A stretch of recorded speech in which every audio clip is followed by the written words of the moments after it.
Okay, we are now live yet again. Thank you guys for waiting because we've had just some technical difficulties. Again, we're still going to the first match, and it's going to be Jarla versus Viper, and we are going to go and look at the bands. But of course, we're when for this matchup, it's going to be amazing. Like I think you guys have access right over at the website right now, the Factor in Kinto.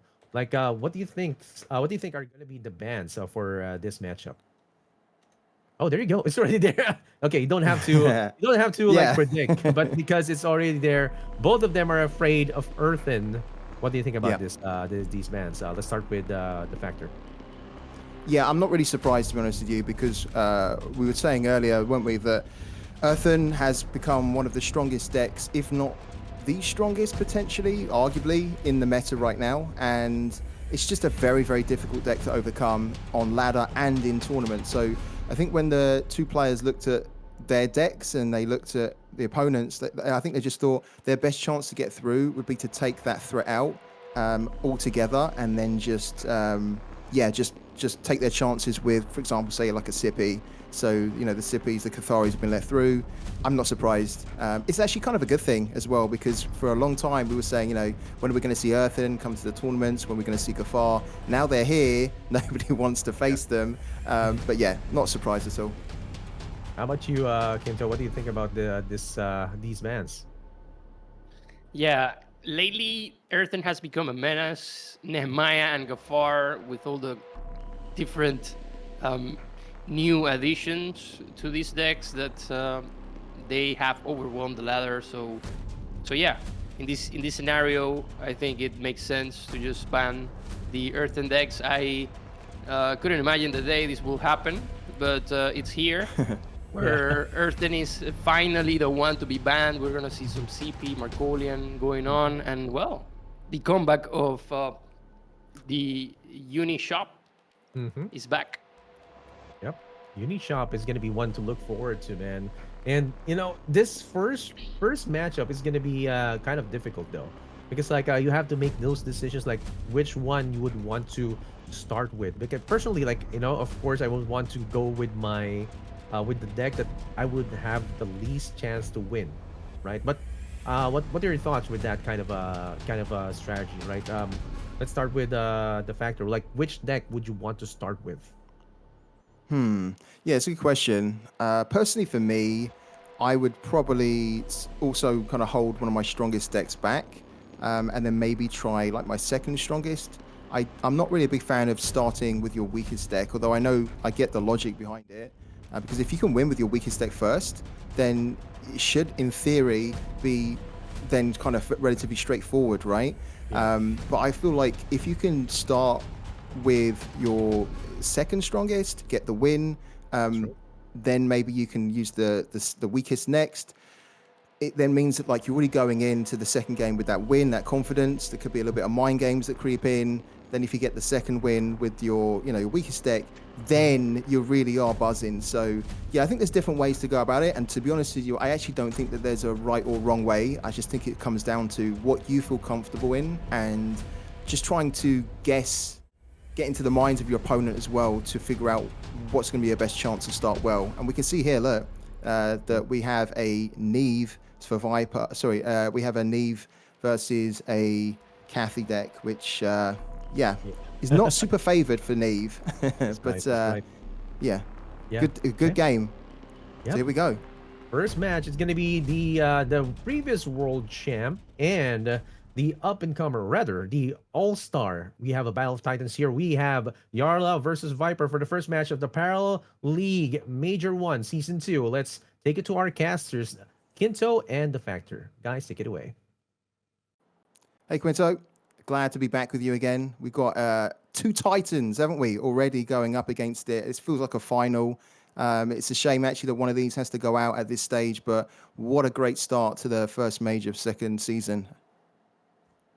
Yeah, for sure. The Factor, really, really interesting, and happy to be here again with you with your new personality. So yeah, exciting to watch this match between Titans. Here we see Jarla going first. Nothing to play really. We'll need to bank something else that it's not that take it or leave it. Probably thinking about that Adira, which in this matchup, I think Adira might be able to take some key cards and get some tempo going though. But if you get like 3-1 cost units, it's not like it's gonna be worth it to play a 5 cost Adira for you to steal something. Either way, yeah. Dominion is another option for Jarla here, since Dominion tends to take so much health away. And in the Markolian matchup, going with Neve, it tends to be super easy for the Markolian to just destroy you by the end if Markolian gets the tempo going and Neve needs to play too many Dominions. So yeah, good decision here by Jarla, just trying to contain. He's going to try to contain the board with whatever he has, for example, that Life Siphon or Erasure. Yeah, I actually think that this is a really horrible start for Jarla, to be honest with you, because he doesn't have really any units. And I think often in this matchup, when you're playing as Neve, if you can at least try and get sort of a Void Trapper in your early hand, that can work wonders for you, just to try and contest for the board a little bit. I think that it's fine that he has an Adira. I often don't feel that she's as useful in this matchup. So I don't think it's got the best hand for him. When you look at the hand that Viper got, wow, what an insane start for him. He's got so many of his 1-drops already. He's also got the No Snitch, which at this point, if he doesn't see a unit coming down from Jarla soon, he might actually opt to bank that. And of course, he's still got a nice card draw with Rummaging Researcher. So great start, great hand actually for Viper. Not so great for Jarla. So it's going to be interesting to see how he can at least keep up with Kathy and try and limit the damage that he might take to the face. Yeah, for sure.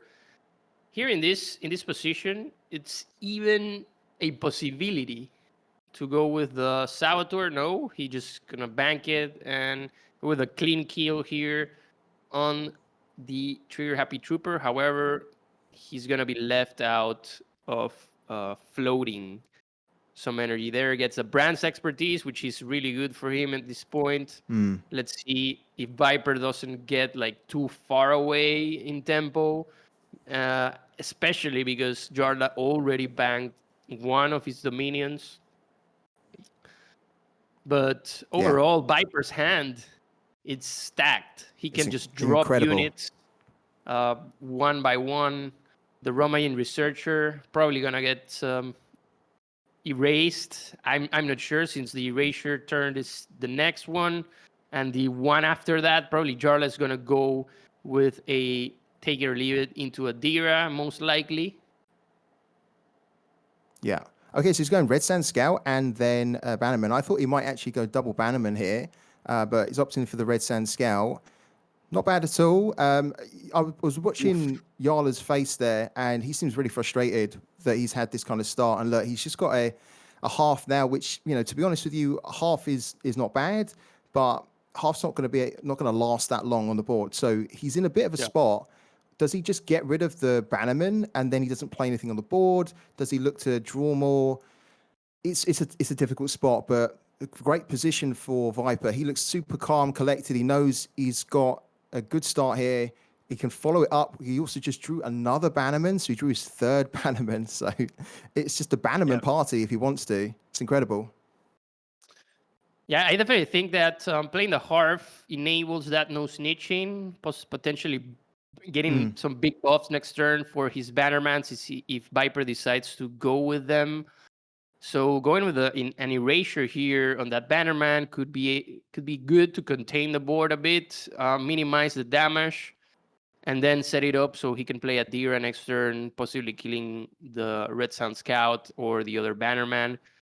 Yeah. Viper probably thinking about going with that Romayan Researcher to replenish his hand. Yeah, there it goes. Jarla goes with the Erasure, containing the damage. I think that's the most important thing to do here for Neve to essentially contain the damage. Now Viper with the option to drop 3 units on the board, or just a Ramayan Researcher to keep cycling his deck, then getting a Cathy turn possibly.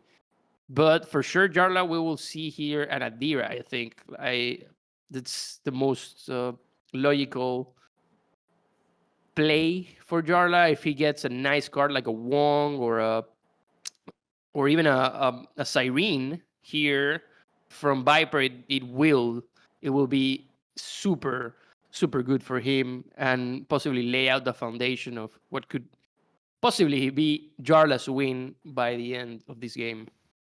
Yeah, I like this here. I'm glad that Viper's doing this. He's just going full tempo, full pressure, get as many units down as you can. The Rummaging Researcher's actually getting banked there.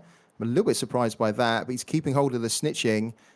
Full pressure. This is a tricky spot. Now, technically, what Jarla could think about doing is using the Eclipse Fate on the, okay, so there we go. That's why he's keeping the snitching, of course, so he can buff the Bannerman. Yeah, good play. He could potentially use the Eclipse Fate against the Bannerman, but the problem with that is that he then does it, and he doesn't have a unit on the board, and then it just leaves the door open for Cathy to come next turn, hit face, and then there's still the Red Sand Scout on the board. So he could Dominion here, but I think the problem is that if you Dominion, you take so much damage, then Cathy comes down anyway, hits you for more. It's just not a good spot.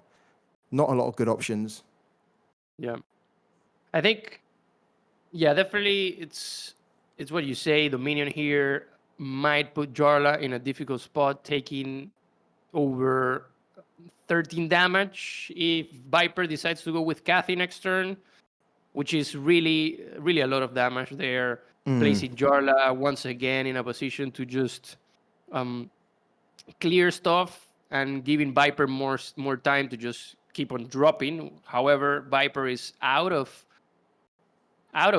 cards in his hand. He is not running the Triumph of Mars. However, has Wong there for draw. The Ramayan Researcher, one of them was already banked. He's going with the Eclipse Fate. This is not a bad play here to clear those Bannermans, reduce the damage. However, I think that was good. Yeah. And then I feel like, with the Red Sound Scouts, this Ramayan Researcher can actually draw a lot, right?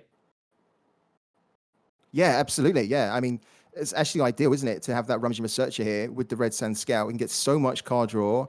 So we banked a Rummaging Researcher the turn before, and I was thinking, what are you going to do for card draw? But it's worked out perfectly, drawing another one. I'm actually really happy as well that Jarla made that decision not to Dominion. I think that would have been a really bad call. The Eclipse Fate was good play. Of course, it still leaves units on the board, but this is the thing when you're up against, Cathy and your Neve. Neve is put under so much pressure. They don't have loads of units in their deck, so you're having to rely on just removal, and they can just keep coming at you, probably more than what you have the removal for. And even if you want to remove wide, you know that you're going to suffer with the damage you take. So look at this as well. Oh my God, double Alvaro for Viper. Yeah. Wow, he could really put a lot of pressure now on Jarla when he gets that done. Yeah, Jarla is really, really careful on using this Dominion. What is he going to do here? Probably going with the Adira. He's saving his Taker Lever, possibly for the end game to play an early Neve. But overall, Jarla has been really good at keeping his health on the higher end. So Artillery Volley, it's not exactly nothing here. It's exactly what he wants. He was hoping most likely for a Cyrene or a Wong. Artillery Volley. Yeah. Having to play it here on Adira. It's not actually.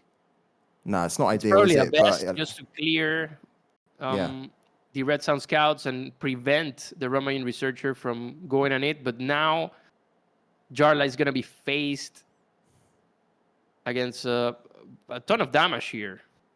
Yeah. I mean, it was, when you're playing that Adira for 5 costs, you really want to hit the jackpot, right? You want to hit big. Yeah. That wasn't the jackpot at all. He got a little bit screwed there. So I think he done the best that he could.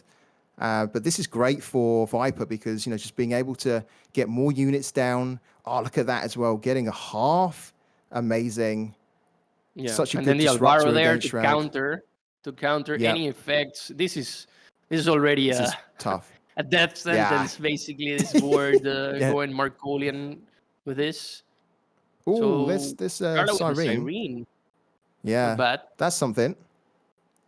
I mean, that can at least, clear 2 things on the Yeah, board, for sure. which I think is a good option for him. And then it's still a threat on the board that has to be answered from Viper, either by the units on the board or if Kathy comes down, maybe Kathy clears it. But you don't really want Kathy to be slamming into it. So, yeah, I think Siren's not bad, but we can see that one of the reasons why Jarla is the world champ is that he never stresses. He takes his time. He considers every play. You can see like the cogs, the wheels in his head are turning. He's figuring out what's the best play before he commits to it. But you can also see as well he's a little bit stressed. I don't think he's particularly happy with the options he's had. But as you said, Quinto, for a Neve to be up against Kathy and to be at this point in the game where you've got 25 health, that's an achievement in itself, to be honest with you. That Yeah, almost feels like a win, So he's exactly. doing good. Yeah, I think Jarla right now is thinking about what to bank. Definitely playing Siren is obviously the play here. It's just what do I kill here? The Harf, really good option there. Probably now the Romain Researcher, just to Yeah. prevent Viper, which is his only out right now in his whole deck, aside from Wong, and he already is gonna lose 2 of the Romain Researchers he had. Also, leaving the Siren Hunter at 3 health, making it difficult for these 2 units to actually get a clean clear. However, this Kathy's Rallying Yeah. Cry might get a Mercenary Gunslinger for Viper to get a clean clear. Yeah. Do you think he looks with the rally cry for something like a Or also gunslinger with so the that he can? Bloodhound Transport if he decides to play Oh, he it banks it. with a buff. Okay. Interesting. Yeah. Cool. Here we go. So just going for full pressure, full units on the board. Yeah. I like it. And It's using good. the Trigger Happy Trooper, I assume. Yeah. So he keeps Yeah. the Alvaros. There we go.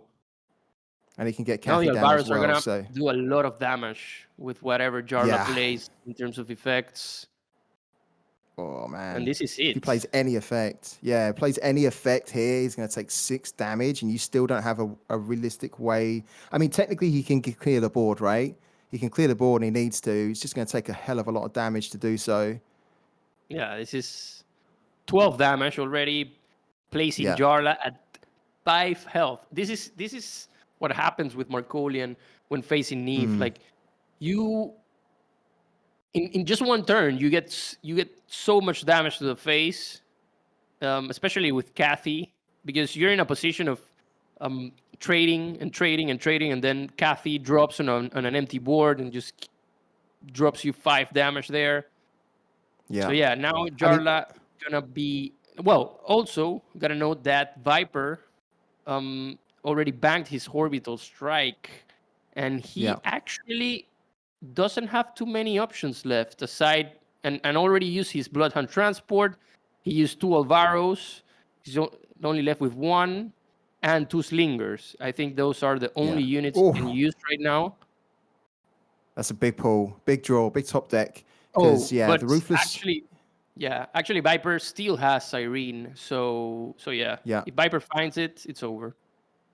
Yeah, what was interesting on that last play when the Dominion came down and cleared the board is that Viper was really stressed. Viper was really upset about that because he felt like he had been building this board, he'd been putting the pressure on, and somehow Jarla was able to just still find a solution to the problem. Yeah. But I think he's still in a good position, like what he's worried about is that Jarla gets to the point where he can play the Neve and then potentially turn this game around. But at 5 health, he's still there. He still needs to apply the pressure. He's doing it now. He's still got a really good chance here of getting this done before the Neve can come down. Although to be fair, the Neve can come down this turn. So, and I think it is, isn't it? Here we go. But this is gonna be a weak Neve, I assume. Yeah. So Jarla going on the snow snitching here on the last Ramayan researcher from Viper. Really nice to prevent Viper from cycling his deck. He's already at 13 cards, so it's not like super difficult to find what he needs, but this might help. This Neve, needs if Viper doesn't find the answers and finds, for example, a defender here, I think Jarla is in a nice position. It's the Maritus. Maritus can actually act as an Adira, or not? Yes, it could do. And as it could also act as Siren, which I think is better. Yeah, Siren's better because it clears. Effect. Oh my god, what a cook. Huge. Holy. What a cook. And then the rest is just going to be pretty insignificant because this was with the 0 cost effects, but getting the Maritus was huge there. Absolutely huge. So we can clear both of these here. Oh, what if Jarla finds the Siren here? No. Oh, no, he doesn't. But he gets the Ruthless. Yeah, but Ruthless this is just cycling the deck for Viper at this point. Yeah, no. Ruthless is good. Play the Ruthless, then be able to clear the 4-2. It's decent. Yeah. Ruthless is good. Yeah, definitely. But, I mean, I'm just scared that Viper's going to find that Siren and it's over because Jarla doesn't have any defender here. No. But he's very open to the kill, isn't he? To getting killed. Getting Maritus was just insane. I mean, look at this here. Viper's draw Jarla's here. On 5. Oh, that's not what you want. No, it's not what you want. Wow. Does Jarla has lethal here? 6 + 6, 12 + 5. He doesn't quite have it, I think. +3, no. +1. Yeah, no, he still doesn't have it. It's just a little bit short. I think he's 1 short. 1 damage short here for Jarla. Yeah, at the moment he is, He's Saboteur. Void Trapper doesn't do anything really. Wow. Look at this. Viper is absolutely frustrated. Maritus attacks again and possibly can get something. A slinger. Yeah, a sling will do it. Yeah. Or the Siren, as you were saying. Siren, yeah, right? Oh my god, Jarla is going to win this. Wong. Wong's decent. Perfect. Wong is perfect. Wong Are we going to get the Hollywood moment here? I think Wong just does the up for sure. Is Wong going to be selfish? God, Deker was too close. Is Wong going to buff something on this board? He just needs to buff one thing on this board for Jarla to get the win. Insane. Is Wong going to be unselfish? He is. Wow. And Jarla gets it. Oh my god. Wow. First incredible game. Incredible. That is absolutely brutal for Viper because Viper was so close to getting this done, but he just couldn't get it done. And Jarla held on to get the Neve down. And this is the power of Neve, right? If you can get to Neve, that's your win con. Incredible stuff. He's scheming just for good measure as well. I mean, love it. Once again, huge shout out there to Jarla playing this in the perfect way.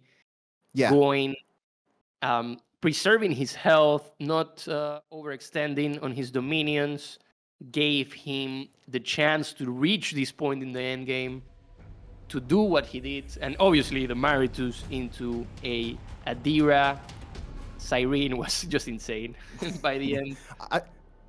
I don't think people realize. I mean, I think some people do, but when you're playing as Neve and you're going up against Cathy, that in so many ways feels like a complete mismatch. Sometimes that feels like you're a lightweight going up against a heavyweight, right? And you're going to need that knockout blow, like out of nowhere, just to win it. And wow, did he get it, Quinto? I mean, we were saying that he's taken so much damage. It looked like the momentum was with Viper, but Viper just started to run out of cards, didn't he? He was running out of solutions. He just couldn't quite find that damage to get it over the line. We kept thinking, is the Siren going to be top deck? It didn't come. And then just to get to the Neve and just turn it around was incredible from Jarla. So he must be buzzing. I think Viper's probably going to be a little bit frustrated, but he needs to dust himself down, go into the second game and just say, okay. I think he probably would have thought, that's the one I win. That my Siren was like at the bottom of the pit. Yeah, definitely. He was like, "Where's my Siren? Where is it?" I mean, and also Viper played all his Romanian researchers basically. So yeah, that was like he was cycling the deck when he needed to. Yeah, but it wasn't for a fact lack that of the looking. Siren was just at the bottom. Yeah, I mean, do you think that maybe on reflection, when we look at like Viper's deck, he didn't actually have a lot of direct burn? Do you think maybe there's a case here when you look at how that played out that maybe he could have added in, say, like more like a Cathy's expertise or maybe like another orbital strike just to find that extra damage? Do you think that is something that maybe you could look at? It's most like I think the one orbital copy in Viper's deck is fine. It's the fact that he got it too early. He needed to bank it. That's a card that in this matchup you definitely want to top deck it for the time that you need it. It's not like you want to get it in the starting hand and be forced to bank it. No, to bank it. Yeah, exactly.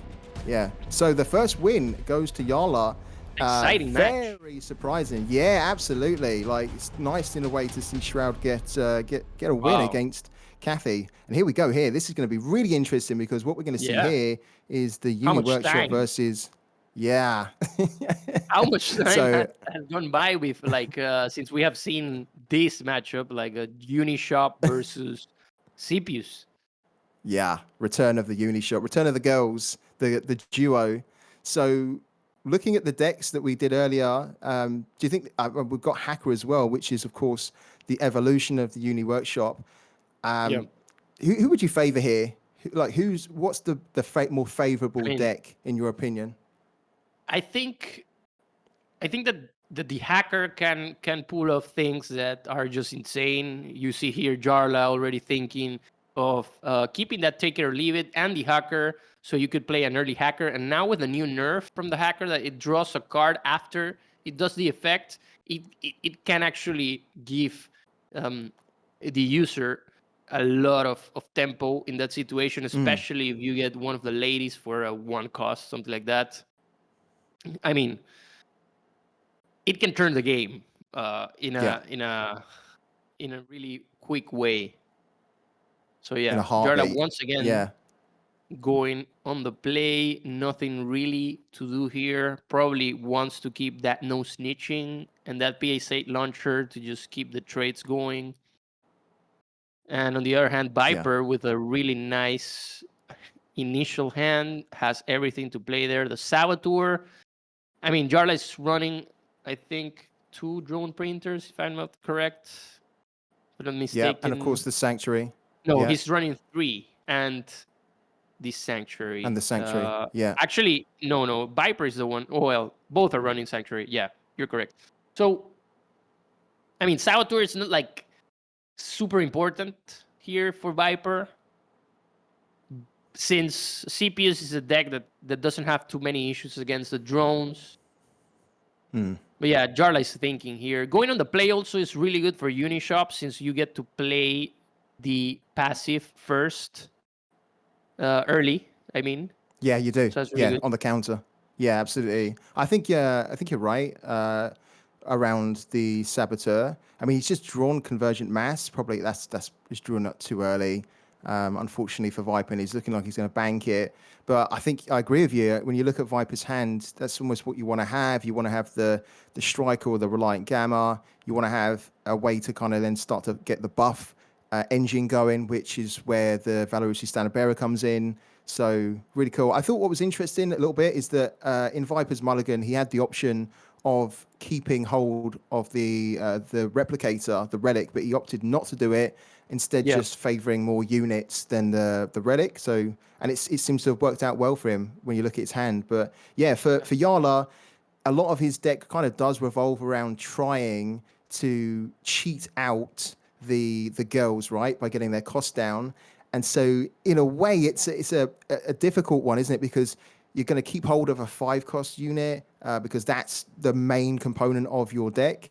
But against this deck, which he's facing, Viper's, Sippy, is so quick that you're going to also need to rely on getting stuff that you can play or remove their units. Yeah. And luckily for him, he did get the PSA, so at least he's got a good start there from Jarla.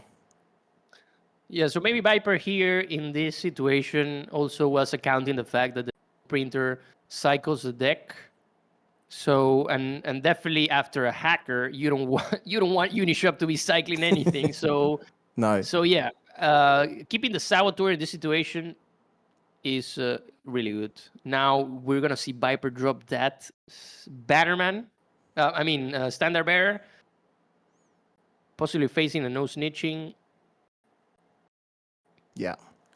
Standard Bearer is Jarla. such a good card, isn't it? Standard Bearer is like the card which has just stood the test of time. It's in so many decks still. It's such a powerful 2-drop for an aggro Sippy deck. And as you say, like it's a big target for a snitch. You know, it's one of the main reasons why if you're going up against Sippy, you want to try and hold on to a snitch early on so that you can at least, if you can't remove it, because often you can't with the 3 health, you at least want to nullify it. So really good from Jarla to think about that.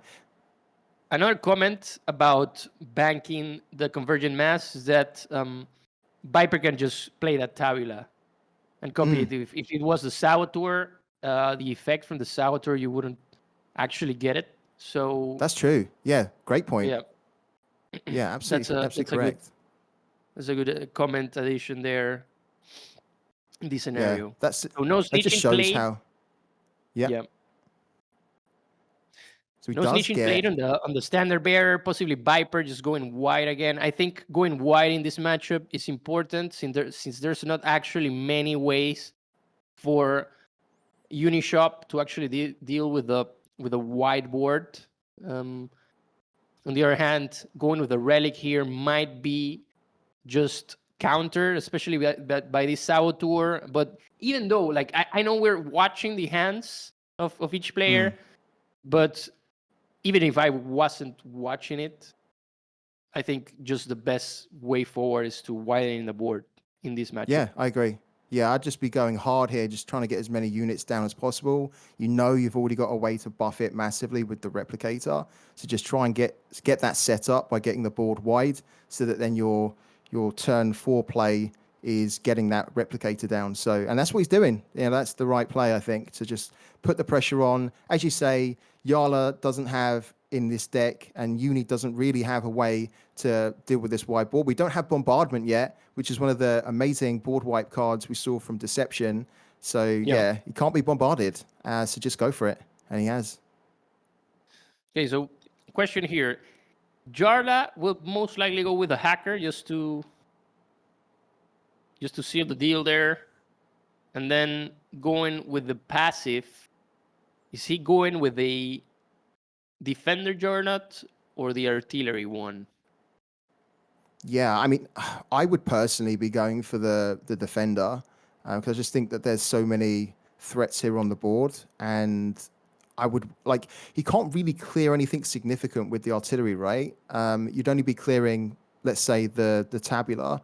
Whereas I think if you put the Defender down, which is going to come with like 3 attack, then they have to go through it, and you're going to get some trades from it. So personally, for me, I would be looking at, as you say, get the hacker down, then from the passive ability from the workshop, get a Defender token down. There's a world where he goes Siren here just to contain. True. Yeah. So he can bank the Saboteur, go Siren, and he wouldn't mind about the Relic in this case. Wow, he's doing it. Interesting. Yeah, this is what I thought, because in this case now the Relic for Jarla is not much of a threat. We see here that he can drop safely. Yeah, gets the Defender. Yeah. That's pretty good. Yeah, it's good play. I mean, I think, as you say, it was also a very valid play there. He still can play, of course, the hacker the next turn, so it just delays getting that cost. I'm not say reduction, but like mixing the costs up, randomizing the cost. So it's going to be interesting to see what he gets, because when he plays that hacker, can you imagine if he pulls like a one cost girl? That's going to be insane. I might lose my mind on stream, Quinto, if we see that. Yeah, But yeah, I think it was the right play. He can also defend with the cunning diplomat here, just to make sure he gets the best trades possible. Yeah, he can defend with a defender Juggernaut, and then this will enable Cyrene to get some clean clears here. However, this Triumph of Europa might be a bit too overwhelming next turn for Jarla. If he manages to keep Cyrene, maybe not. But for example, if Viper gets a Magna from that Triumph of Europa, or something like that, he already has the Relic in place. I think this was a bold play overall by Jarla. It would have been worse if he hadn't played Cyrene. He knew he needed to contain Viper's board in this scenario before it's put shifting, isn't it? Yeah, before committing to a hacker. Because yeah, look at this. Definitely put shifting. Even if he went with Cyrene and clears some of the board, Viper still has gonna come back. a nice board. yeah. So, and now on top of that, there's it gets to subjugate. Coming. Yeah. Wow. Okay, so yeah, here we go with the hacker, and we're going to see what is the card that he gets. Who has a different cost? Oh man, it's a 5-cost armored support vehicle, which originally cost 2. I mean, but oh dear, one will do the job in this situation. Yeah. Next turn. So what are we looking at here? It's gonna be a standard bearer. I don't know if Jarla wants that standard bearer in the waist because of a possible Triumph of Europa. It's snitched as well, isn't it? So almost you probably don't want to make the one killing it. But I think goes for this, and then just kills the one. Does he heal himself? Yeah, heals better. I quite like that actually. Make that 5/5. That's cool. Wow. That's a really good play. Yeah, I like that, because the 2/4 standard bearer is snitched, right? So it's not really an issue at the moment. And then being able to just like extend the use of the Cyrene, I think was smart there from Jarla. Yeah, definitely. I mean, it's not like he needed. Yeah, as we said, like he didn't need to clear that standard bearer, and neither the token, the adjutant. No. So keeping it clean as it is right now makes more sense. Now Jarla has also that Wong in hand that can possibly get him a 1-cost lady. We'll see. Yeah, I think the kind of slightly concerning thing here for Viper is the longer that Cyrene's on the board, the harder it's going to get for him to actually like stay in command of the board, right? Because it's just going to keep getting those counters where he can just keep tagging things. Yeah. So oh my god, interesting to see what he brings here. Comes back. No way. Wow, you don't see that very often. Return of the shield pod going back to the board. Yeah, I mean that's great. Like having that option is super cool. Super good. Because it was snitched. Yeah, it was originally snitched. So now there's at least a defender that Jarla has to go through. I mean, this is still a very good position for Jarla, though, to be fair. I mean, that Cyrene can definitely clear up, say, the standard bearer that came back. If the hacker goes through the shield pod, Cyrene can clear one of the standard bearers. The only thing is that with the replicator on the board, you can see here that there's just so much damage that's building up, right? With these little, I mean, look at that.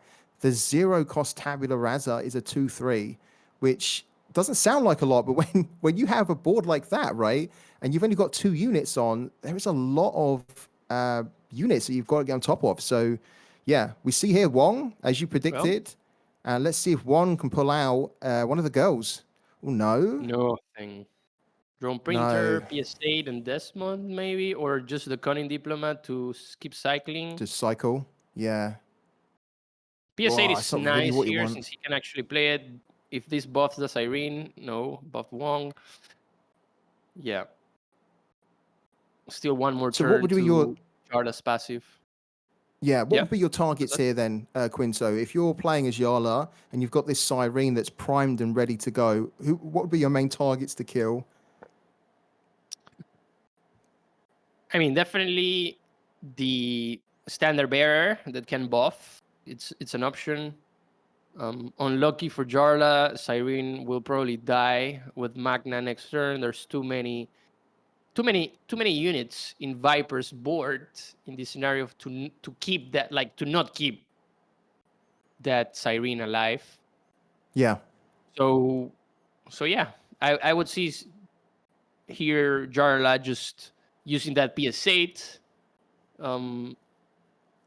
possibly against that shield pot, so he can get the bigger trade against that striker. No, With Banks? Is he banking banks it? it. I was going to say, is he going to bank it? Yeah. Okay, he's not. Okay, so It looked like for a minute he was going to bank the PS8 there, yeah, which would so have been a he's little bit going, crazy. yeah, shield pot with the hacker, and Yeah. then Cyrene into the standard bearer to kill the striker. Like this. This is good. I think that's really clean. I like that a lot. Because there's still the That's a good standard bearer, which is... that standard bearer is still snitched, right? Unless I'm mistaken, or was that... Yeah, that one is Yeah, snitched. still snitched. Yeah. So now Viper here possibly going with Magna into Recruiter, most likely, Yeah, just to keep that's pretty cycling, good. finding some answers. Yeah, and then you've still got the potential to play a 1 cost after that as well, just to keep the board going wider. Quite like that. Magna's a nice clean kill on the Cyrene. The 7/7 Wong probably isn't too much of an issue for Viper right now because he knows that he has the numbers that can start to trade into it possibly. I think for Jarla, his main priority is to just try and find those ladies, isn't it? Just to try and cycle through. Can I find, a lady that's had her cost reduced down, and then that could swing the game massively for him. But at the moment, I've got to say, it's quite impressive to see Jarla that is still in this fight in the mid game here. Yes, the board's getting a bit wider. It always does against when you're playing against Sippy, but he's maintaining some threats on his own. That means that he's having to force Viper to play stuff to actually answer it. So doing well, Jarla. He just needs to find one of the girls. Well, I'm not sure how much impact will the girls have in this moment. I mean, if Jarla finds one like really cheap, definitely there's a possibility there. But this Viper's board is really intense, really intense here. Viper can actually clear the whole board in a nice way, leaving Jarla without anything. And on top of that, Viper gets that second replicator and have some recruiters in hand to keep on cycling his hand. Jarla really needs, like, another interesting thing is that Jarla is finding all the cards that he's finding have the same cost as they had before the hacker. Or worse, as we saw there with the gunslinger, which is a 5 cost. This was a net neutral hacker. Yeah. Neutral hacker. Mean, the difficult thing as well for him is that even if he just starts to throw down defenders here, they get cleared fairly easily. I mean, he has to, I guess, at this point, just to try and minimize some damage and then just get a drone printer going because he's going to be able to get a token at the end of this turn, which is then going to give him more card draw. So at the moment, it's just about trying to stick in there, isn't it? Just damage limitation. An ancient subjugate that is left on check. Yeah. It's just too much value here. Yeah. Too much value for Cathari, for a CPU's deck. Look at the hacker. That, he got the recruiters. And the hacker with... I mean... He got an 8 he cost doesn't hacker. need it. he doesn't No, need he it. doesn't. So But you'd expect you would want your hacker to do a better job, right? And so far, as you say, hacker's kind of just done a bit of a half job here. He's kind of yeah, said, I'll mix the cost up, but I won't really give anything great. So just deal with it. yeah, exactly. So he's probably uh, going heavy here with a replicator to buff his whole board, dropping Yeah, that Princeps. yeah. I'm not sure Oh, if that's he banked nasty. already. Jarla doesn't have a way either to kind of even remove any of these relics right now in his hand, so just a lot of damage. And the problem is that he's going to lose a lot of his units here. And then again, you can't really repopulate the board, can you, against Sippy when you're Uni Workshop, unless you start to run the drone printers early, and then you can start to get these little drones going wide. But it's not at that point in the game, is it? So this is looking a bit scary for Jarla. He's not in a good spot. Great spot for Viper, though. This is going exactly how he almost wanted it to go. Get the board Yeah, wide, just deal with the threats, buff the board, keep things coming back. yeah, and Viper has the options to actually play around these defenders and keep his board. Yeah. As you say, like the subjugate, when that's left on the board, that can just wreak havoc on you, right? Because then just creates so much additional value. The ability to place a +1/+1 on any, on basically any unit is huge. Yep. And we're seeing it now. Has a clean clear here for the defender Juggernaut, and keeps an insane board on top of everything. Gets a second token here, probably dropping that tabula to just Additional damage on the board, isn't it? Additional domination here of the board. Yeah, domination. There we go. Yeah, this is scary. This is probably one of the the worst scenarios for Jarla, where you're faced with a huge board, you have no way to clear it, and you haven't been able to find any of your big win con cards like the girls. The hackers the hackers let him down. Yeah, hackers disappeared on him. But amazing for Viper. This is playing Sippy exactly to its strengths, Basically lethal here. Yeah. 12, yeah, it is. 15, 19, 25, 27 damage, and he just needs like a little nudge there from the ATN subjugate with those 2 units in hand, and it's over. Yeah, and he's got it. Yeah. Yeah, when you look at that's the problem here. Jarla played it really well. He did everything he needed to do, to be honest. Especially going with that play with Irene, going early to contain a bit of the board. But overall, Viper knew his strength against this deck, and he was overwhelming the board with units. And on top of that, he managed to get his relics to stick. So no snitch, the 18 subject. This gives some life there to Jarla. However, there's a Magna in Cipius that Viper could probably play for extra 1 damage. Look at that as well. Even the glaive comes in. Just to, the Domina does the seal job. The deal. Well, no, actually. Yeah, it does. Well, how much damage has you got? 15? No, I have 27 on board, and there's a defender now. So, and the ATN subjugate is out of. Yeah, the ATN subjugate's been snitched. Yeah, exactly. Yeah. So he's going to delay it by 1 turn. Yeah, Viper's just going to drop everything. He doesn't care anymore. He's just like, I'm just going to drop this insane board here. And this is going to be over eventually. Yeah. At this point, Jarla knows it's over. He hasn't been able to find the things he needed, and the board is super wide. There's no coming back from this. Unfortunately, with this deck, it's like you need this deck to happen early, right? Or mid-game, whilst the board is not out of control. And if it doesn't happen, then you don't really have a way to reclaim the board against Sippy like this. It's just a matter of time. It's just a formality now, isn't it? Next turn, Viper wins, but he's played it so well. Informality. I mean, we could possibly see a huge cycling here to get 2 ladies at 1 cost and get something going there, but I don't know. This is too much damage already. It's still too late, isn't it? Yeah, I think so. I think it's still too late.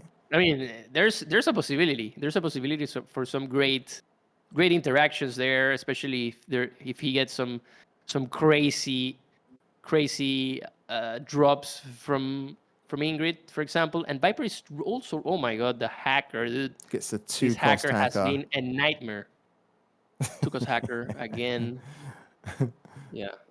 The hacker's Jarla going been. with a Hacker's sanctuary been. play. Here we go. Yeah. Okay. Let's see what he gets. One last massive card. It does There get is. the 1 A lady cost. at 1 cost. Wow. But it's surely too late though. Let's see. Like if this Ingrid gives him some crazy drops, we might see something. I mean, he finally found something. The hacker finally delivered something good, right? Better late than never, I guess. 1 cost Brady's here could also possibly cook. Okay. No, he didn't get it. Oh, 8 cost Saboteur. Yeah. Oh, that's disgusting. 8 cost. I mean, that's yeah, horrible. there he is with Ingrid. And let's see. King control, the energy discards 2 cards. Create and play. Yeah. Yeah, so he gets another hacker going. Draw. Yeah. Imagine if he gets... Oh, he doesn't get it. He doesn't get Freydis. So the play would have been like Freydis into Ingrid into Freydis, something like that, right? Yeah. I mean, I think this is just saving face more than anything, but it's nice that he grabs that, at least. The enemy discards 2 cards. Sure, why not? Discards, the card in his hand. He doesn't have anything. There's still way too much damage. He doesn't have a defender. And then he gets gun barge. He gets one of the watch bot and a gun barge. Okay, 1 cost Freydis here from the Rummaging Researcher. Can he find it? Freydis, anyone? I mean, 1 cost Freydis would be wild. No, Cyberdeck. This has been... I mean, it was worth it. Yeah, it was worth looking. We definitely didn't see the max potential of a hacker. No, we didn't. The hacker was playing for the other team, I think, with all the cost reduction, not reductions in a way, like just getting crazy high costs and just not getting what you needed. Amazing play from Viper, but honestly, as you say, Jarla couldn't have done anything more. He done everything he needed to, just didn't work out for him, did it? Yeah, he played correctly, but it was just a bad matchup for him, going into someone who definitely knows how to play CPUs to its biggest potential against that matchup, which was flooding the board. Like, there's nothing universal if going from the back, getting beaten down to actually be able to do something if Cathari floods the board like that. And, and that's it. I mean, that is their signature play, isn't it? Flood the board, get wide, spam, just win with numbers, and like Viper done it to perfection. If there was ever like the example of how to play Sippy, that was probably it. He was keeping the tempo wide. He knew what to bank. He wasn't afraid to kind of like say, I don't need the replicator early on. I don't need this. He just knew that the deck was going to work for him, and it worked perfectly. So there we go. We were expecting this to be a close game. Jarla took the first game when he won with Neve against Kathy, which was a little bit unexpected, and he done so well. This time around, when he was playing Uni Workshop against Viper's Sippy, he does not get the win, so the win goes to Viper. So at the moment, we are at 1-1. What an amazing start to this tournament so far. What are we expecting next? Oh, wow. Here we go. Very interesting. Right. Give me your predictions here, Quinto. We're going to see Kathy versus, I think it's Uni Workshop here from Viper. What are we expecting?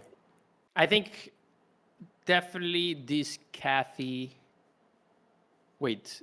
Definitely this Kathy against Unishop it's not favored as the CPU's deck is, since in this case Markolian tends to run out of steam and can't actually do some of its great plays as CPUs can do, where it's like Triumph Yep. of Europa just to flood the board again, lots of really powerful units that can buff each other.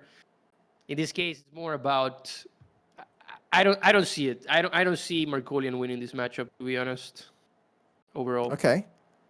He's got an interesting hand for Viper. He does have the Crimson Fleet Machinist plus the Trigger Happy Trooper. He's also got the Ruthless Sergeant and Wong, looking already at banking the Saboteur early on. Viper is just considering, does he really do that or not? Probably looking to keep hold of the Wong for now because he knows that's going to be a big card draw resource for him. We can see as well that with Jarla, he kept the Hacker again, so he's going to try and see if he gets a better Hacker run. He does have, interesting enough, he does have the Stabilized Shards, so we can get into that Hacker a bit quicker with the Take It or Leave It. So, yeah, actually pretty good opening hand, I think, for Jarla here, no? Yeah. Yeah, for sure. I mean, Jarla would like to see a PSA or something to start clearing the board, something that, and also going on the draw with the Juggernaut passive. It's a bit bad for him, and this is the only way that Viper can actually win this match, is going really heavy. Gets that Ruthless Sergeant that will enable him some good tempo. There it is. Jarla finding the PS8. So if Viper manages to keep the tempo going without running out of steam, there's definitely a chance for him. But if Jarla just gets like a nice Hacker play where he bumps into a one-cost Ingrid or Freyris, then it's going to be really difficult for Viper to actually turn the tides in this scenario. Yeah. Yeah, you can see as well that like Jarla's really considering, do I just go straight into Stabilized Shard and then just forget about the board for the time being, because then the next turn I can then go Take It or Leave It into Hacker, or do I try and contain some of this board now? But then that would potentially mean that you maybe use a Take It or Leave It as well if you want to be playing Stabilized Shard. So he's trying to figure out, do I just go full ham and just look for the Hacker play, then just try and get like one of the girls early, or is this board going to get out of control? And when we look at Viper's hand, he's already got a good board, and he has, of course, the Rally Cry. So he's going Jarla with the Stabilized Shard, right, which is a good play. He needs that, and so he is just going to be committing fully to the Hacker for the next turn. Does get another Take It or Leave It as well. I think that's the play, isn't it, really? If you're playing Hacker, you just commit to the Hacker, right? You get it down as quickly as you can, and then you just hope that you draw like a card that has a nice reduced cost that can then swing the game around for you. I think if you get too focused on trying to like deal with the board, then you're not really playing your game. You're actually just playing into your opponent's game, right? Yeah. I mean, you just described the whole purpose of existence of this deck is to play the Hacker and get some good high rolls. I mean, in this scenario, Viper, I think he can even bank that the Ruthless Target is so good in this matchup since it can deal with the Defender Juggernaut. But I think he's just forced to bank it so he can go into Kathy's Rallying Cry, Bloodhound Transport. I'm seeing Jarla's face there. He almost expected that there would probably be a Rally Cry, and then when he saw it, he kind of winced, thinking, "Yeah, here we go. This is." He knows this is what I did not want to see. Wow. Yeah, the harp which blocks him out. The harp is a card that he definitely did not want to see. So Viper, right now, it's an advantage here because this will prevent Jarla from playing those Take It or Leave It to ramp it up. However, Jarla still has the Stabilized Shard, which helps him. But definitely this harp was the last thing he would want to see. Yeah. Facing me. But the half, it's brutal. Because he had that plan, didn't he? He was like, okay, I'm going to commit to it. Next turn, after Stabilized Shard, I go Hacker. He can't do that anymore. And so now you're kind of like, well, my game plan is not happening. And I've just got this monstrous board in front of me. Like, how can you deal with it now? He has no board clear.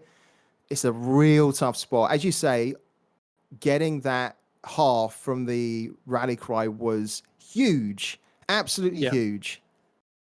Yeah, I mean, it prevented the whole strategy of Unishop, and now Jarla is facing an insane board that's gonna be topped off by a Cathy. If we see also a Cyrene top deck Yeah. there from Viper or something, on top of that, anything that Jarla plays here, any effect gets Oh, cooked by a Alvaro, and oh well, wow.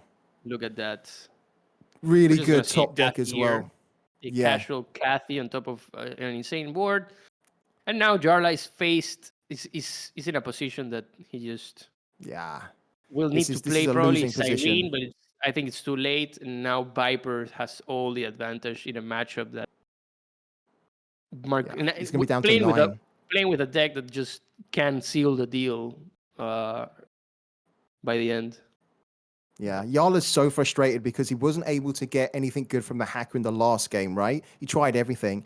This time Yeah. he's like, okay, let's go again. And then he can't even explore it because of the half. You know, the half completely cancels the whole plan. So he's down to 9 at the moment. I think he's just like damage limitation here.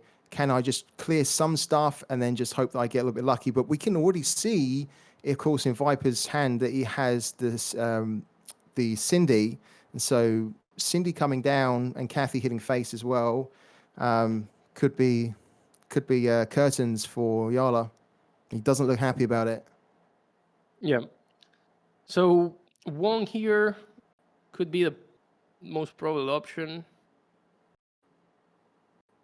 Or yeah, just going with Cindy here, I think it does the job also. Yeah. This is lethal Yeah, with Cindy. like clear the board, and then you've still got your Cathy that survives. You've still got the 2-1 Red Sand Scout. It's just rough, isn't it? Just absolutely rough for Jarla because it's just not worked, has it, so far with this hacker deck, and it's not for a lack of trying. We already know that, like, when you go up against Cathy is just that kind of deck where it can just roll through you, right? And it's done the same. He had a great start. He had all of his one cost really that he needed, kept that pressure going. That's what you've got to do, isn't it, with these aggro decks? Keep the pressure going early and then just put your opponent in a position where they can't do their game plan. But as I say, getting from the rally cry, the half, it's a big disruptor when you've got an opponent that deck relies on having to, use take it or leave it. It just kills the game plan. So super brutal for Jarla, but Viper takes it. So 2-1 up. Yeah. I mean, he played it great, didn't he, Viper? Yeah, for sure. I said in the beginning that Viper was at a disadvantage, but in the end, since he got to go on the play, he went first. Yeah. He managed to drop those units. He had all the answers that he needed, and then gets that counter, which was the Harf on top of everything. Yeah. That definitely countered Jarla to a point where there was no return. Yeah, I feel for Jarla, right? Because when you bring this deck, you think, okay, it will work out for me at some point, and it just hasn't so far. And Viper basically just needing one more win here. He will need to play his own Algoncore deck. So, are we going to see a mirror here?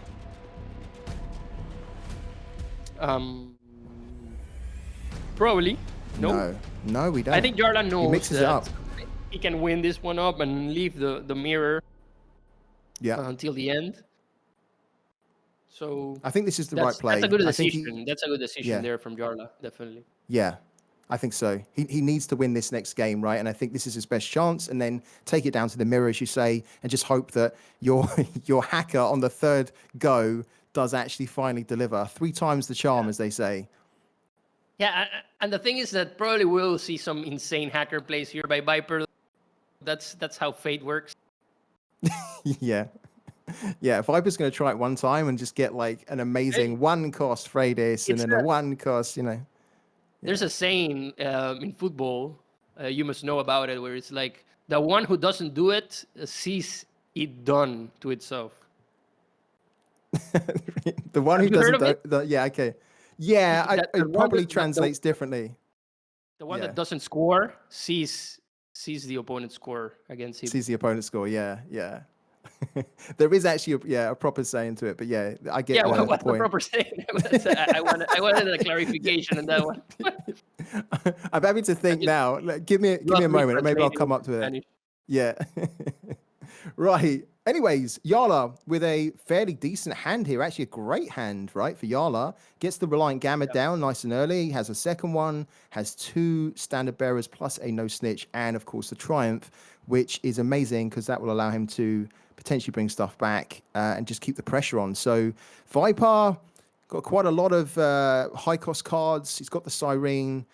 I have to say the Saboteur is not bad actually for him because if he doesn't know, but of course if he was expecting the Replicator, he already has a counter to it and it has to pay it off, but he doesn't actually have the Hacker yet. So yeah, we could see we could see reverse here. What happened to Jarla, where Jarla Yeah. just kind of gets a lot of pressure and puts Viper in a position where deal with the board or find your amazing swing card from Hacker and then the So girls.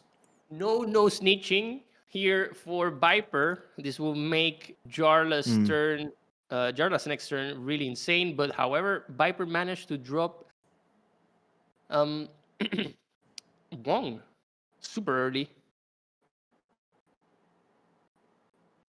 in this scenario. Yeah, that's pretty good Like actually. we can't see the options here for Wong.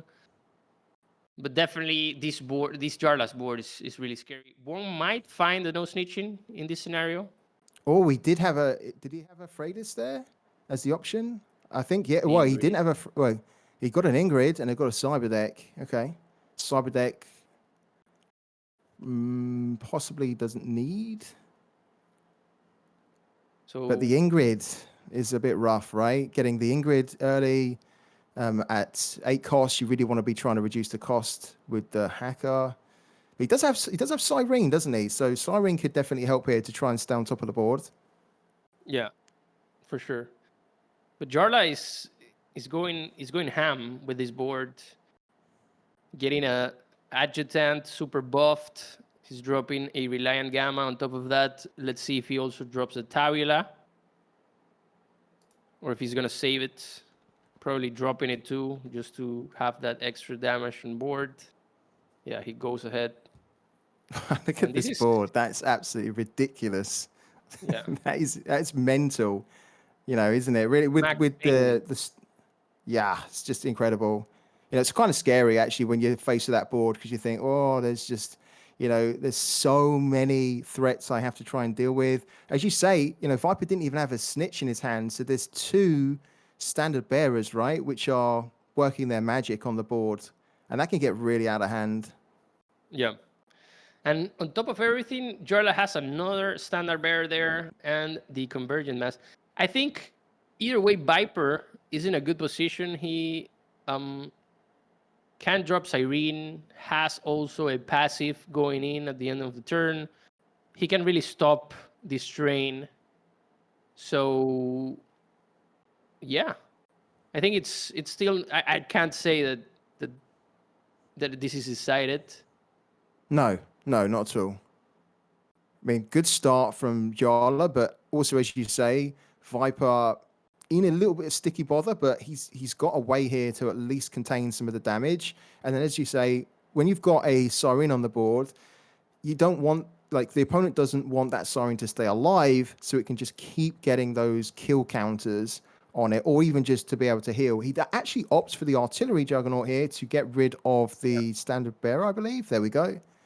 So he's actually done a very good job there of just trying to stay on top of the board there. And he's got a 5-4, 6-6 and a 2-5. Great play for Viper. He's probably going to go for the Siren here, clear the Siren and just go face Jarla. Drop the Standard Bearer, kill the Adjutant, drop it again. And drop that Conincipient. Yeah. Keep the board going wide. Yeah, keep the pressure. Good play.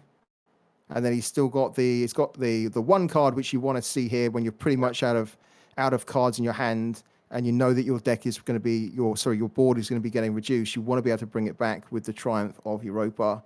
So Oh, he gets a second one as well. Wow. Okay. So Viper is actually approaching a turn where he can play Ingrid next turn, actually. I don't Yeah, think that's... he could. Yeah, like, if he would have played it this turn, I think he would have a chance. But in this case, Jarla already has too much juice in the board for him to reach I mean, lethal really soon. yeah. I mean, the Desmond is a card that, you know, is one of the newer cards. This is a fantastic card, isn't it? And this looks kind of attractive, no? Getting Desmond Well, if he going. drops, yeah, for sure. If he drops the Saboteur or just the Slingers, and well, There we go. yeah, for Max Slingers Defender become here, free. Yeah. this is really good. Yeah, it's decent. And then he's got a nice really play good. on the next turn with Ingrid. Yeah. This is a powerful card, isn't it, Desmond? And you know, I love this card. I love the art as well. The art's very sinister, and there's, you know, I love that he's like looking at it now, Jarla, thinking, okay, let me just double check how this works again. I don't want to misplay. Yeah. But So yeah, how does Jarla ends it really soon here? Possibly a Magna, or even, like, I think maybe a, how do I say it? A Drussian Accelerator. yeah, Georgian X-Rater, yeah. Let's see what he gets from the Triumph, because if he gets like an amazing Triumph here, this could be, oh, okay. He's having a little look here. There's something always to keep in mind, is that the sometimes when you use the Triumph Europa, you can see on the right hand side there is actually, which he's clicking on there, there's actually like a side scroll. Sometimes that's very easy to miss, right? Because it's very translucent.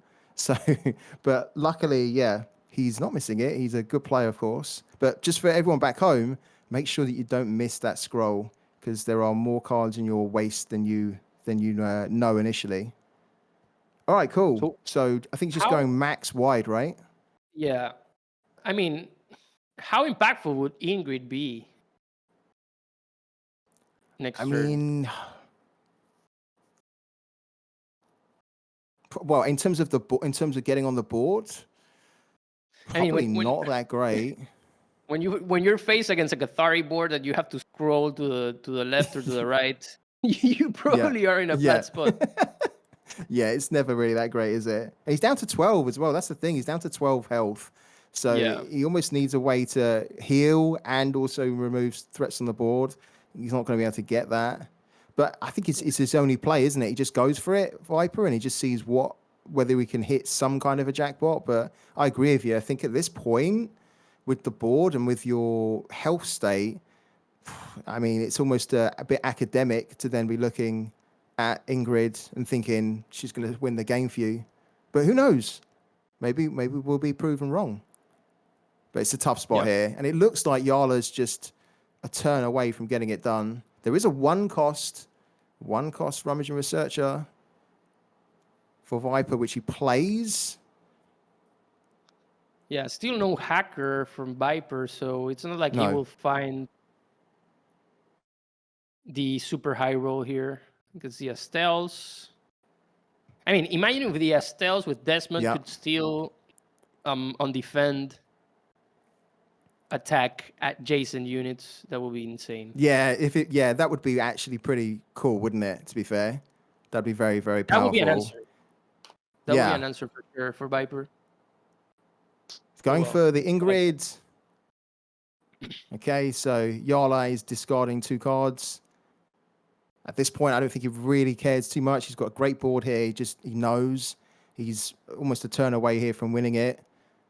Be interesting to see what. Okay, so Viper takes the 4/3 Reliant Gamma with Ingrid. Plays another. Now here comes the. Yeah, there we go. Yeah, I think that this is not enough. This is still lethal. No, it's not. It's not. Yeah, it's not. There's a PS8 there. No snitch. Oh, double. double snitch. What was he looking for? Oh, yeah. What was he looking for? I'm not sure. Was he maybe looking for a? Let me see. Let me don't see know, what could possibly have like what could possibly was he looking for here? I mean, the hacker would be no good because he wouldn't have any energy to play it. The Freydis doesn't have the energy to play it. I mean, I think probably getting the no snitching was the worst case, though. To be fair, Rico's card, like I don't know. Rico's card that could have saved him, none. he did explore all the options, though, didn't he? He just went for it. Fair play. I mean, there is what 5, 7, 9. Yeah, there's more than enough damage to get this one. Yeah. So, are we gonna watch a concede here?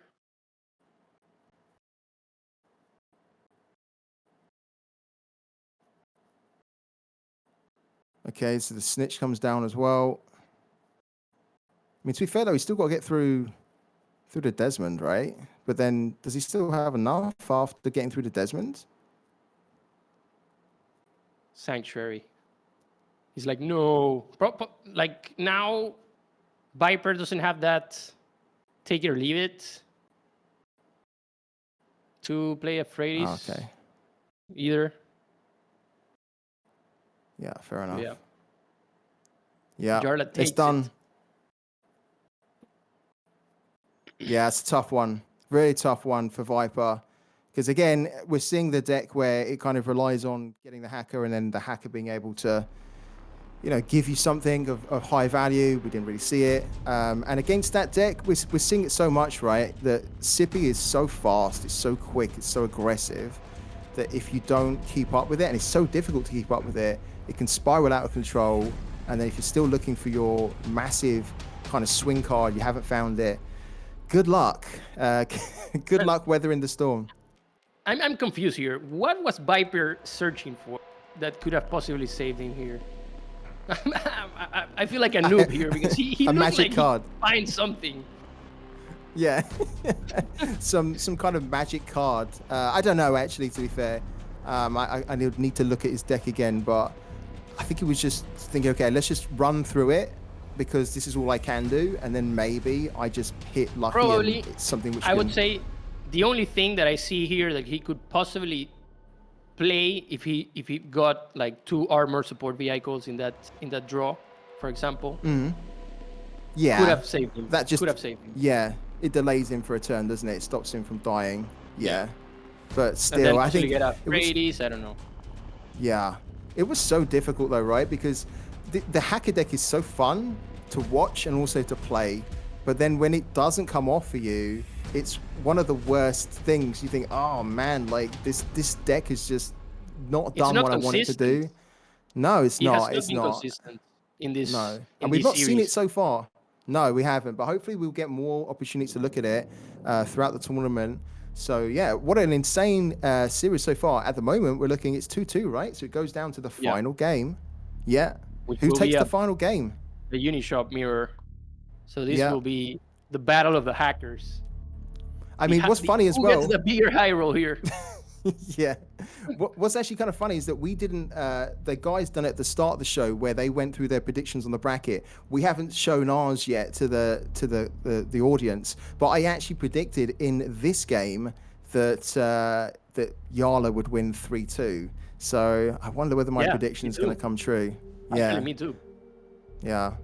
But it's such a difficult one because, yeah, it's difficult though, isn't it? Because like both of these Titans are so good that you'd almost expect that this would be the matchup in the final. It's a shame that we have to say goodbye to one of them soon. But what an amazing start to this tournament. You know, we've had some great games. We've seen the hacker not hack. the hacker's not been hacking at all. And we've just seen, like, I think what I've taken from this so far is the aggro. We've just seen aggro win consistently, you know? I mean, that's a weakness for Unishop. Aggro decks are definitely a weak. If Unishop doesn't manage to contain the aggro, the tempo from a Markolian or a Cepius deck, then it's gonna be super difficult for them. I think Unishop had more of a chance to contain the tempo from a Mercolian than a Cathari, since Cathari has Yeah. so many things that they can just feel the board again, and Yeah. Unishop doesn't have an AOE that can actually No. reset the board. So yeah, in that scenario, we ended up here where Yeah. neither of them could win with the Unishop against their opponents, and this is kind of the same scenario we saw before with Earthen, where it was like Earthen didn't manage to win games and it ended up in mirror. Now we're seeing the same with the Unishop in this case. Okay, so in theory here, in theory, Quinto, one of these guys should hopefully be able to make Hacker work this time and work with great I hope effect. so. In I theory, hope- right? Yeah. No. I mean, no, come on, Hacker. net neutral. No net neutral Hacker. Yeah, right? Come on, Everything everyone's is changed watching exactly Hacker. the same. Yeah, exactly. He needs to show up now. Oh, okay. So here we go. We see a mirror here. This is the deciding game. So whoever wins this goes through to the final 8. Yeah. Right. So Viper Viper opting to deciding keep to at go the. with the Cunning Diplomat and Desmond Walker. Yeah, right away. I was just about to say that would have been interesting. He opts not to go with the Cunning Diplomat, but he does keep the Desmond.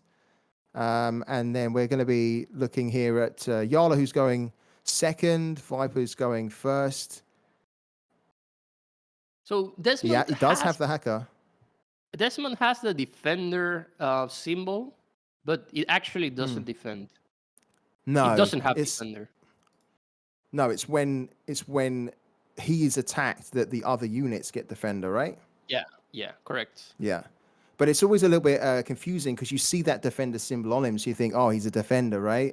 That's what I was starting to think actually in the last game when I was looking. I was like, oh, okay, how are they going to get through? But of course, he deflects the defender to the other units. Really interesting card. Yep. So Sanctuary is actually really good because let's say you get into a place where you don't want, like, you need to bank the take it or leave it. You can just Sanctuary it and you'll get another card to bank, for example. Yeah. Both players here have the take it or leave it and the Hacker. Viper with the advantage going on the play, since he possibly could play it first. Yeah. And gets the passive first, too.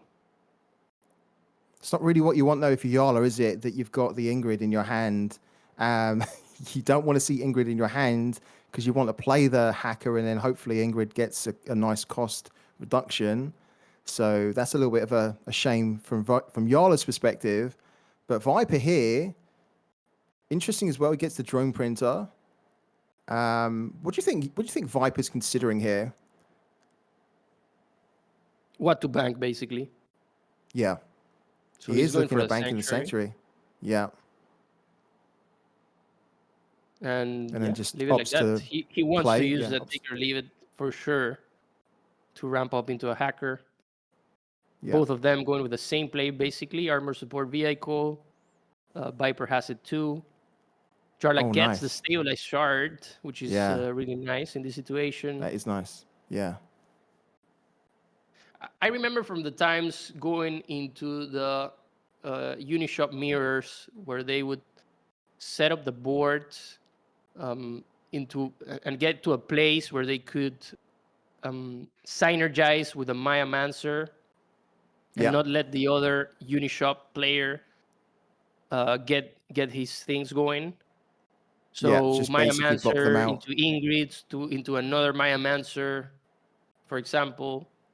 So right now, my point is that right now we're not watching what this mirror is about. This is just like, how do you say it? Like a gameplay it's about just dropping what you can, and getting into a position where you can start doing the combos that you need to do. It's not like you want to rush and get some tempo going out of nowhere, just for the sake of killing the opponent.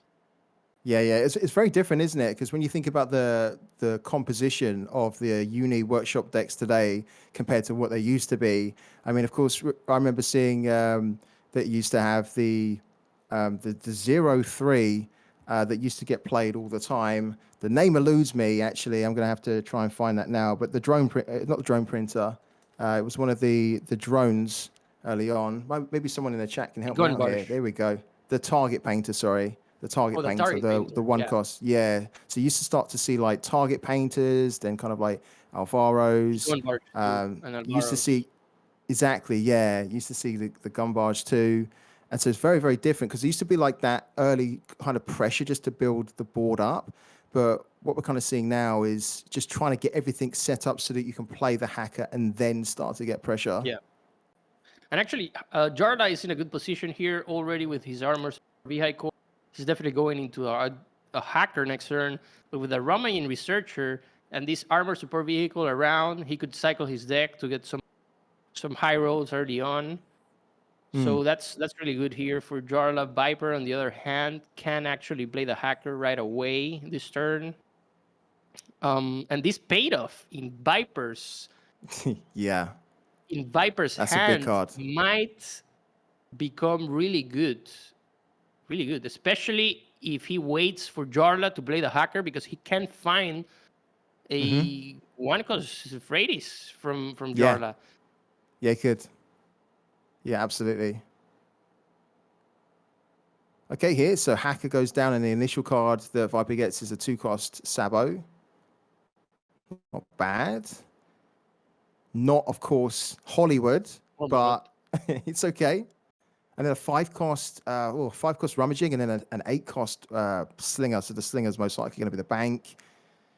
But yeah, I agree. I mean, we could see a huge paid-off play once we see the Hacker, and the Hacker is coming down for Jarla. So this is setting up to be an interesting couple of turns. So Jarla is not running paid off. This could give the edge here to Viper. Yeah. Well, we get a 4-cost. Yeah. It's a 4-cost Ingrid. Ingrid. Nice.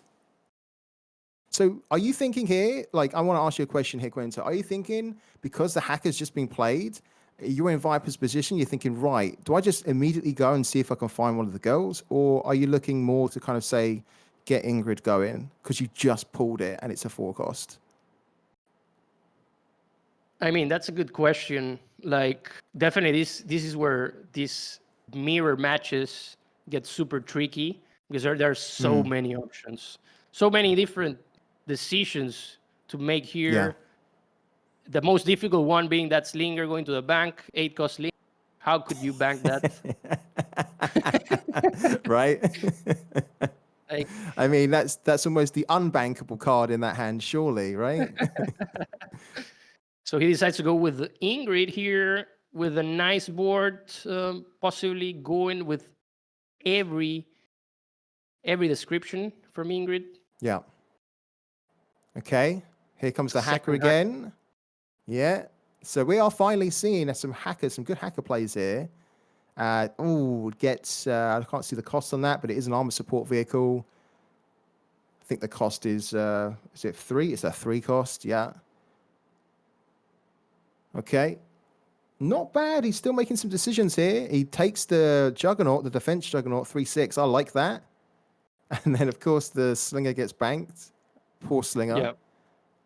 Definitely Viper saving that paid off. Yeah. A lot of pressure here now for Jarla. Yeah. Because in Jarla's position, I mean, he's played his hacker, but he's not been able to get anything. In fact, what he drew was the Sanctuary, which was still a 1-cost, so it didn't change at all. And he's got Ingrid, but he can't play Ingrid yet. And even if he wanted to, he doesn't have enough universal cards really to get the benefit out of it. So, yeah, that board is getting a little bit scary, isn't it, for Viper? So Jarla, I think Jarla's hacker is bugged. He got a cunning diplomat at 2-cost. Oh my god, what is going on here? Yeah, he's not been getting the hacker. Honestly, has been like working against him so much. Definitely playing for the other team. Looks like actually Viper is standing So I feel like Viper can sense that he can sniff a kill here. He's standing, and Jarla's really concentrating because this is a super important turn now for Jarla. There's a lot of damage on the board, right? There's like, what, 11? There's like 17 damage on the board. That's actually Jarla crazy. still can't play his Ingrid. Maybe finding a 1-cost Freydi's here, a 3-cost one. And now paid off wouldn't be as effective. No, wouldn't. Viper would He needed want to it find her. be. Yeah. He can definitely find a Siren, for example. Gets a second take it or leave it. He still can't play Freydi's with this second take it or leave it. And he's going to be milling. He's going to be wasting a couple of cards if he doesn't use these take it or leave it. He needs to play like probably the armored support vehicle, no? Oh, he's going to... Okay. Get rid of the drone printer for... Okay, there is the 0-3 I was talking about, the target painter, which gets... well, he wants to bank it, but he's already banked, right? So he needs to play something, doesn't he? What would you be doing here? Would you just be looking to play, say, armored support vehicle? Open the menu, hover around. Hover to the top left. Yeah. Okay. Yeah, I mean, Jarla is in a bad position since his Ingrid is at full cost. Yeah. And Viper is, like, for example, finding these Astels is really good for him. Yeah, it's Can brilliant. bank easily this Ramain Researcher at 5 costs. He doesn't want that. He can drop Desmond too. Yeah. I'm just wondering whether Viper's considering, do I just try and get like the Freydis whilst I have board supremacy with the paid off? Or whether he just thinks, you know what, like let's just keep more pressure on the board. It looks like he's going for paid off. Yeah. I think he will go for a Siren, the Siren here, most likely. Yeah, once he doesn't see. Yeah, absolutely. That'd be a nice play actually, getting the Siren. That'll give him a ton of damage. Look at that. The moment he knew that there wasn't a Freydi's and Ingrid. This also it's also good having the bait off because it kind of tells you, nice. That's a nice one. That's smart. Yeah, that's smart. I like that.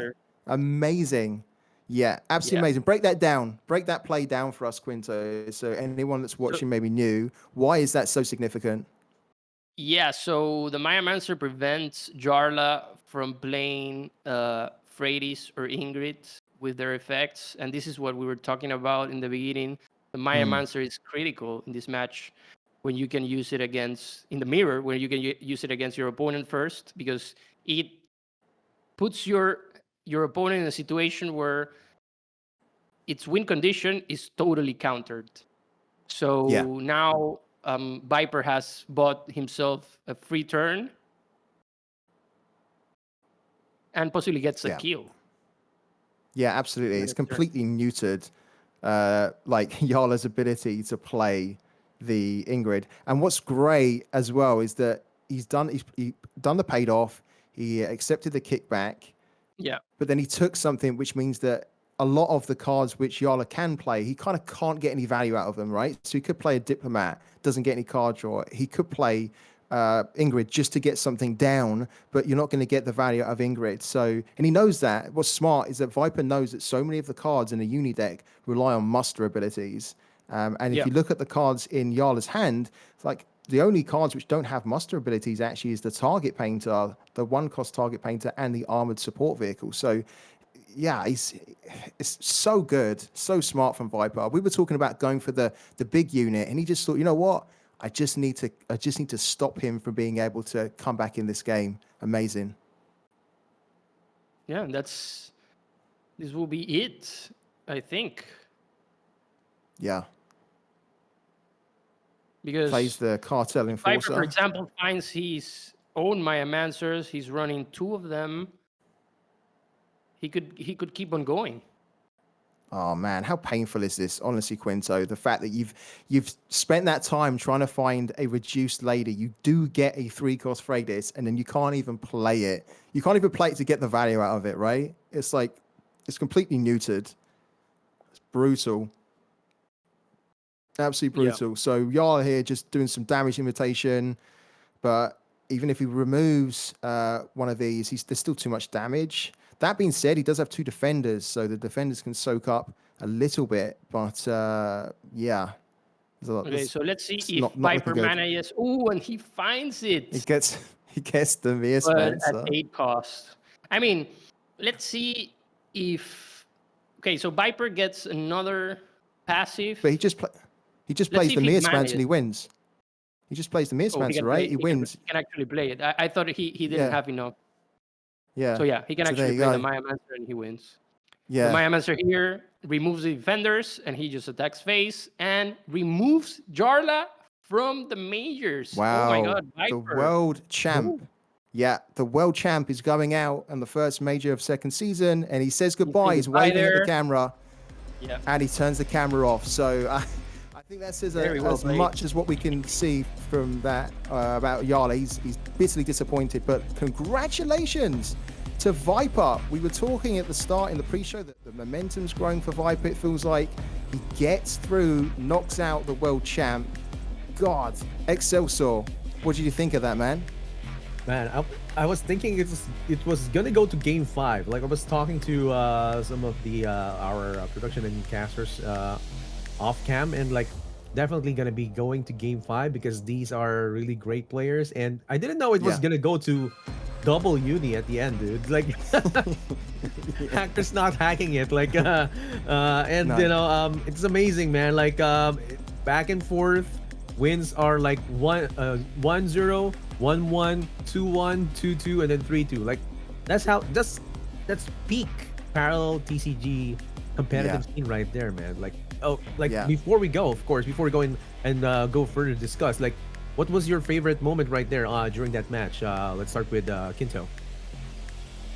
During that match or during the whole series? During the whole series, man. Like the whole series was like, what's your? I think definitely the first match when Jarla managed to get a Maritus from Neve and get to copy Adira's effect and Cyrene's stats. I think that was that was insane, and how he played that whole match, preserving his health to essentially being able to end up the game by the time he dropped Neve. That was really impressive. Yeah, I like that. I like that to play too. Like the Maritus, man. That's like chef's kiss from the RNG. How about you, the Factor? What do you think, man? Yeah, it's a difficult one because I kind of have like 2 favorite moments from that series. Like the first one was when Viper was playing as Sippy up against Jarla's Uni Workshop, and of course it was really frustrating for Jarla because he was looking for the hacker.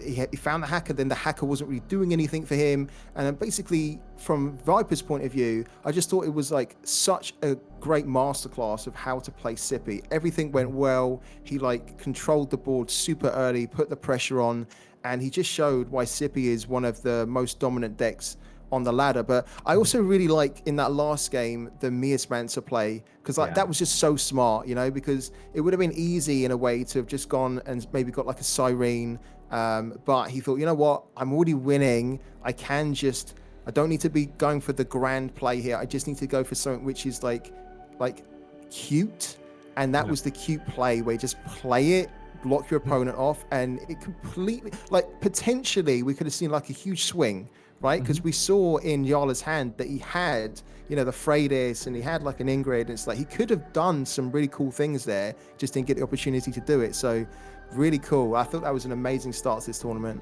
I really do. Yeah, really amazing start indeed for the first day of Majors 1. And you know, you mentioned a while ago that your brackets were not shown yet, but of course it's time to show your homeworks. Let's go first with the first bracket prediction. Let's see how it fares compared to what happened recently. And I mean, whose homework is this? Is this this is mine. Yeah, this is mine. Yeah, this is mine. So yeah, I've gone with Lambie to win the whole thing.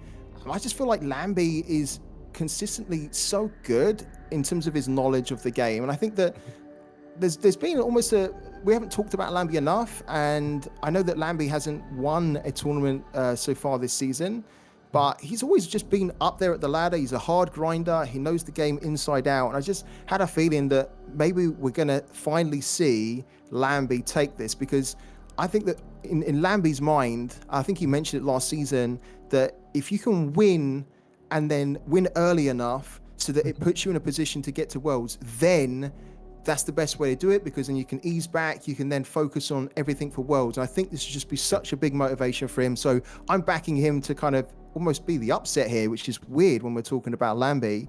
But like when you look at this, the path that he would have to take, he would have to, you know, like beat Zaratustraa, beat Very Fat Cat on my bracket, beat Egorik, beat Jarla, but obviously Jarla's gone out now. So yeah, I didn't start off well. So yeah, that's my predictions. And I think as well, you can see that I also put like BlizzCon would go quite far, and then Jarla would knock him out. But is BlizzCon in this, or has BlizzCon gone out? Can you give us an update on that? Yeah, BlizzCon is out already. Gorrak just Wow. went in, destroyed him, man. Wow. Like a very, very surprising upset right there. Oh. Wow, that's massive. That's absolutely massive. So yeah, it looks like I need to go and do better on my homework, apparently. So yeah, those are my predictions. I enjoyed it though. It was fun.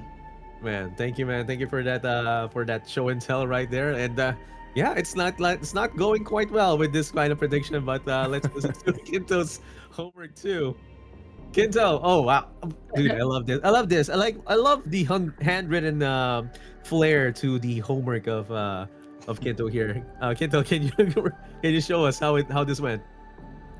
Yeah, for sure. I mean, definitely, I think Egorik will take this one. His side of the bracket is really, I want to say easy, but it's a better path for one in the bottom. Well, we already know that Lambie's out. The Jan is out, so I'm still there. Jarla is out too. So yeah, I think that in the end, Egorik will take this one, and will win the finals against whoever he goes against. Yeah, man. Like, Can I just jump in really quickly? I just want to jump in. Yeah. Sorry, I've just this is the first time I think I've been looking at Quinto's handwriting, and Quinto, like you must have given your teachers an absolute nightmare. You must have. No. you must have given your This teachers is my a nightmare. handwriting. This is my handwring with the mouse. This is not my. I actually have a nice Right. handwriting, by the way. Okay, good. his Love it. defense, he was using a mouse, so this is like how you would draw in Paint, right? In Paint, yeah. I did it with a snipping tool, and I actually had to do it 3 times. By the 3rd time, that's the one you see here. I went really fast to it. Love it. I didn't know it was a best. Well, I forgot it was best of 5. So yeah. But dude, you got the prediction right for Egorik versus Never Lucky with the 3-0 right there. Like that's Well, a good, wow. good start. Yeah. Anyway, At least one. At least one. At least one right there. Yeah. Oh yeah. I mean, yeah. Okay, so with that, of course, we're gonna be saying goodbye to our casters here, the Factor and Kinto for now, because we're gonna be looking at the brackets a bit later after this. Just as a short recap as to what happened, and we're gonna be seeing them real soon, like after the next match. But before we do that again, guys, let's say goodbye to our casters, Kinto and the Factor. Great cast, 3-2. Like really good start for Amazing. Jarla and of course we've had Viper as well. So let's look at the brackets right now. Okay, so while we're waiting for the brackets, again, here is the update for the Parallel Prime League Major 1. We're gonna be having Egorik move forward with a default on Never Lucky, and then of course Deker is gonna be moving forward as well, and he's gonna be facing Egorik on the next match. Was Pandapple winning with 3-1 against a Very Fat Cat. Zaratustraa bumping out Lambie series with a 3-2 and moving forward as well. And here we go. New name as well. Gorrak going in with the 3-2, having a field day as he goes on to round 2. Soraa going in with the 3-2 as well. I think they faced each other in the previous tournament as well. Moving forward, and again Harold, another new name, or relatively new name, destroying a destroyer, and moving forward, and he's gonna be facing Viper, who we watch in round 1, who was able to defeat the previous world champion, or the world champion that's defending his title. I don't know if it sounds right, but yeah, that's gonna be our bracket for today, and we're gonna be having over at the next matchup Egorik and Deker. And let's welcome our casters back to the table. It's gonna be Ali and Muka. Ali and Muka, man, you watched those matches, and well, what do you think? Like, any favorite moment from the first match before we move on to the next match? Let's start with Ali. I think, yeah, maybe it was Quinto that said it, but the Meritus play was pretty cool in that first game with the Adira. But I think my favorite thing is just how locked and like so good both of them are. Like they're like Viper giving like a masterclass in that Scipius play, and like Jarla just being like, he just doesn't misplay, you know? It is just such clean plays from both of them, and we got an awesome, match going all the way to game 5. I did call. I think that's the only match that I did actually call right in my bracket. The rest were totally wrong. So congrats to Viper, and again, Jarla, love you. I just felt like Viper had this one, but you both are absolutely incredible players. Yeah, incredible players indeed. Going in with the 3-2, not a clean sweep from each one, but of course, Muka, what do you think? What's your favorite moment during that match? Yeah, I mean, I think everybody took all my favorite moments, but I was very impressed with the paid off into Miasmancer in the Universal Mirror. Good catch from Viper to see he was ahead, and if he just locked in the Miasmancer, he could push so much damage that he could secure the game. Like, it was the old way of playing Universal, but he kept that with him for that matchup, so I liked that. Yeah, definitely a good Miasmancer tech, like going back maybe two patches or 3 patches ago. It's really a good thing to see Miasmancer come back. And we're gonna be seeing Egorik versus Deker right here. And let's start with the first deck coming from Egorik. Let's look at this deck right now. And it's gonna be Egorik here with the Scipius deck. Let's listen to Ali to break this down. Sure. All right. So Scipius lists pretty locked from previous metas of what we've seen. We were looking at 1 Drusian Exorator for some push. Looks like he's added a genetic correction in there for just a single target answer. Everything else is looking pretty normal. Not got 2 Saboteurs just for some relic destruction. Of course, the Convergent Mass is now a staple after the shotgun patch. Domina, of course, but yeah, this is looking like a really solid list. Scipius is gonna do what Scipius is gonna do. Yeah, Scipius doing Scipius things, and of course, Miasmancer is right there as well. Just another callback as to that card, and let's look at the next deck of Egorik. Here we go. We have here Nehemiah under the earth and being brought to the tournament. Let's listen to Muka to break this down. Yeah, the list as its own is pretty locked in from what we see nowadays in ladder. The star of the show being Steward of the Garden, Helm of Avigdor, but he's got a good amount of 2 drops in there to make sure he can never whiff. Altars of Gaia's, Fungis, like there's a bunch of stuff in here. The 1 drops, they're interesting. Double Grove Guardian, 1 Primea Conduit. Interesting ratio there. Otherwise, everything looks very clean and standard. This is a very strong Nehemiah tempo build, and that's why last match it was banned. So we'll see if it makes it through the ban wave this time. Yep, let's see if this makes it through. And it's interesting as well that they put Helm of Avigdor here, where I usually just see it on Gafar, and we haven't seen it in play quite yet because they have been banned. So let's wish for it, and let's look at the next deck of Egorik. And here we go. Egorik is going to be going with a Unit Cathy, I think, but let's listen to Ali. Yeah, so Unit Cathy, it looks like let's see, what do we have here? Of course, 3 copies of Interrogator. Miasmancer seems to be making its way into at least 1 copy into a lot of these decks. We've got the Ruthless Sergeant, 2 copies of that, which has, seen a massive increase in popularity after it got buffed again, so that's pretty cool.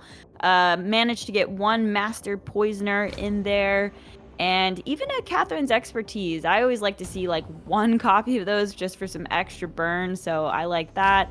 Also has the Memento in there. But yeah, this is the unit Cathy list where, not the, one that's heavier on the effects, and it looks good, and yeah, looks solid.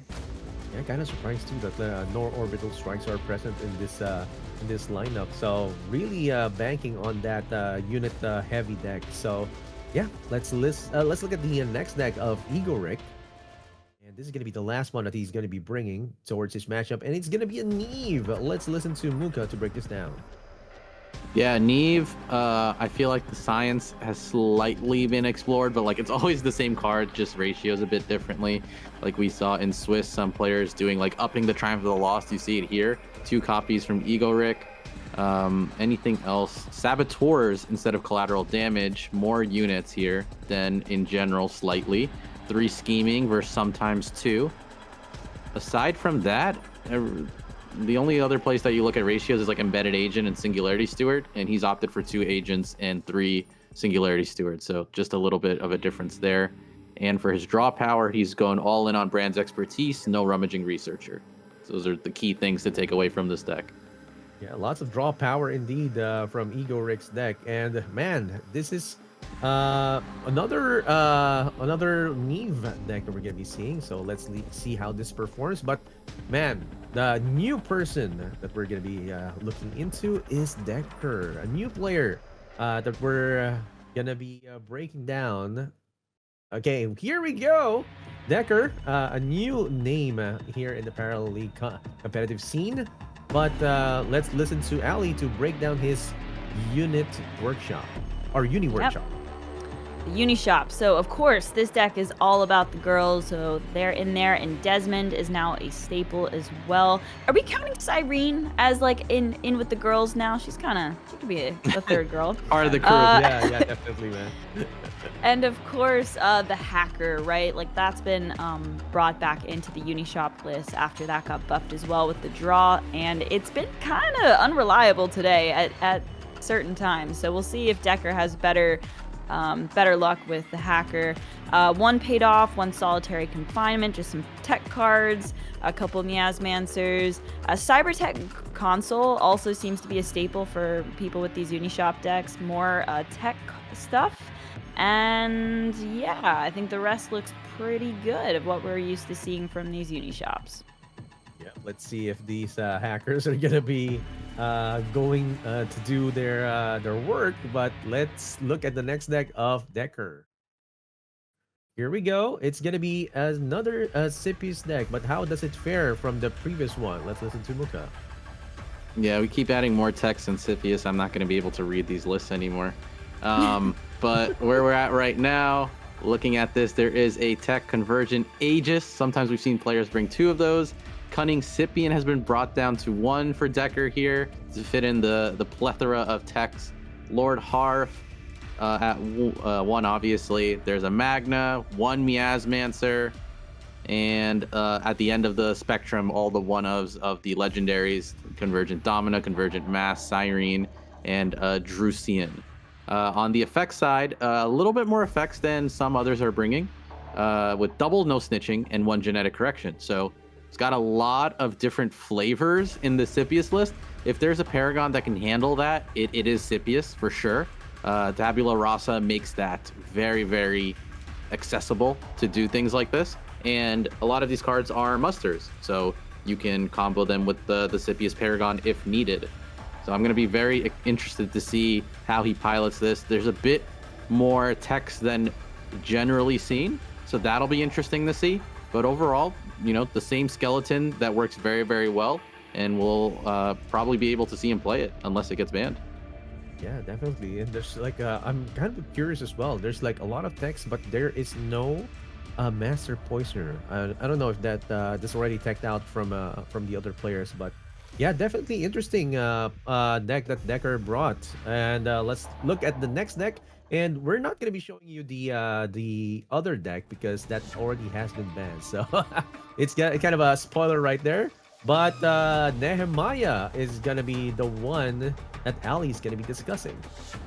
Yeah, so this looks really similar to Egorik's deck. There's a few differences. One, Deker's got Miasmancer, and Egorik did not. But spoiler, Egorik's Nehemiah did get banned, so we won't get to see that disparity anyway. It looks like Deker has 3 copies of allocated provisions, while Egorik only had 1. So I thought that was kind of interesting.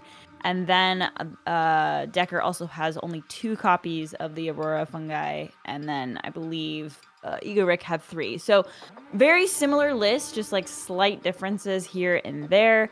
But yeah, this Nehemiah got through, and so we're actually going to get to see some Nehemiah gameplay. So it's exciting because I think we haven't seen it yet in this tournament so far because neither Jarla or Viper had it, right? So it'll be exciting. Yeah, it's gonna be exciting. Like this means that we are definitely gonna be seeing an Earthen deck being played on the rather being broadcasted in this tournament. And yeah, so those are the decks of our players, Egorik and Deker. Type it in the chat who you think will be winning this matchup. And you know, we've already seen from our casters the predictions.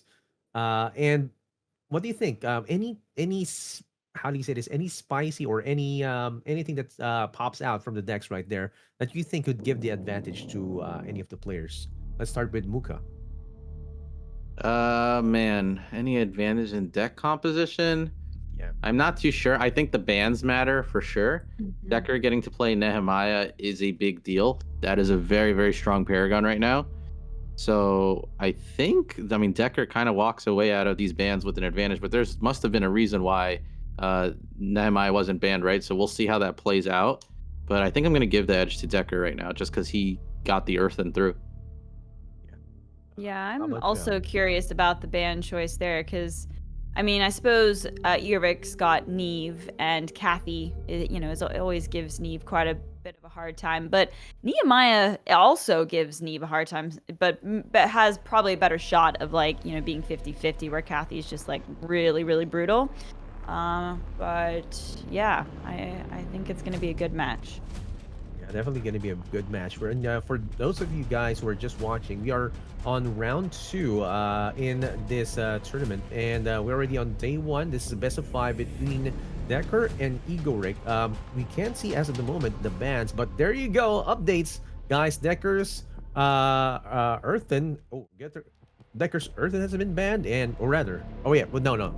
Let's scratch that and start with the first match. It's gonna be Deker versus Egorik. It's gonna be Neve versus Nehemiah, and we're gonna be passing it over to our casters, Ali and Muka. Guys, take it away. All right. Let's go. Yeah, Deker Yeah, shake off Earthen cobwebs. band, and then wait, say it again. Like, shake off the cobwebs. It's Shake been a off the while since cobwebs. Yeah, let's we've go. casted feels in like- a minute. It's been a minute, right? Yeah. The band is back together. I feel like it's Oh been man, a second since it's been the 4 of us casters. 100%. Sorry, but I apologize. I was interrupting you going through. You were talking about something with Deker and Nehemiah, I assume. Yeah, I think we got a little confused. We might have swapped them, but Egorik's Marco was banned and Deker's Earthen banned. So I just want to make sure that was clear. But all right, let's get started. Yeah, Deker, we can't see his hand just yet, but looking at Egorik's hand, not a bad start. He opened with the embedded agent that did unfortunately get no snitched for him, but he has access to build more of his hand with Brand's expertise. The erasure is obviously very nice in the Shroud matchup.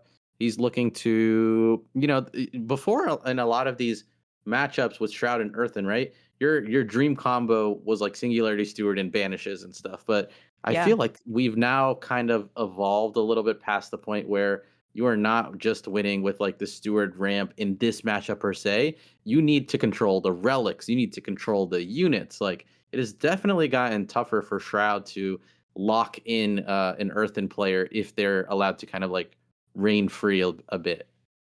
Yeah. I mean, we Oh see my these god. earthen players like really pop off with Altar of Gaias, with the Terras in the late game. So you're absolutely right. Having Relic Destruction is pretty clutch.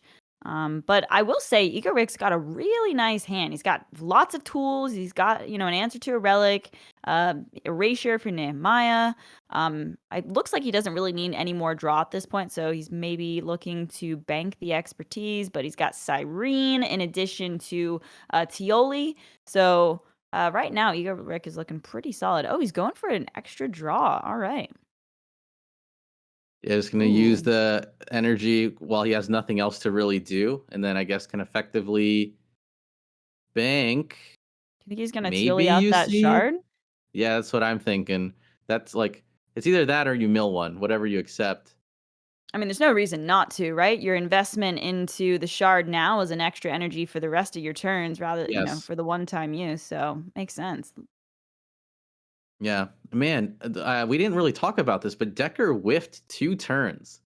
That's a pretty big deal in this matchup. You definitely want to be doing something turn 1 and turn 2 against Shroud to like start making them use some of that removal, right? Egorik's got now double banish. If you don't even consider like running into something with maybe 3 health and then life siphoning it. So this is going to be a bit tougher for Decker to kind of like try to steamroll through. Yeah, absolutely. And we've talked about in the past how Nehemiah actually is like in a pretty decent spot against the shrouds here, but not if you're whiffing the first couple turns. Like you really want that Steward of the Garden, right? Getting it down, Yep. or even a shard or something like that. But and so we can see here the caretaker, like Egorik's just gonna do a simple little banish, easy game, easy life, and just keep on going with his game plan. Yeah. Man, I forgot Egorik plays with the shades. He's got like the poker shades. We've seen him on We've got camera, I think, once before. But and yeah. this angle too, where you can see like you're like looking above him. And I remember last Yeah. time chat was like guessing what was on his like on top of his shelves. Honestly, like the both of them though, because Decker's got the mask, Egorik's got the Yeah. shades. This is like some stealth gaming here. Like, I love it. Yeah, they're Uh, playing they're playing on a whole other different, battlefield for sure. Like there's more going on here, a lot more mental games. yeah, it does feel like we've got a poker match going on for sure. Okay. All right, So going on to Egorik's Egorik. going on to 5 energy here, thanks to the shards. So wow, he just like really hang on a darn second. Has he cast 3 expertise so far? I think we're at 2 so far.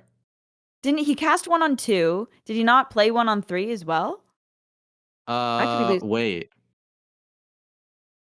I, I think wait. he No. might have cast That's all 3 in the first like 2, 3, yeah, 4. you But might be right. No, it's pretty wait, did wild. Okay, he? That yeah, I he guess. might His not have. hand's juicy, that's for sure. That's what That's I'm like, saying. It's oh my juice. god, the Eclipse Fate on top of it. Like, Wow. Decker sees that Helm of Avigdor, but it feels pretty late for that boy. Maybe you play it still. You need to ramp your way to a better Terra glider and to try to get to that Terra because your mid game is weak. Yeah. I think that's exactly what he's gonna do. Yeah, I think especially with Egorik having the shard developed, like you got to keep up. You missed your, Steward of the Garden energy plays in the beginning. You want to just like get that helm down and start getting more energy as well here. Yeah, I don't believe he's banked yet either, so he will be able to get the rummaging out. Okay, decides to go So face. gets him a bit of a draw. Yeah, I think he's just gonna push aggro, try to get him down as much as possible. Try to win off like Formidable, Terra, those kind of cards. Just play the mid It game is. as aggressive as possible. Yeah, does feel bad though because you have to expect that Shroud is just going to have the answers to the units though. So like if you're not taking Yes. the value trade, it's like the Neve can scale the damage too. Yeah. So I see what you're saying. Maybe he's going for the aggro plan, but I don't know if that's necessarily the best thing in the situation.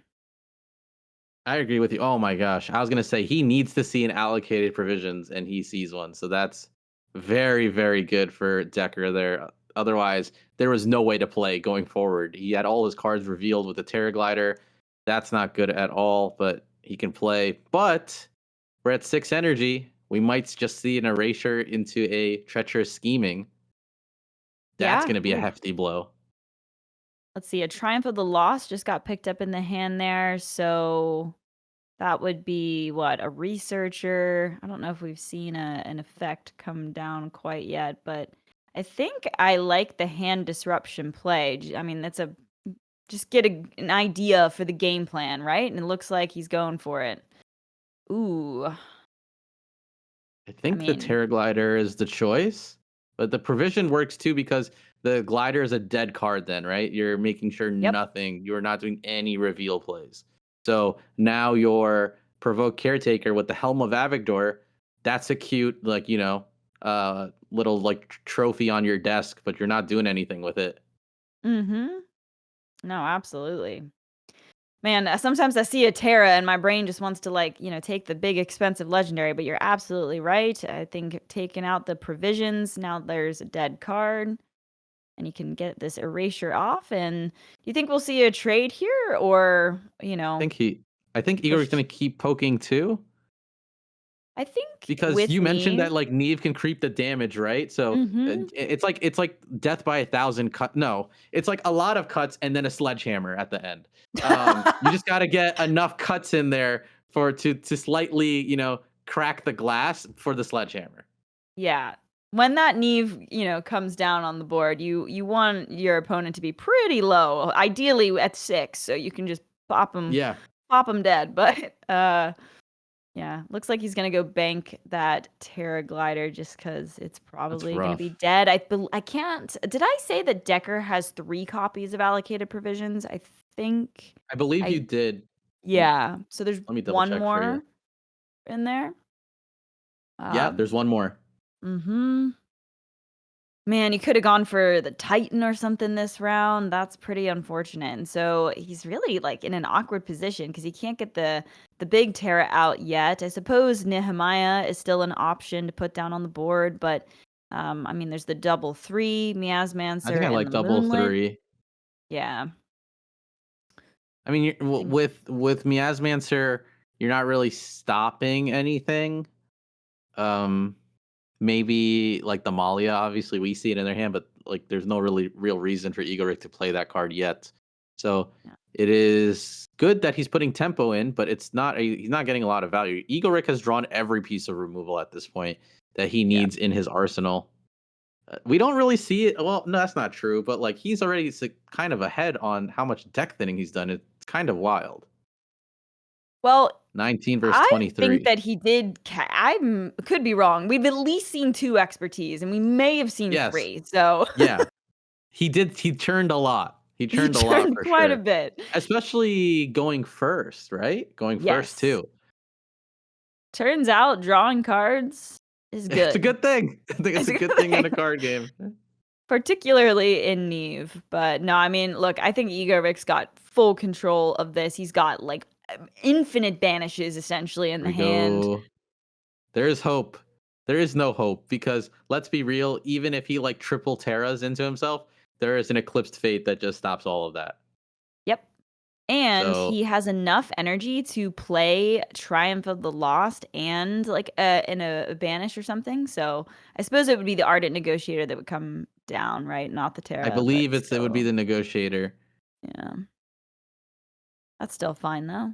At this point, I think you can get the Neve off next turn. I suppose it wouldn't be that big, but I'd probably just want to get the 5 in the No, I pool. agree with you. I agree with you. Because on top of that, okay, he's not going to do it. But on top Oh, of that, he could just kill the negotiator and then just full heal also his Cyrene with 2 yeah, counters. I like that quite a bit. Ooh, maybe he's gonna go for this Void Trapper into Malia, I Yeah, wonder? just keep Just drawing like get the cards. draw going. Exactly. I think that's one thing we've distinguished from Igor Rick's gameplay is he likes to draw cards. Yeah, Because I don't think it's got any corrupted damage in there, right? Nope. He just wants to put No, down. he's just churning Okay. through. 15 cards left in his deck. I think Decker is at like just under 20. Finally, I want to. He's at 20. So like he has a Wong in his hand. Man, what can he do at this point to stem the bleeding a little bit? Um, honestly, I mean, There's yeah, you just also go the fire off Wong. Wong, see what happens Okay. here. I was thinking maybe he needs to 4+4 solitary confinement and formidable maybe to clean this up. But it comes at a cost, right? Because you kind of deal with the whole board, but then you lose more energy next turn. Yeah. But at a certain point, you've seen so much banish that I think Decker needs to get maybe a little bit more aggressive. That's a good draw with the Wong into rummaging, though. He can keep churning for something. Yeah, it's hard to play the answer game and then be so disadvantaged in your energy the following turn too, if you went for the formidable. So I think just going for the development and like hoping that Egorik doesn't have more easy banishes would be the best case scenario. But we see in his hand that he's got both the Eclipse Fate and another Erasure. At least the no Yeah. snitching to kind of stop the Malia draw is kind of nice, but I think it's largely irrelevant. Do we see Neve get cast this turn with, let's see, 10 cards in the waist? Looks like Not yet. no. We're still building. S- Honestly, Egorik can do whatever the heck he wants at this Yeah. point. He's I like, think he's job's got not full finished. control of this I game. need more cards. This needs to be so big that it lags his computer when he tries to side scroll. Oh my gosh, hold on. What does That's that what say? he's Draw aiming cards for. equal to the number of upgrade. Okay, yeah. Upgrades, yeah. Mm-hmm. Can even take a little peek in the hand by sending that Void Trapper to the Yeah. face. I suppose he could even get a Void or get one himself. He should. Might It is be. no snitch. That's why he did his bank first. Oh, my bad. Oh, wow. So then both got snitched. Oh, no, sorry. Malia didn't get snitched. It was the Trapper that got snitched. Yes. Got it. Mm-hmm. Well, Decker is running out of options. Egorik's doing a great job of just playing good beefy units because Decker he wants to get Decker low enough that he plays Neve and just wins. Just yeah. hit face and win. So it's not cuts and sledgehammer. It's like, I don't know, just a lot of smacks, like actual A sizable lot of hits. smacks. These Just those little are whip whaps. Exactly. yeah. Yeah. Nehemiah's, best defense against a wide Neve board is, either spores to sort of clean up the little units in the middle, but that doesn't always do enough, or just building a wall of defenders, but isn't anywhere close to that right now. So Yeah. I think this is just going to be really tough for him no matter what. If he does end up formidabling, that's going to get punished extremely hard because of Eclipsed Fate, banishing all the Oof. copies. You are absolutely right. Okay. Just going to drop the Nehemiah. He's like, listen, dude, I've gone through 3 different banishes, Yeah, with 3 you different surely. erasures. Do you got it? Like, you don't got it, right? But we know Egorik's got it. He's not showing it through his shades. We got to look at his hand to see it, but he's got this locked and ready to go. He's gonna push more damage to Deker. But after seeing Eclipse Fate, the formidable becomes a little bit safer, right? You're not as stressed. Yeah. So there's I wonder. 13 cards in the waist here. You think I he'll think just finally use you that can Eclipse Neve. Fate? He could Neve. Yeah. And that lets him trade into Nehemiah better, and then swing. I don't really know. It's not super great. It's one of those Looks like things he's where gonna like Neve. you just Neve here, right? I mean, I think trying to like if you don't, you're giving the opportunity for them to kind of do There we something, go. right? Like Oh my okay. gosh, he draws for this Actually too, gets right? another card. Oh my god. This man loves drawing. The king of drawing cards. That's Let's go. cool. Oh, Oh, okay. okay. No, No, not let's again. get Not again. another one. That would have been... If he had like rummaging after, I would have been like, okay, let's calm it down, my friend. Yep. I like his placements, by the way. He is paying attention for virulent spores. All the 2 costs, 2 health or lower are staying in the middle, and everything on the outsides should live. I love when I see these pros also reading some of the Neve cards. Like, it humanizes them a little bit. Like, they don't know every single. I mean, they do know it, but they're just gotta double check it just in case too. Yeah. You know. All right. A little Pathfinder. Can't check what the fanatical crewman got just yet. All right. Ilana. That counters spores. Oh wow. None of your units can Wow. die from Yeah. decay. He's cheesing. He's revealing the poker face. These legendary pulls off Neve have been Ooh. so niche and so good. I love the interrogator too. That's a fun one. Honestly, though, I don't even know how much you need the spores at this point. I mean, the Alana is just the cherry on top, but there's, I think, enough. There's like 4 health units Yeah. to probably survive a spores here. But oh wow, Asian subject kid buffing the Neve. Haven't seen that one in a minute. Egorik, Quinto was talking about how quickly Egorik plays, and I definitely want to validate that. He's been like super locked in, knows exactly what he wants to do here. He's just like absolutely cooking, instantly drawing, putting all these down. He's crushing it. All right, he's gonna have to Now, decide how he do wants to this? trade here. Yep. Might throw Yeah, a little fodder in so that the Neve can live through anything that might matter. Or no, sorry, more that the Nehemiah can't really kill anything super important. Be 1-1. Interesting. Okay. Just gonna throw Stewart at the end. Interesting. How do we feel about that? I think it's fine. Yeah, I mean, I don't think it's going to matter too much, really. But Yeah. obviously he could have just gone in with the Neve, taken it out. Now, Neve has evasive, right? So that's nice to Yeah. be able to dictate, getting through defenders and that type of thing. But the Malia that was thrown away was at 4 health as well. I guess the Baron did live here, but I do think it's a little bit of an interesting decision to sort of leave Nehemiah on the board. Like, I'd probably just want to get her off. Yeah. Good. If that was the way, then it probably made more sense to Asian subjugate buff like one of the other units just to clean the Nehemiah, and you do 1 less damage to face. Yeah. I kind of would have liked that just because we're gonna see formidable into spores here, and if he formidable into spores, he would have to 100% throw all of his formidable tokens into the Ilana, but this way he only has to throw 2 and then can just throw the Nehemiah in. It's like very subtle, but like he needs the spores off to get a decent amount of damage in. Again, I think you're right. It won't super matter at the end of the day, but because Egorik's hand is his board's set up really well and his hand's cracked, so Yeah.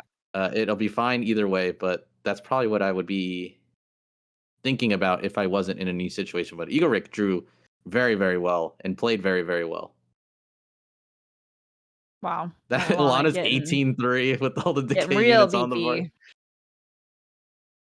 I believe that we are going to see this eclipsed fate on these Oh yeah, seeds, though. and that Stewart is gonna get fat. So the middle of the board is going to get wiped out here. Even Neve will as well, putting it down to 3. Is there Yeah. anything in the center? Slight that's gonna mistake take from it? Egorik, right? Not positioning he was positioning everything well for his spores, and then at the end he's like, I got it. Yeah. But this class fighter, maybe? Could maybe do something. Maybe. The Spectre attack is that what it's called? A Spectre attack craft is going to live to see the day as well. Yeah, draw him yet another card. He's gonna have the Spectre attack craft, the Singularity Steward, and the class fighter. I believe it's called something class fighter. Yeah. And then the Pathfinder should buff something here. Got a Dira in the hand, as well as the Eclipsed Fade. I mean, I just think the lack of energy from Deker after this. Eclipse Fate is just gonna absolutely smash it. And plus another card from the Spectre Attack Craft. Yeah. I think Deker's cooked in this one. This is definitely going to be Egorik's game.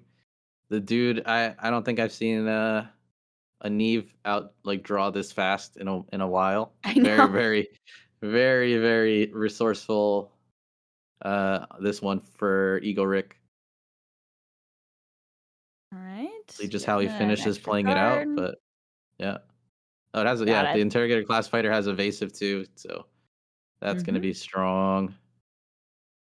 This that's Singularity just Steward should get pretty large as well.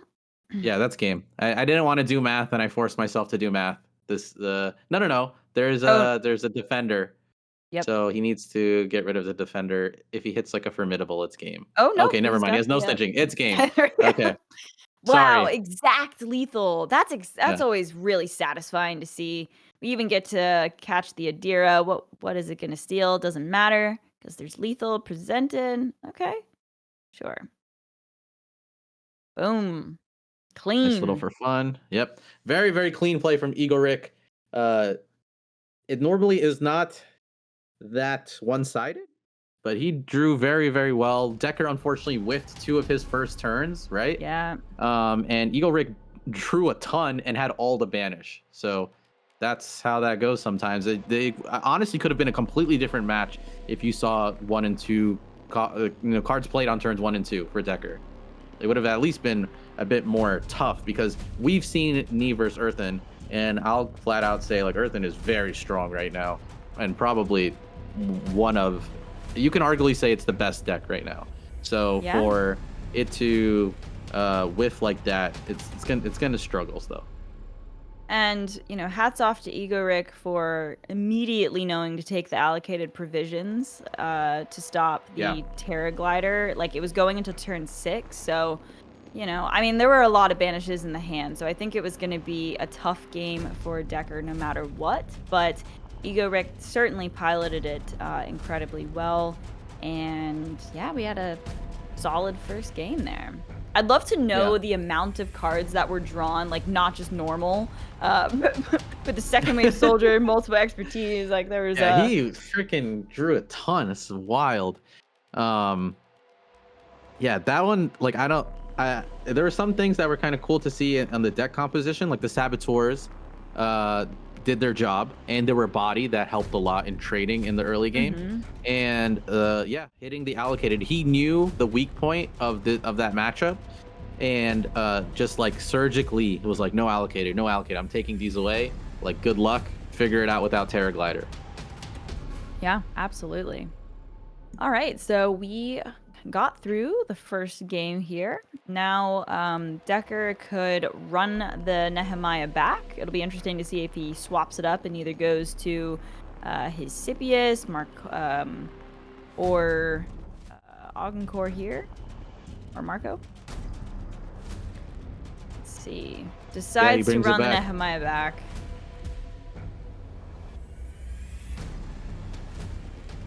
Into the Catherine the Point.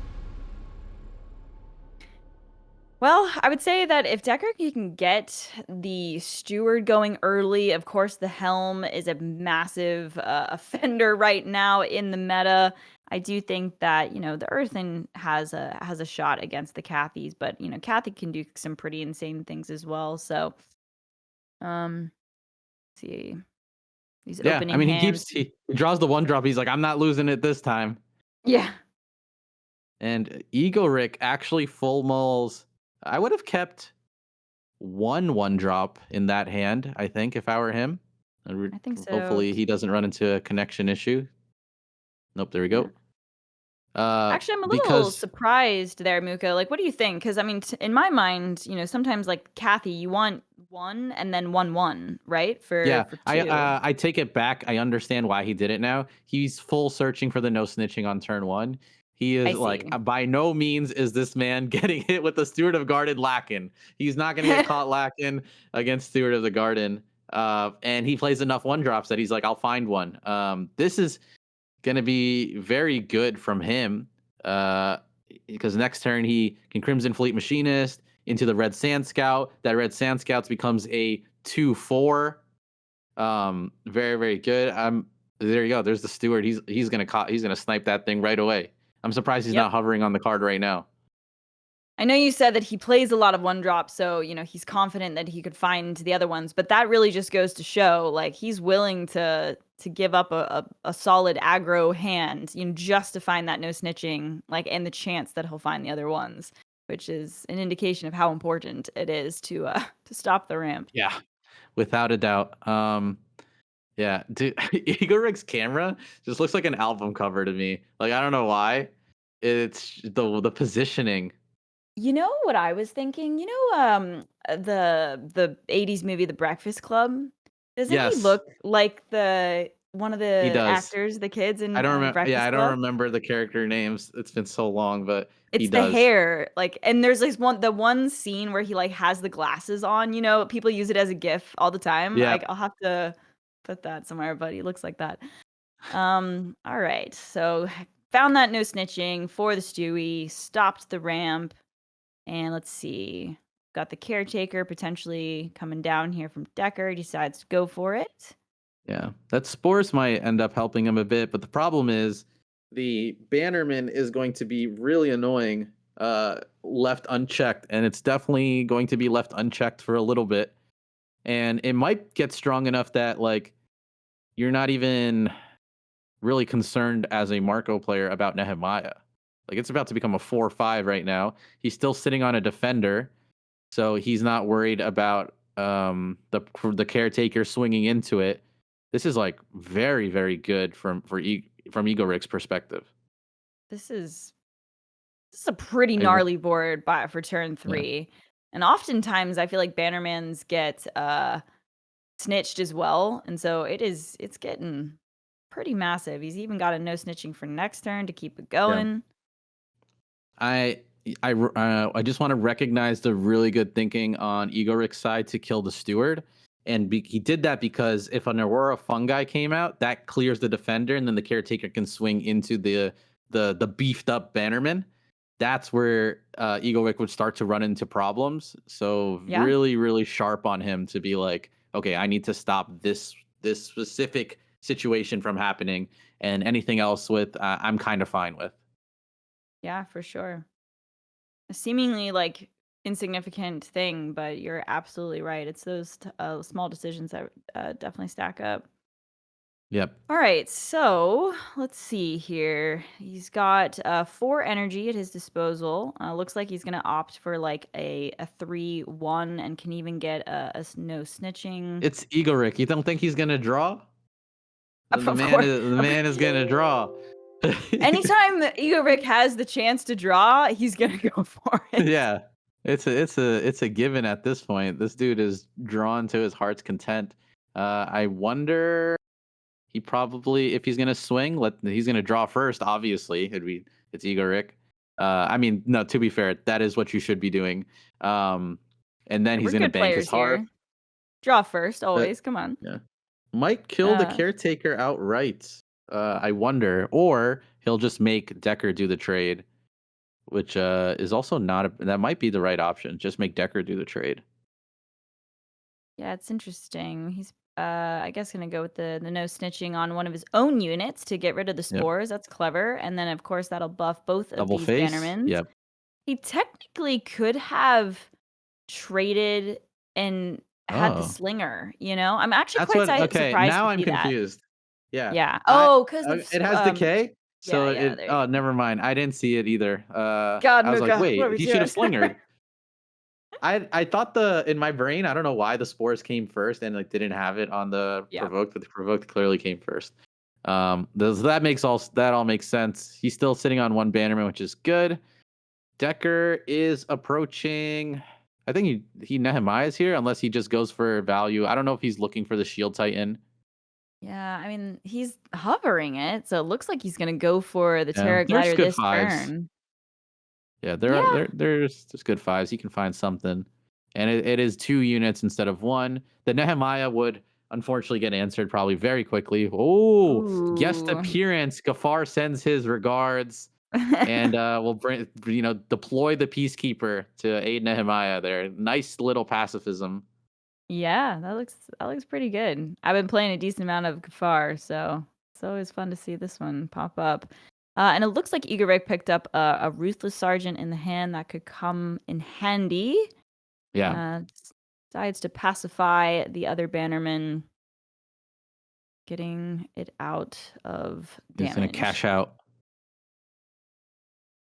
I will say though, Deker needs to take a lesson from Egorik's game here and find some card draw, because I think it's going to be really tough to win this game with just a card off the top each turn.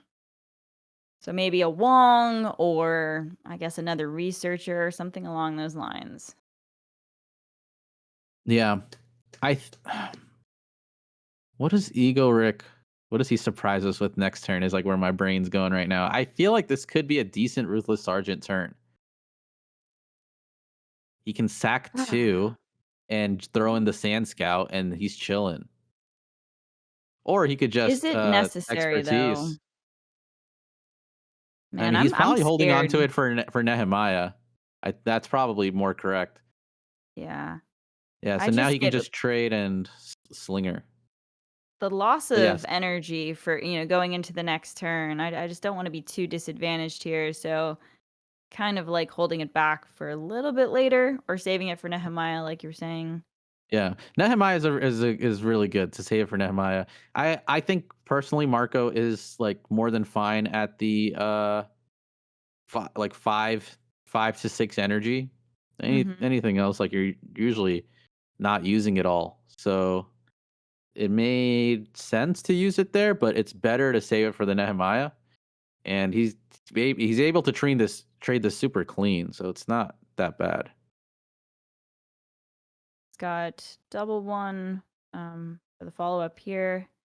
Probably looking to get Kathy down at some point. He could potentially hold back, one of the ones to buff with the Kathy next turn, Yeah. but I definitely think getting them both down here is a good idea. Yes. Oh, I was gonna love say it. this. I was waiting. I'm like, is he gonna snitch his Bannerman and just start pushing more? And I'm so happy he did it. Like I was like, wait, once Allie's done, just mention it if he doesn't do it yet. Like, Yeah, love it. it's nice. Came out And really good. the memento is such a cool pickup for this board as well. Yep. And you can even like go double 3 with the Researcher next turn. This is looking really good for Egorik. I mean, poor Deker. This hand has just not been it. Like, again, I think he's needed more card draw, or like, I don't know, even having to go for the Terra Glider on 5. It's not bad, but I wonder if he should have just dropped Nehemiah like that turn instead. But I don't know if it would have made too much of a difference here. I don't think so, because like we saw so many different answers for Nehemiah, and it's like even here it's gonna be so answered. We're gonna be at 6 energy for Egorik. He can 3+3 easily. Ooh.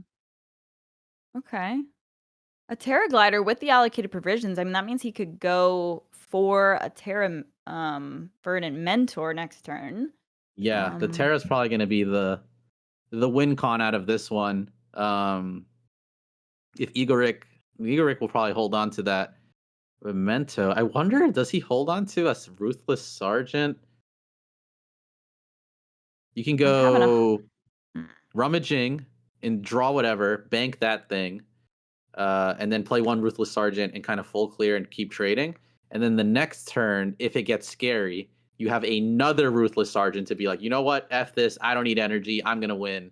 Kill whatever the Terra brings up that's in problem. Trade with Memento and just kind of win from there. Well, looks like he's doing what he usually does, drawing first. So he's getting that going. I mean, I'm so tempted to I want to get this Memento on the Oh, board, though, okay. Ooh, Yeah. Miasmancer. Well, that's perfect for next turn. He just needs to set up something really scary here, and then he's got the Miasmancer to get through any, like, 10 seconds to fendered make these board, trades. right?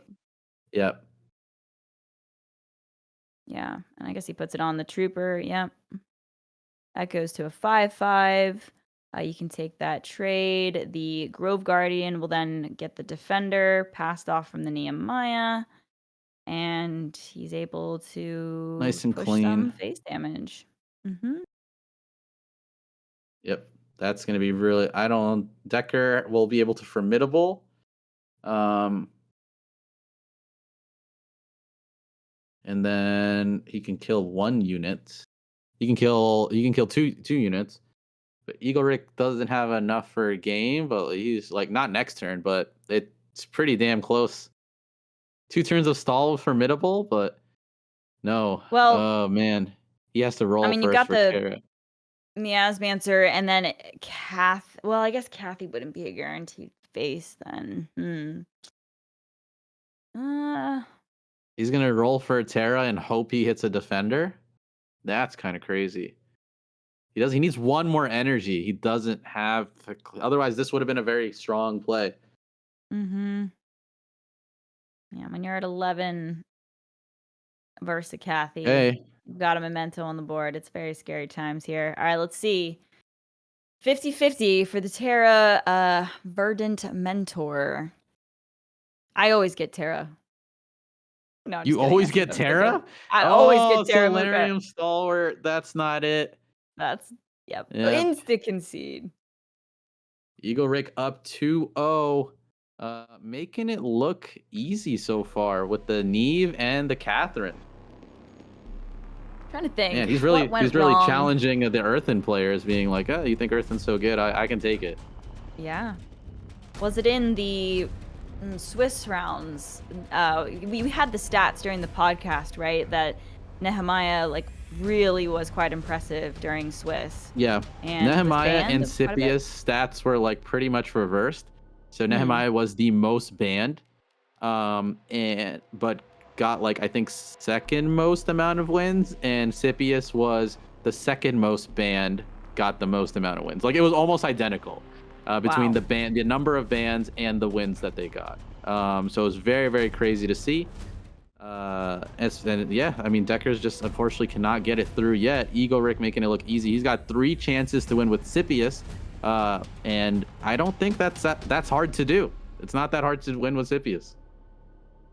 Look, Egorik already having won 2 titles in season 2. I mean, we're only at the first major, right? Yeah. And actually, can we talk about that? If he wins this major, he'll have won a minor, an open, and a major. I mean, that is pretty damn That's impressive. legend status. That's That's pretty like baller.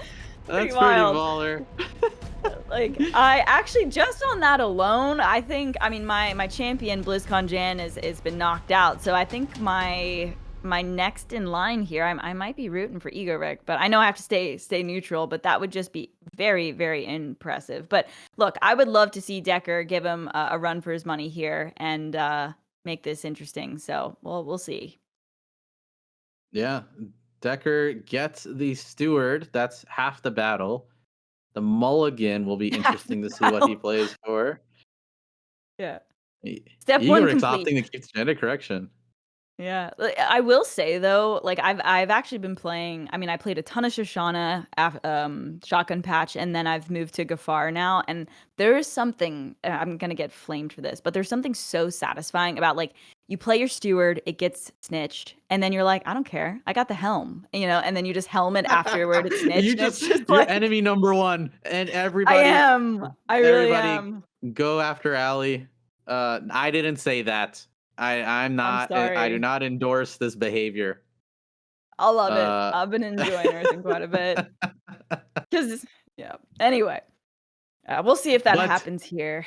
But Yeah, he didn't fully. I mean, he hit the steward, and we don't see what he has. I know his hand usually takes a little bit to come in based on the last game, but he didn't aggressively mulligan for helm or like 2 drops. I think he kept a snitching, and he kept a second steward. So interesting mulligan from his approach. I probably, after seeing a steward, would probably have aggressively mulligan for some more pieces to like keep playing the game. You know what I mean?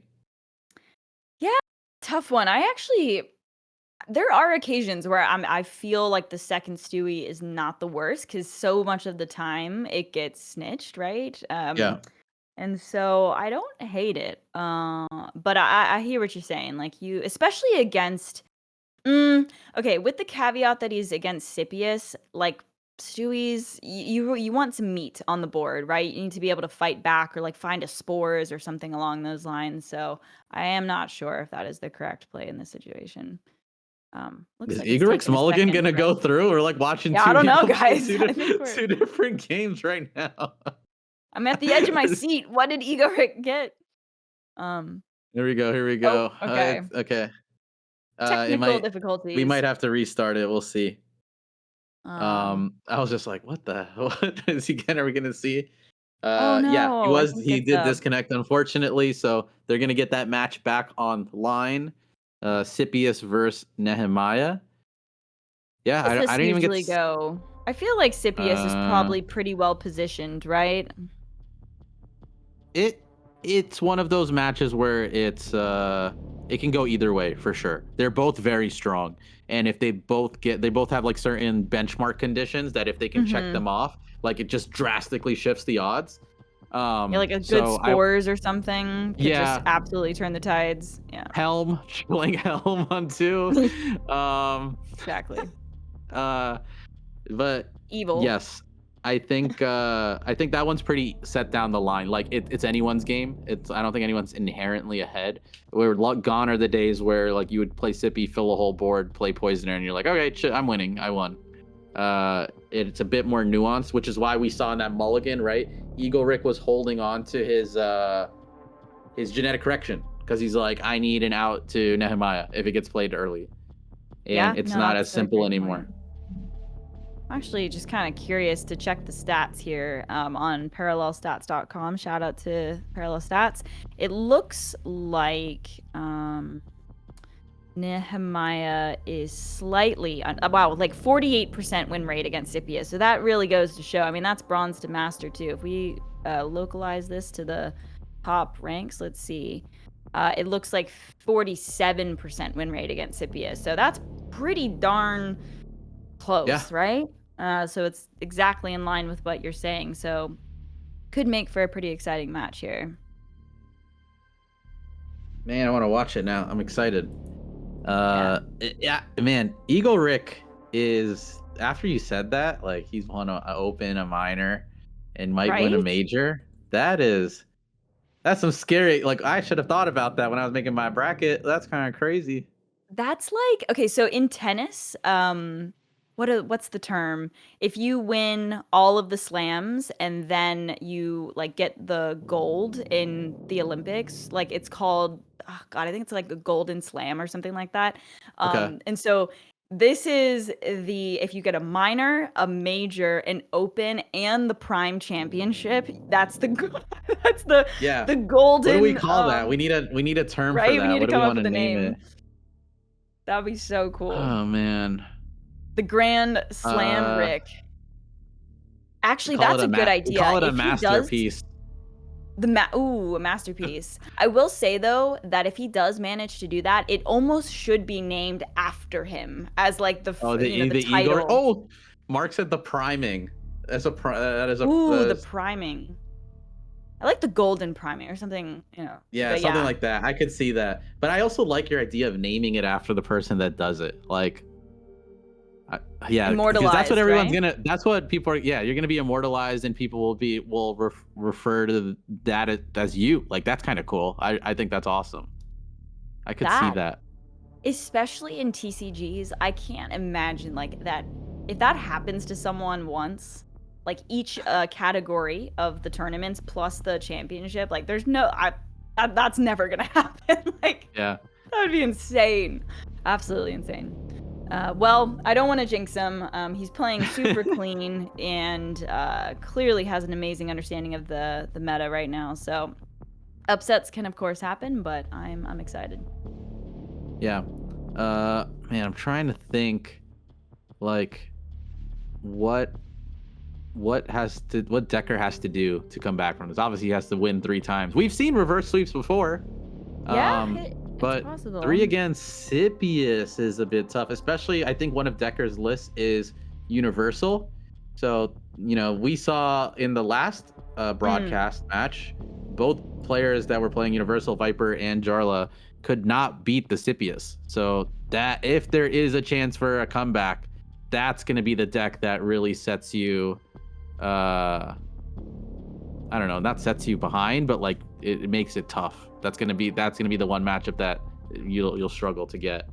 Yeah, I feel like the older builds of Unishop might actually have had a better shot against Scipius because of the like I feel like those intro games with the painter and the gun barge allowed for some early control. I mean, Scipius probably could still outscale them, but I feel like it had a little bit better of a shot Yeah, at controlling that early game.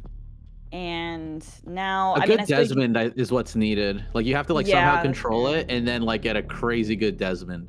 yep. And that usually can be what saves you in that one. But yeah, the early game, like you are right. Like before, it used to be like the gun barge thing, but I feel like those days are long gone. That's what made it so much of a monster because in the late game against a little bit of the slower decks, the girls just like, took you down. But it even had a decent shot against the aggro stuff because of that like painter gun barge combo. Maybe like a shard into a glaive or something like that could give Scipius a hard time if it happened early enough. But looks like we got a game, folks. So this could potentially be a 3-0 for Egorik here. But we'll see if Deker can give him a run for his money. Step All 1, right. Steward of the Garden. All right. Halfway there. He's going to mulligan 4, and he'll get to mulligan again. Okay, not that great. You could arguably... I'm surprised keeping snitching in Cathari. I don't think... I mean, for standard bear, sure.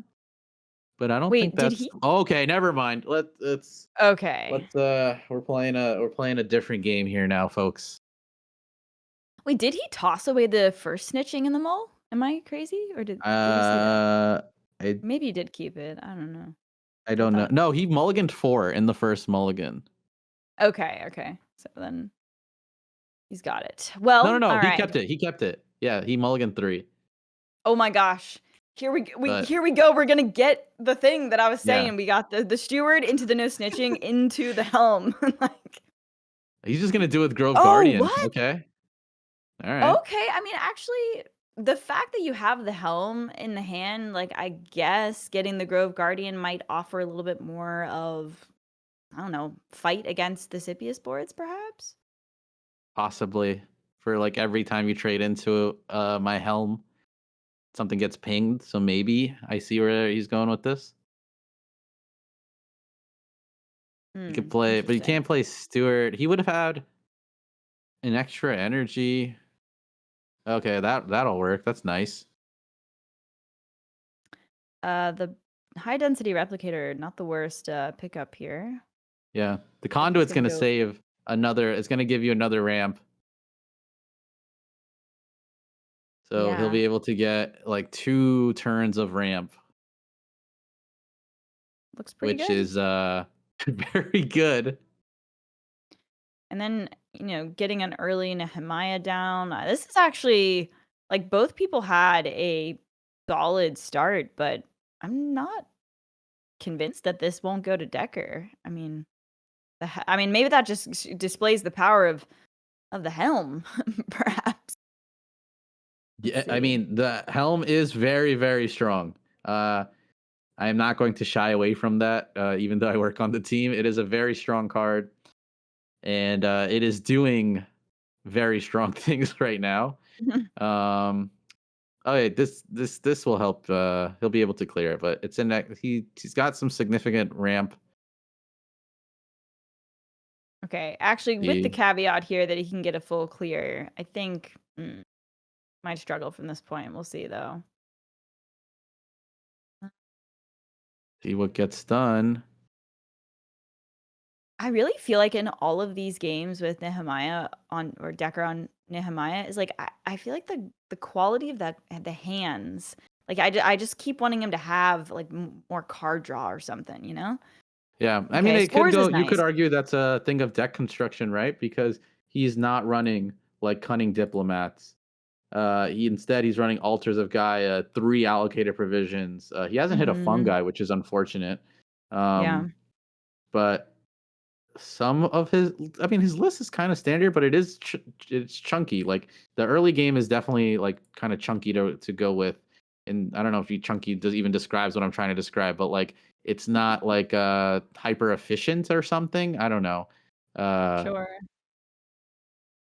Well, okay, so how many counters can we get here? You can put the subjugate down, you could trade away the little adjutant, and then bank, so that would be 1, and then you could get another with the striker here. So he is going to be able to take out the Nehemiah pretty Full cleanly. trade.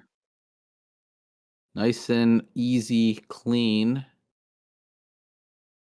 By the way, we're back to adjutant. Adjutant. Did I say adjutant? I can't even remember at No, this it is point. Like, adjutant. it is adjutant? Oh my god. Yeah, but you defaulted back to adjutant, which was your original. Damn it. There we go, Spores is okay. It's not Ooh. fully get the job done, but relic repurposing, he can relic repurposing and spores, and that helps a little bit. But then we see a Cyrene. That card slaps. Yep. That she does. But if I were Egorik, I'd be feeling a lot better if I had a Triumph in my hand. I think he's gonna run out of gas kind of soon here. That relic repurposing was really nice, able to take off that standard bearer and be able to develop the caretaker here. It's pretty good. And I always feel a lot better if I've got spores in my hand. No, go ahead. I just said I always feel a lot better if I've got a spores in my hand too. Ooh, let's see what he's got. This could be a little. You could do a little cutesy play where it's bank Cyrene, play Tabula, copy Cyrene, and he gets 1 token buff from Subjugate.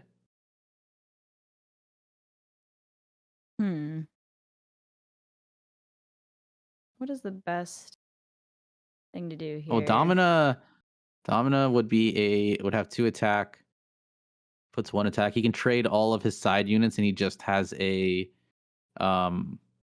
subjugate on the board. Is that what you're thinking? That works too, actually.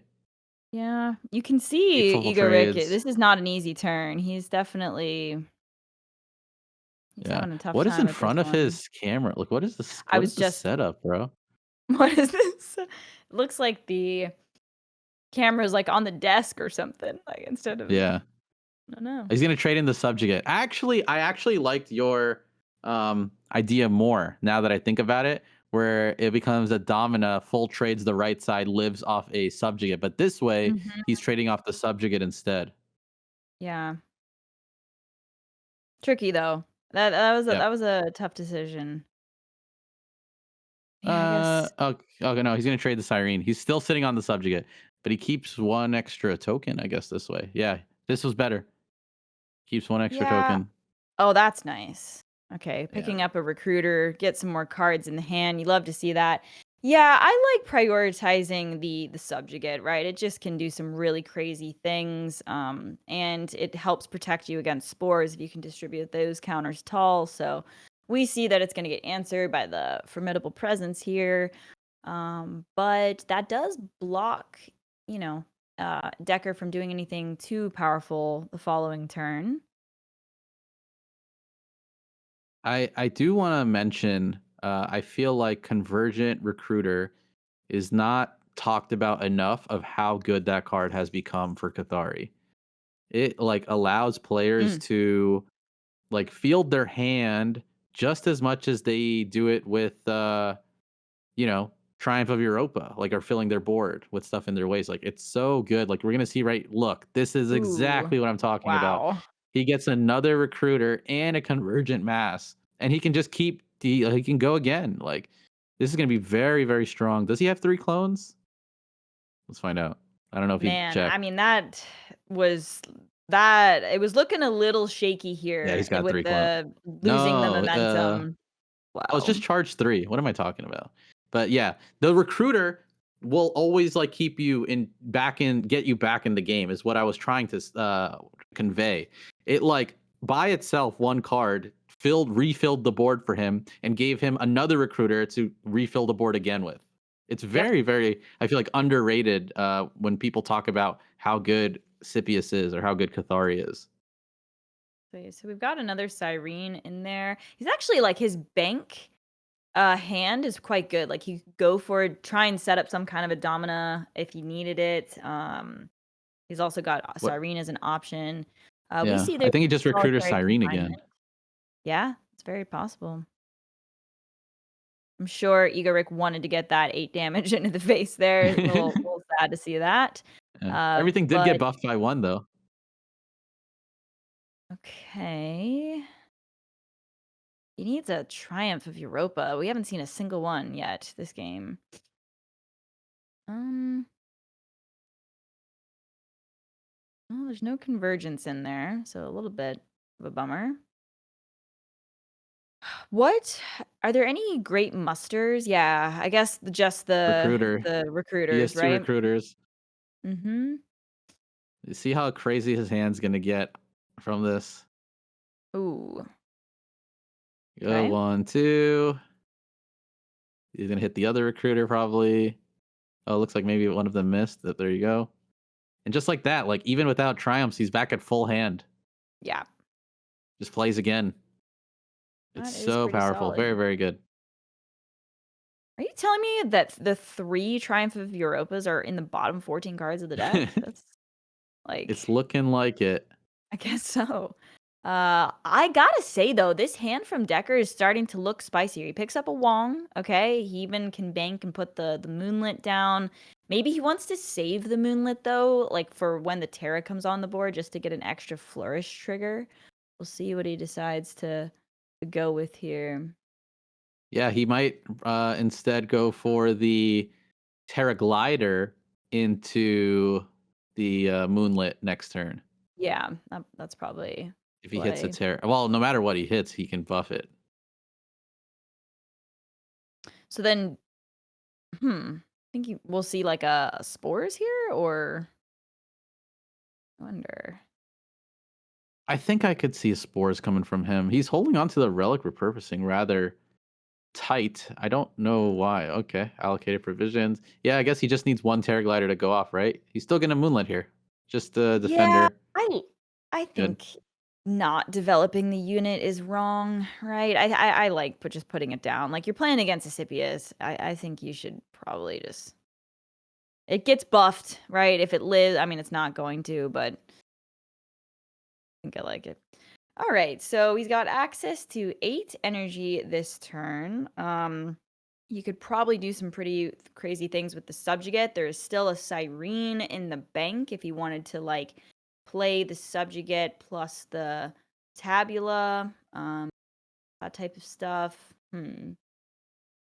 I'm thinking he should genetic correction, play Tabula, and copy Yeah, I like Cyrene. that.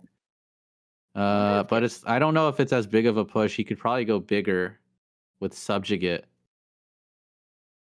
Um, 3 gosh, plus 3 plus there's 1 plus so many 1. things that you could do with this hand here. This is Yeah, a really tough turn. And like a very important one too, right? Because like it's going yeah. into a power turn for Decker. Like he needs to set himself up as best as he possibly can here. I think it's 3 plus 3, which he did, and then 1 and 1. Yeah. And then this will make him trade rather cleanly. There you go. Yep. Gets an extra. And then next turn he lines up Drusian for game. Yep, perfect. Drusian plus a Domina even, right? He'll have 9 if he wanted Yep. to go for the Tabula. That could work out pretty nicely. We do know that there's a Spores in the hand, so this probably will get cleaned up a little bit here, but I'm sure that Decker's pretty anxious to get this Terra down. Or the Terra Glider.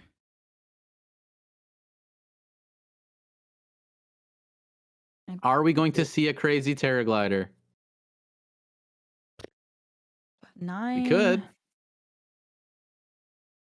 I definitely like setting up. Okay, 7. Yeah. I mean, you need to get the spores down, right? Like that has to happen. So pretty nice that he has the ability to get the spores down and then also develop with the Terra Glider. Yep. Deker did whiff on the 7, getting the. I always forget the name of the other one. It's Terra and then the other one. Solarium Yeah. Stalwart. The Yeah. other one. The other one. Feel bad. The trash I have card. feelings too. All right. What's it gonna be? I mean, do you ever not go for Terra? No, why not? I feel like he's always shooting for Terra here. Oh, hang on a second. Okay, there is a triumph in the waste there. The Asian subjugate must have burned one. Milled it? Yeah. Yep. All right, what is he picking? Oh Stalwart my again. pain. I feel like I jinxed him a little bit. I'm like, I always get Terra, then boom. Back to back with Solarium. Feels bad. Can't get over Egorik's camera here. Oh, this is so funny. Wait, it's always some iconic pose. He's like, Right? he's farming us. I mean, I won't speak too soon here. He's going to have 2 units left. 24 life still. It's not over yet. But the subjugate on the board could lay down, a few more points of damage.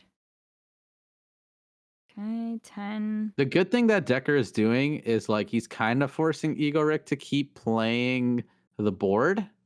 Mm-hmm. And that's like where if he is going to cheese out a win with this Terra, this is how he's going to do it. He needs to do it like this. You know what I just realized is that with this subjugate on the board for so long, like, look at how many cards Egorik has left. He only has 7 cards left. Like, this is getting into the territory where if you can't clutch this out, like, real soon, you're just gonna just straight up run out of cards.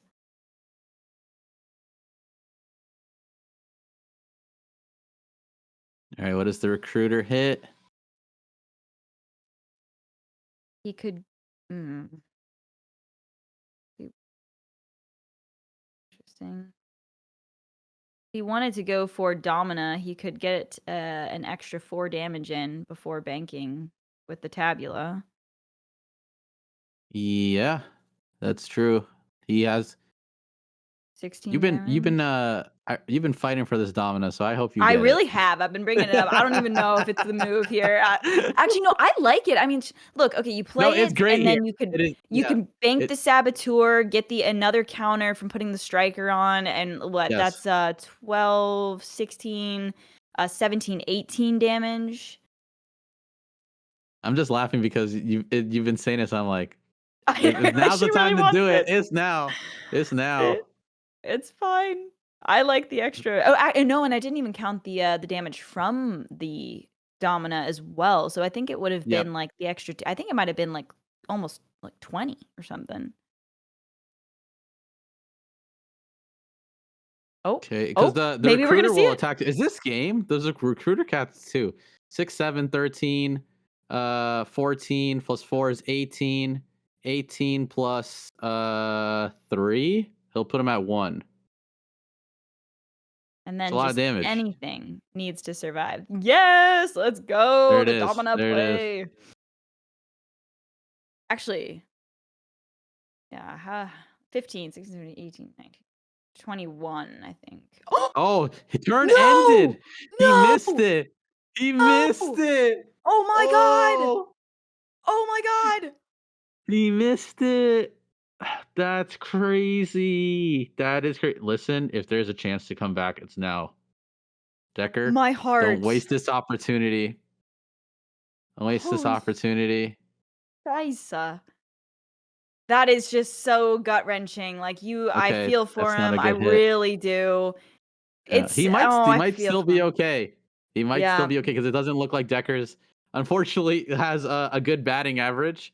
Egorik does have Drusian Exorator, so that's a ton of damage. Oh my gosh, he, he switched his Wait, screen. what? He switched his screen. Go back.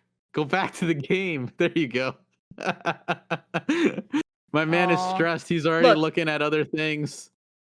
Here's the thing. That was a tough turn. There were a lot of things that you could have done there, and like in the high stress environment, like I feel for him. That was tough to watch there, but he might still be okay. And He wins it. humanizes him It's a little fine. bit. He's been so Yeah. cracked the entire tournament that Yeah. Okay. Okay. Yeah, it's over. Okay. Okay. But you could tell he was definitely very upset, and still Yeah. is upset because that could have been something that loses you the game. This is the first time that we've kind of seen him off edge for a second, Yep. right? So, I mean, congratulations. He still gets the 3-0, but I think we saw a little chip in the armor there, I The think plot armor is so. a little gone. Igor, he's not even happy about this win. That's crazy. But like, it makes sense. It like, you're thinking about the match, and to maybe have lost the match, even though he's in a very good spot through like a Yeah. misplay, like the turn timer. It affects the players. It affects your mentality. You feel like everything's going right for you, nothing can go wrong, and then suddenly one thing went wrong. You're like, wait, hold up. Like, start to question things, start to doubt yourself. So hopefully he can retain his mental. He's been doing excellent in the tournament. He's just shake it off for the next one tomorrow. But stellar performance from Egorik. Yeah, definitely, dudes. Like, I mean, this is unbecoming of you guys, Ali and Muka. I'm kind of a it's kind of a new thing with me because it's 3-0. It's not 3-2, right? It's like Yeah, we got it's lucky really this fast. time, I True. guess. Yeah. Unfortunate for Deker. I feel for him. But Yeah. first time in a tournament, going against someone who's on a hot streak with tournaments.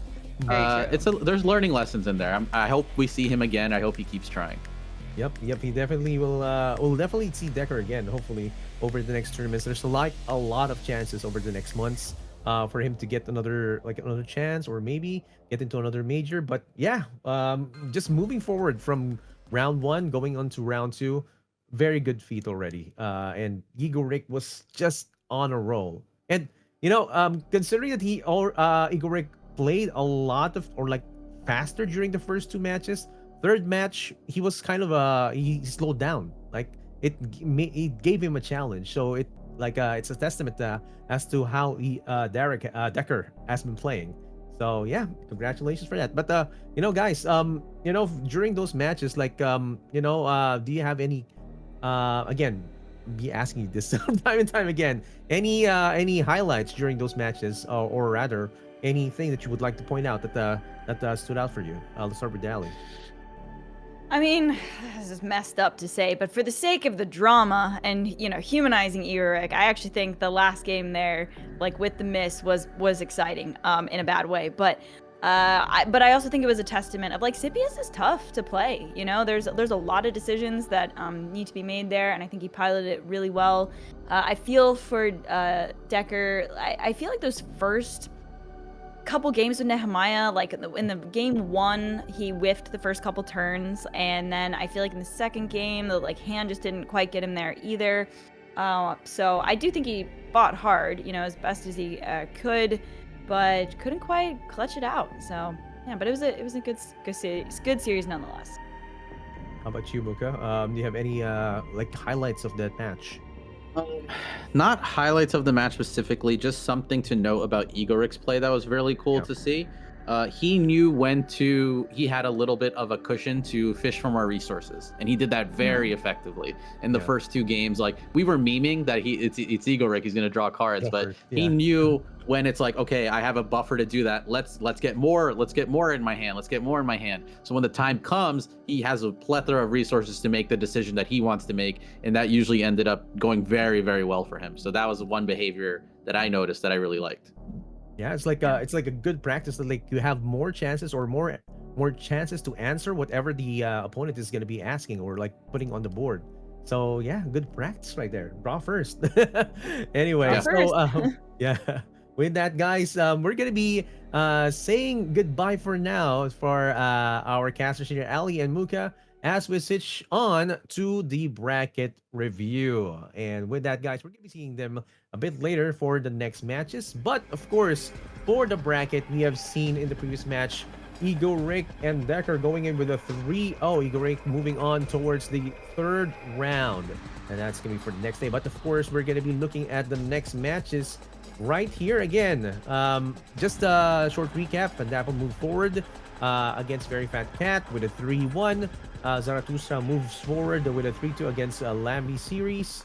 And we see Gorrak going in 3-2 against BlizzCon Jan. And Soraa going with a 3-2 against Yatael.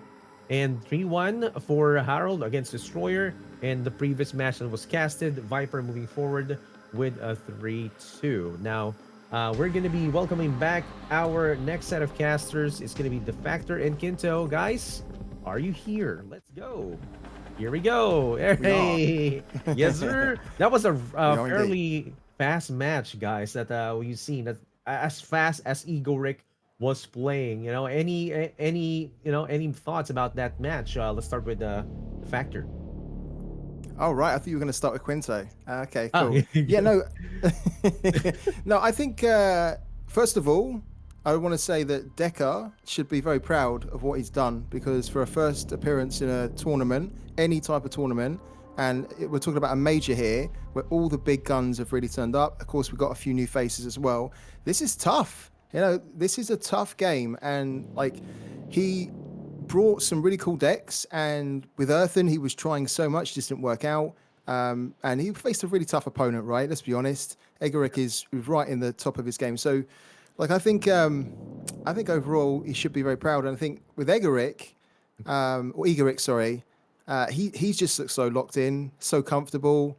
Like he made that small little misplay at the end, which which was crazy, but luckily it didn't cost him. But do you know what? It's probably a good thing that that did happen then, because what that's probably going to do is make him think, okay, I made a slight mistake. That's my mistake of the tournament now, right? I can't make another one. So it probably just refocus him so that when he goes into the semis now, he's like, okay, this is it. No more mistakes from here on in. How about you, Kinto? Like, any thoughts from that match? You're muted for now. Quinto, You're muted, Kinto. You're muted, Quinto. There you go. Always on the mute. I'm sorry, guys. Yeah, I think that definitely Egorik played it really well in those matchups. I didn't watch the first one, but I think Deker went with the same Earthen decks over and over again. Overall, in that last matchup, facing the Nehemiah with an ATN subjugate board, this is a play that I really love, and when I see it, it's a huge advantage for Cathari. And even though in the end Egorik was in a position that he missed the turn, he managed to either way get the win with all the weapons that Cathari has. Yeah, really, really good performance for Egorik right there. And you know, the point that Ali made a while ago was like, yeah, Egorik already won a minor. He won an open. Like, yeah, major is gonna be one thing that he's gonna be looking forward to get that win, and maybe even a prime championship down the line. But of course, that is yet to be seen, as there's gonna be still day 2, and it's gonna be hard. It's gonna be harder from now on, because you have to get through that sieve. You have to get through the gauntlet, and they just go harder and harder at each and every match, because these guys, like, these guys are really experienced and have a lot of how do you say this, hours in matches, as we have seen in their player cards right there. But of course, who are we going to be watching for the next match, Kinto? Yeah, so the next match is gonna be Zaratustraa versus fill me in here. Panda. Versus Pandapple. Pandapple. Yeah. Yep. Really nice matchup. Two goats. Pandapple, we have seen him a lot in these tournaments, getting to big places.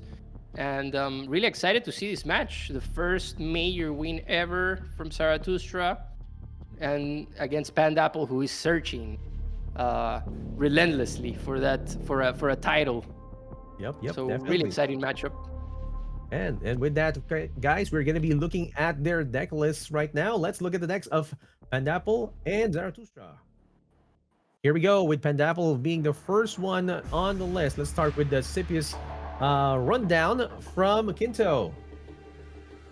Yeah, so Pandapple here running the 3 replicators, usual Tabula Rasa, the package with the Princeps, the Recruiter. He's even going with a Convergent Aegis. That's really interesting, something that we usually don't see. Lord Harf there to counter those effects from Shroud. Going with a Maya Mancer. Everyone's running 1, it seems, in this CPU's decks, just to get those counters in. And we see the Convergent Mass, the Domina, Cyrene, and the 2 Drusians, which is the standard overall in these CPU's decks. The No Snitchings and all the Triumphs of Europa. Overall, really interesting deck from Pandapple, really complete, I would say. So excited to see it in action. Yes, this is gonna be an interesting play if it does not get banned. But let's see what the next deck that Pandapple is gonna be bringing, and it's gonna be a meme. Okay, it's right on the on how they say this, the niche that the Factor is playing right now. Here we go, the Factor. Can you give us a short breakdown?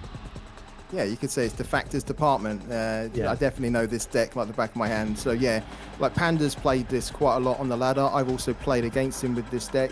And I think as Muka alluded to earlier, what happens with a lot of the Neve decks is that they've mainly been explored now. There's not much of like new innovation with them. So it's really just a case of what different ratios you put for certain cards.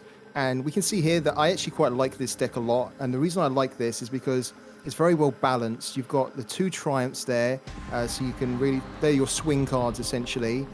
So you can try to counteract what your opponent's doing. You've got nice 3 Brands Expertise, which is a super good way to be cycling through the deck, looking for answers if you need to. And if not, it just gives you, as we talked about, you know, card advantage, being able to have more resources in your hand to decide what you want to do, or to have the preparation enough that you can have cards to answer certain situations. So this is pretty much, I think, one of the best kind of Neve decks. He is going for 2 Saboteurs instead of the collateral damage, and I like this a lot. I know, of course, it doesn't add to your Neve board, but you know what? There's so much Cyberdeck console running around, and if you just run collateral damage and no Saboteur, you are going to get into a position, if they play the Cyberdeck, you won't be able to do anything. They'll completely block you out. So this is why the Saboteur's in here, so that you get more units on the board to help with the board pressure and trading, but you can also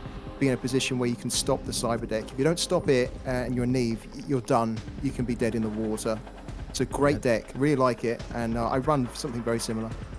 Yeah, definitely. Like Saboteur is like one of those cards that you would want to have. Like even having 2, that's really committing to the how do you say this? To the threat that's possibly from all the relics that the enemies are going to be bringing.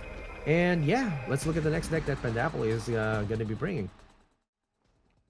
Here we go, another one for Pandapple, straight from the tree. Let's go with the Earthen deck that Kinto is going to be bringing down. Yeah.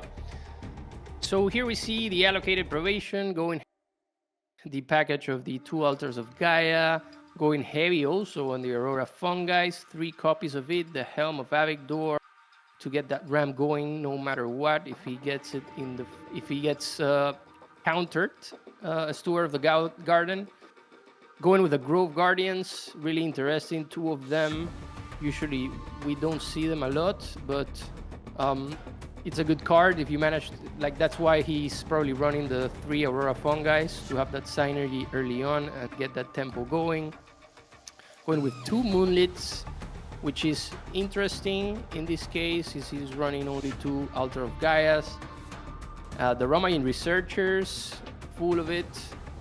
We tend to see normally the spoils of War in this case, but he decided to go with the Romaying instead. Also, the Terra Gliders, Irene, Wong, and Terra as the usual big units. For Earthen, going with the no snitchings, 2 relic repurposings. Usually we see 3 of them. But if Earthen is gonna be countered or banned, maybe it's fine. And then the 3 Virulent Spores and the 3 Formidable Presence. Overall, really complete deck for Earthen. Really excited to see if they don't get banned and how it goes.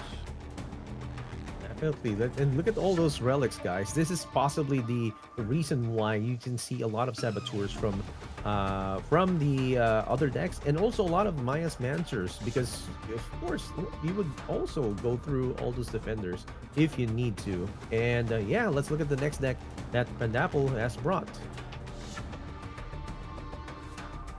Okay, we're gonna be switching over to another deck, and here we go. It's gonna be Zaratustraa, and oh man, Gafar, or as the Factor would call him, Gaffer. Let's listen to the Factor as he breaks this down. Yeah, I mean, what's really funny here is that I've just had a quick scan of this deck, and this is a deck which I played against Zaratustraa, and he was playing this exact deck yesterday, so I know firsthand how nasty this can be. This is just all about trying to rush out the Gafar's Peacekeeper, hasty mobilization, just getting to your 5-cost units. You can see that he has a load of kind of units that are 5 cost or more. He has very few units that are 1. In fact, his only 1-cost unit is the Steward of the Garden, which is a staple in any Earthen deck, so you can get that ramp. What's interesting here is that he's not running the Helm, so it's all about just trying to basically just play Steward and then just try to get sort of take it or leave it, or stabilize Shard. This is a bit of a nightmare, actually, because if Zaratustraa is able to get to like his big cards quickly, this can really snowball, and we've seen it so much. This is why Gafar is one of the most feared decks on the ladder right now, and I think even in the tournament. So absolutely amazing deck. I hope that we see the full potential of this from Zaratustraa today. Definitely want to see the full potential of this if this doesn't get banned, but this is gonna be a good Gafar deck to watch out for. And let's look at the next deck of Zaratustraa. Okay, it looks like it's gonna be a Uni Workshop, and we've seen this time and again, but let's see how it fares compared to the other decks. Let's listen to Kinto. Yeah, so we have the usual suspects here in Unishop: Sanctuary, Stabilized Shard for the ramp, Cyberdeck Console to counter those effects. Two drone printers in this scenario. It seems like the standard right now, going with 2 copies of that. The Mercenary Gunslingers, the Armor Support Vehicles, Cunning Diplomats, all really seen usually in these decks. 2 Maya Mancers in this case, 1 Saboteur, the Stealth Glaives, the usual, Cyrene, Desmond, the Hacker, really important unit. In this deck, the Ladies and Wong, no snitching, take it or leave it. The Gambler's Coin, this is the first time ever I've seen this card being played, especially in a tournament like this. This card, essentially, when you play it, you reshuffle your hand.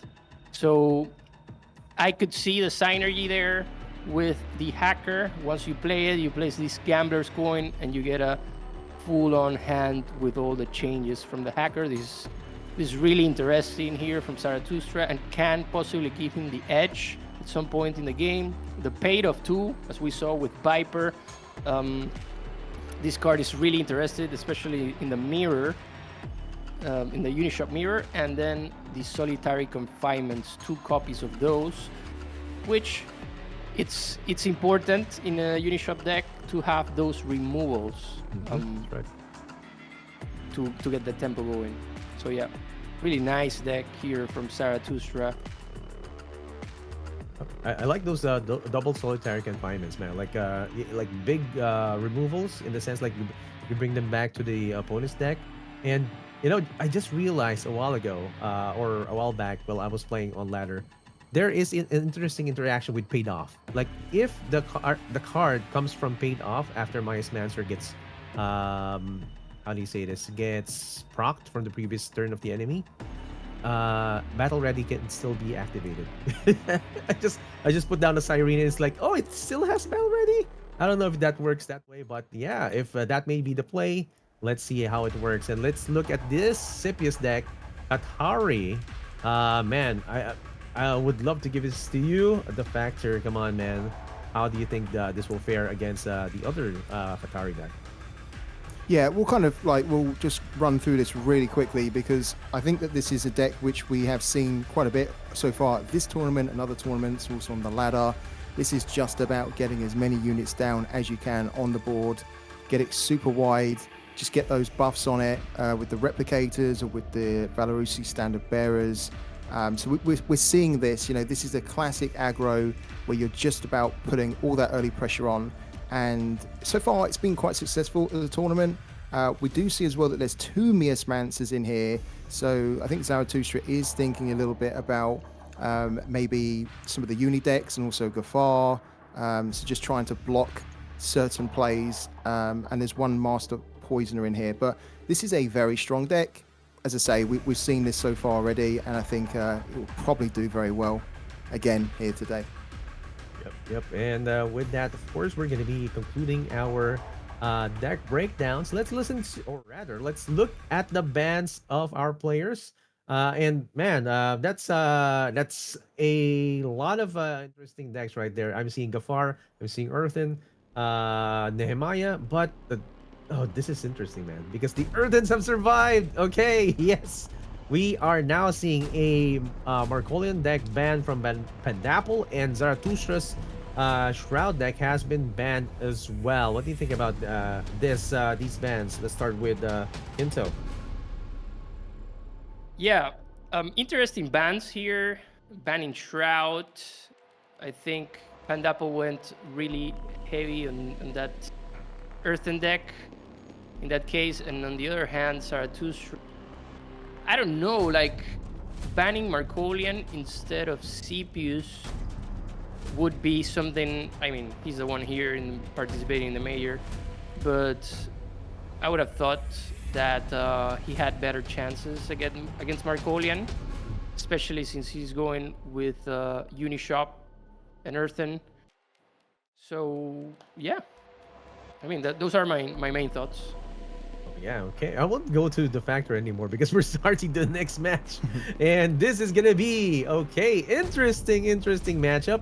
It's going to be the Scipius versus Neve matchup. And this is going to be the first game between Pandapple and Zaratustraa. Casters, take it away. Let's go on with Quinto and the Factor. Yeah. I actually, Quinto, I just want to mention, I kind of slightly agree with you here. I think I was a little bit surprised by Panda's decision, for example, to let Gafar through, because I actually think Gafar is pretty horrible for his deck to deal with. But yeah, let's see. We've got quite an interesting matchup here where we know that Panda's Neve can actually do pretty well here if he gets kind of the likes of the Dominions and he gets the Malias. But also at the same time, if he doesn't get those, then it can be a very quick match in the favor of Sippy. So yeah, we've just seen the mulligans there. And look at that from Panda. You got 2 Dominions, a Malia. That's a really good start. But we can also see Zaratustraa has got the Striker, Reliant Gamma. He's also got, interestingly enough, the Lord Half, which can be a real pain for Panda to deal with if that goes down. So good mulligans from both players.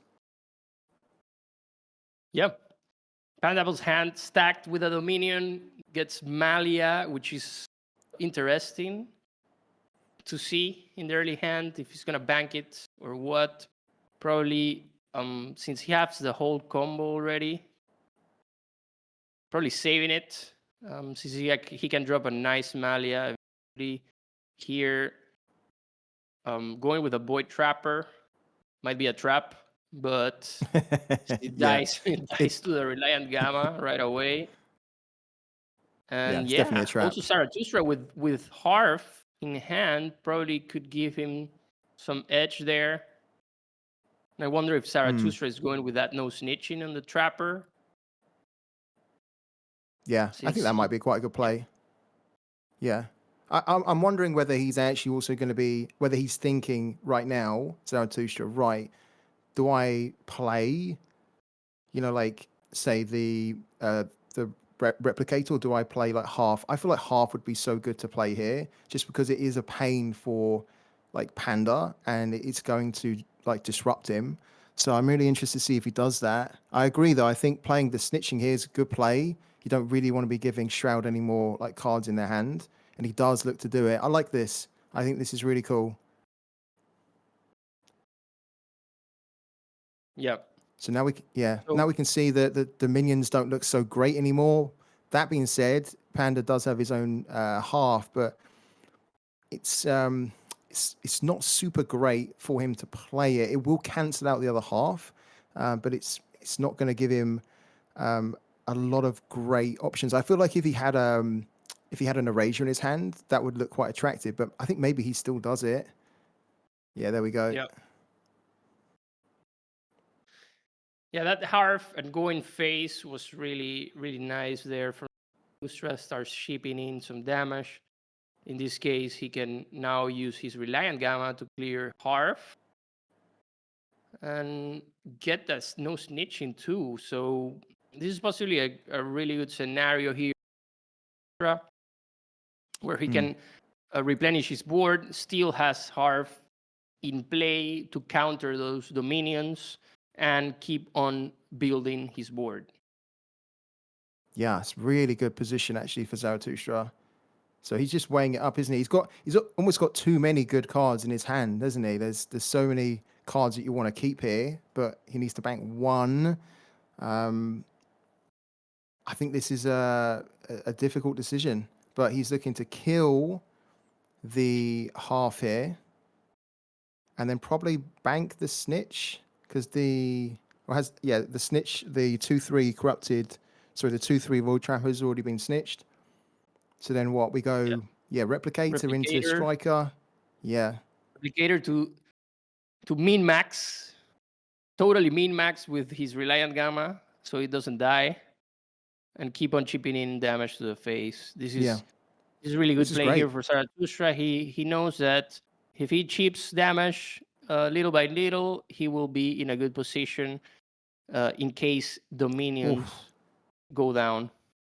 Yeah. Yeah, you can see Panda here. He's like, oh my God, like what can I do here at the moment? I need to get rid of the half. He actually doesn't really have like a way to get rid of it right now unless he chipped into the half and then used the Dominion, but that's really not ideal. He can't, if he was to use a Dominion, it's not great because you're only going to be getting like say 2 damage, so you won't really clear much at all. You'll clear the 1/2 adjutant. So not great. It's really not great. He needs to get that half off the board somehow so we can start to Dominion. The good thing is that if he does get it off the board at some point, he is still in a decent position where he has the Dominions, he has the Malia, and he has, to be fair, like a low cost unit like an embedded agent, which to be fair might be banked here because it's not very good in this matchup. But he will most likely need to keep some kind of a unit so that when he plays the Malia, he can get a heal from making that other unit corrupted. So yeah, he's doing it. This is really not that great, but I get it. You just want to try and clear some of the board down. So that's okay. Yeah. That's not bad. Yeah, I think that if Pandapple manages, he got the Singularity Steward now. Could possibly be a nice play with this Harf and Striker at 1 health. And then going into Amalia. However, we are probably seeing a Domina drop here. Zaratustraa thinking about banking that Cyrene, which is fine since he can get it back from Atavila. And Zaratustraa just goes ahead and drops this Domina to keep on doing damage. This is perfect for him already. Pandapple at this stage of the game at health. This is a situation that you want to be in playing Cathari against Neve. Have a good board. Don't care too much about the Dominions, since Dominions will only do more damage, and then finalize it with a Siren or a Magna if health drops to 1, for example. Yeah. Okay. Wow. So he's playing the Malia now. So we can try to buff the Singularity Steward and maybe try and clear. It's got to hit. Oh, no. It didn't hit nice the... hits here from Malia, for sure. Yeah. But it didn't hit the half, which is a little bit disappointing as well. But I guess he can clear it the next turn. Would have been nice if it had cleared the half, though. But that's nice. He gets his Steward up to a 4-5. And he's going to get a little bit of a heal, which he really needed. I was wondering whether he would wait a turn, maybe play like a Dominion, and then take his health really far down, and then Malia the next turn. But I actually think this was pretty good.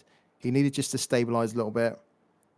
And he can still bring back, actually, funny enough, he can now bring back Malia if needs be, because he's just drawn a Triumph. So if Zaratustraa was to play a Triumph of Europa, he's still got that opportunity to bring back Malia, maybe do more damage. So pretty good, but he's still in a sticky spot, I think. Yep. Look at that Convergent Mass. 7-7. Nice. And the Aegis here is actually really interesting card since it gives shielded. Wait, that's... Am I tripping? Yeah, it does. That, it has shielded and it gives Aegis shielded, yeah. Also Zaratustraa going with it? Well, he's looking at the subject to bank, and then next to that he has the Aegis Convergent, right? Yeah. Or the Convergent Aegis, should I say? Yeah, that's a really tough Magna card for here. Shroud. Wonder which target is gonna be for Magna in this situation. It's going, yeah. Oh, okay. Singularity Steward, the big threat. Okay. I Good think thing maybe... here is that the Convergent Recruiter has battle ready from the Convergent Domina, so he can get some clean clears.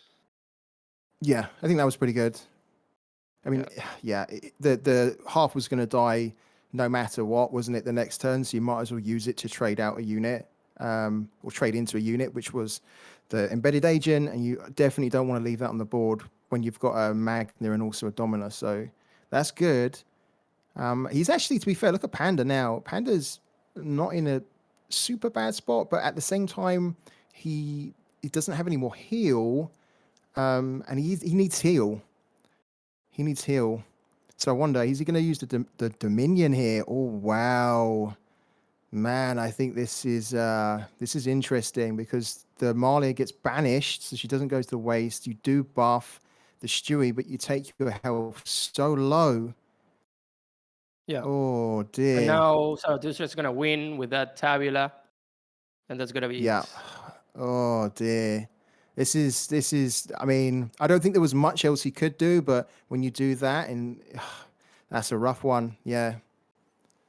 He had the right cards, but he just couldn't. The half was a real problem because the half really delayed him being able to do what he needed to do. And he almost had to forced to play things early just to deal with that half. Good play from Zaratustraa. He takes the first blood. Yeah, we have seen really, really nice plays from Harf in this tournament. In this top 16, we saw it also from the Cathy's rallying cry from Viper. Was it right? That he got the Harf, prevented Jarla from going into a hacker or into a Siren, if I remember correctly. But yeah, Harf has been doing the job, as always. Yeah. Really reliant Harf. Yeah, it's actually interesting. I've had a lot of this conversation with like my community who come on my streams.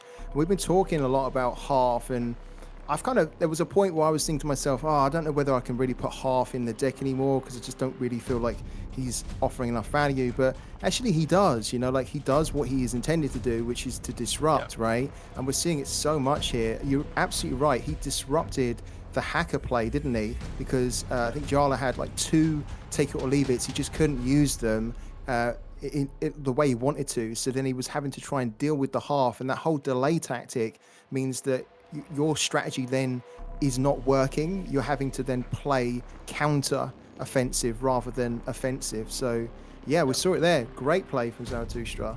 So the only thing that I could say that Pandapple could have done differently is to play Dominion on turn 2. He would have removed that Reliant Gamma and the Adjutant at the same time, giving him more damage to his Malia, probably placing him in a better spot once he played Malia, for example. But yeah, I understand the fear of using Dominion too much in that matchup against Cathari.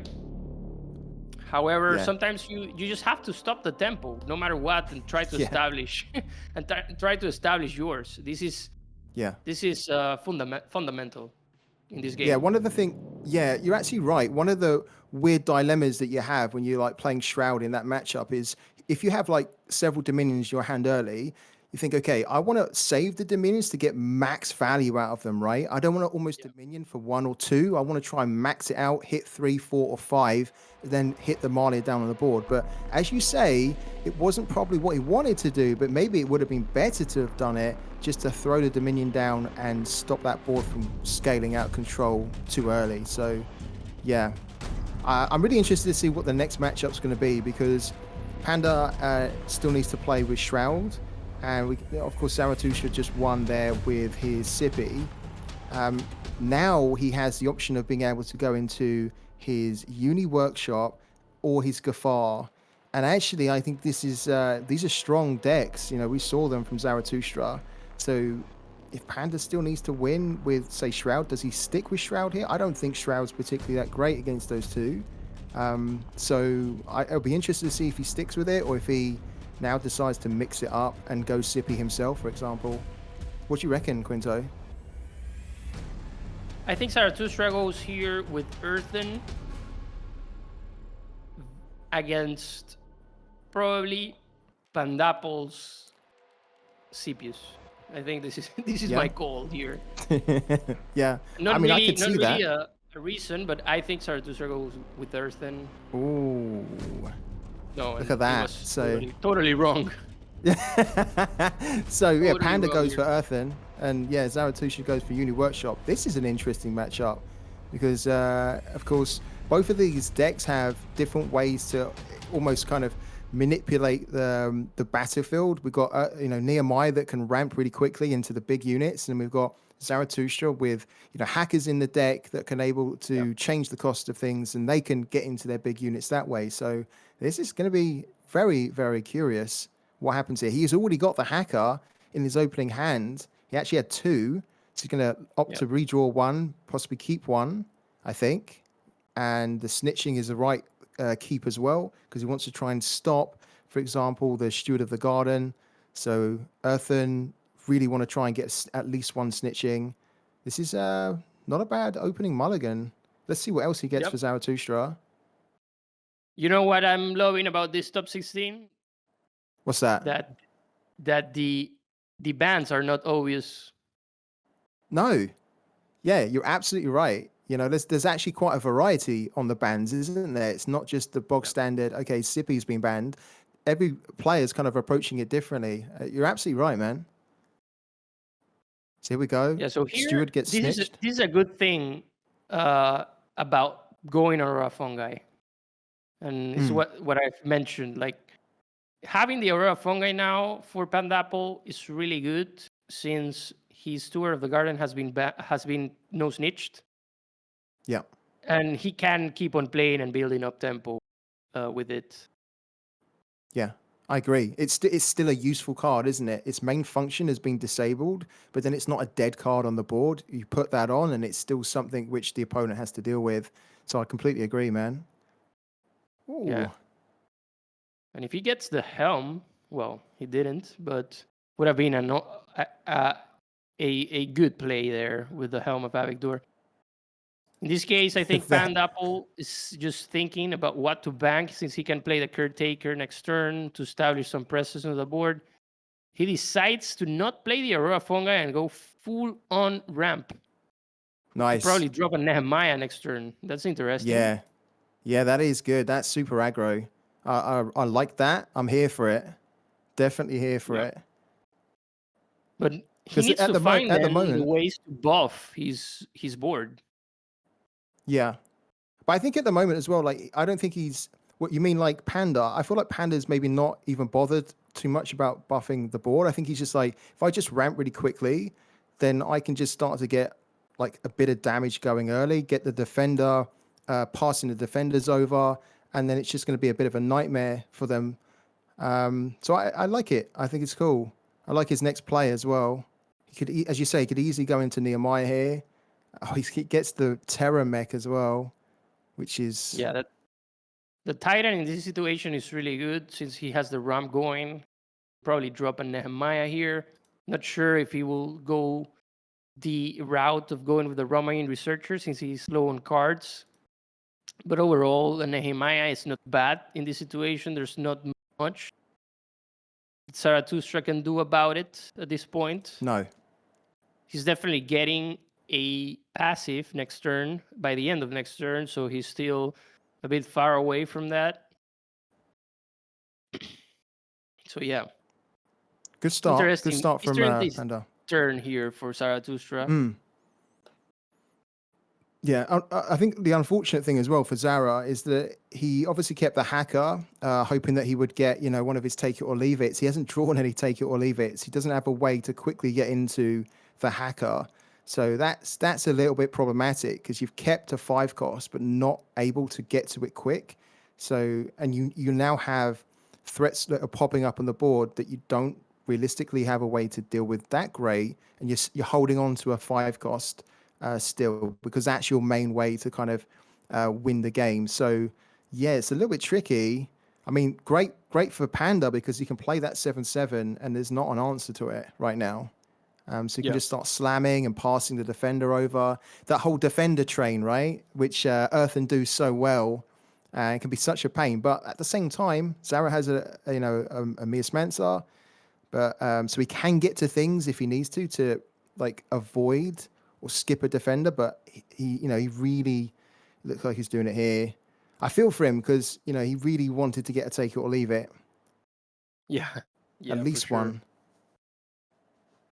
So going with a Maya Mancer here, it's not like optimal. Like there's probably nothing that you can get out of it aside from probably cheapening damage to the face or targeting the ramp Stewie to clear them with the slingers or the passive. I think Yeah. that could be. Oof. If you're min maxi, that's definitely a way to do it. Yeah. I mean, that was a frustrating turn for Zara, wasn't it? That was almost like a nothing turn.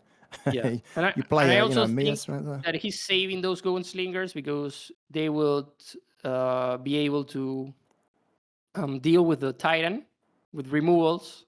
For example, that's solitary confinement. It's really good in this situation. Oof. Yeah, What absolutely. a snipe.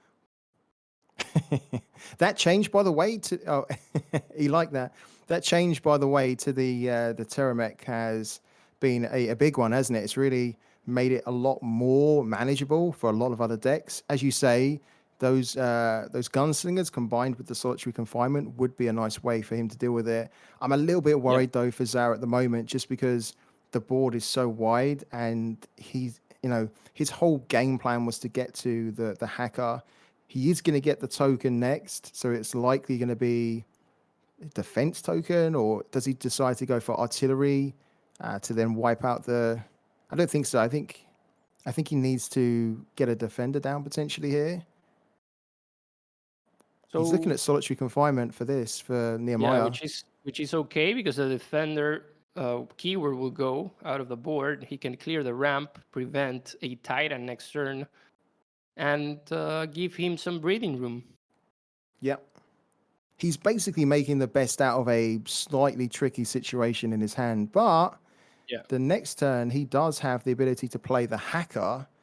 He also could play, for example, Wong, but I think you've got to play hacker, then you've got to play Wong to search for those cards, right? So, and he's at 30 health, so he hasn't really taken any damage. Even though Panda's been setting the board up nicely, like it's not actually resulted in any significant damage, any damage at all.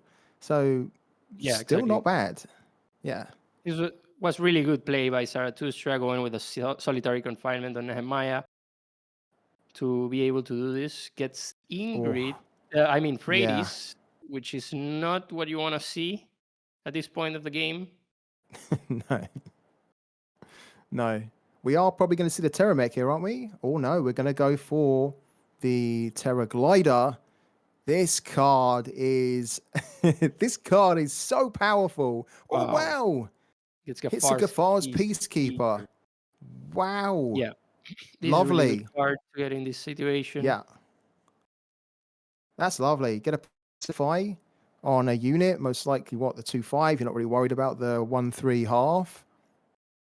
Oh man, and this card as well has massively benefited, hasn't it, from the recent changes in the patch. This was a card that never really saw play at all, and now it's such a powerful card. So to get that from a Terra Glider, I think is a big win there.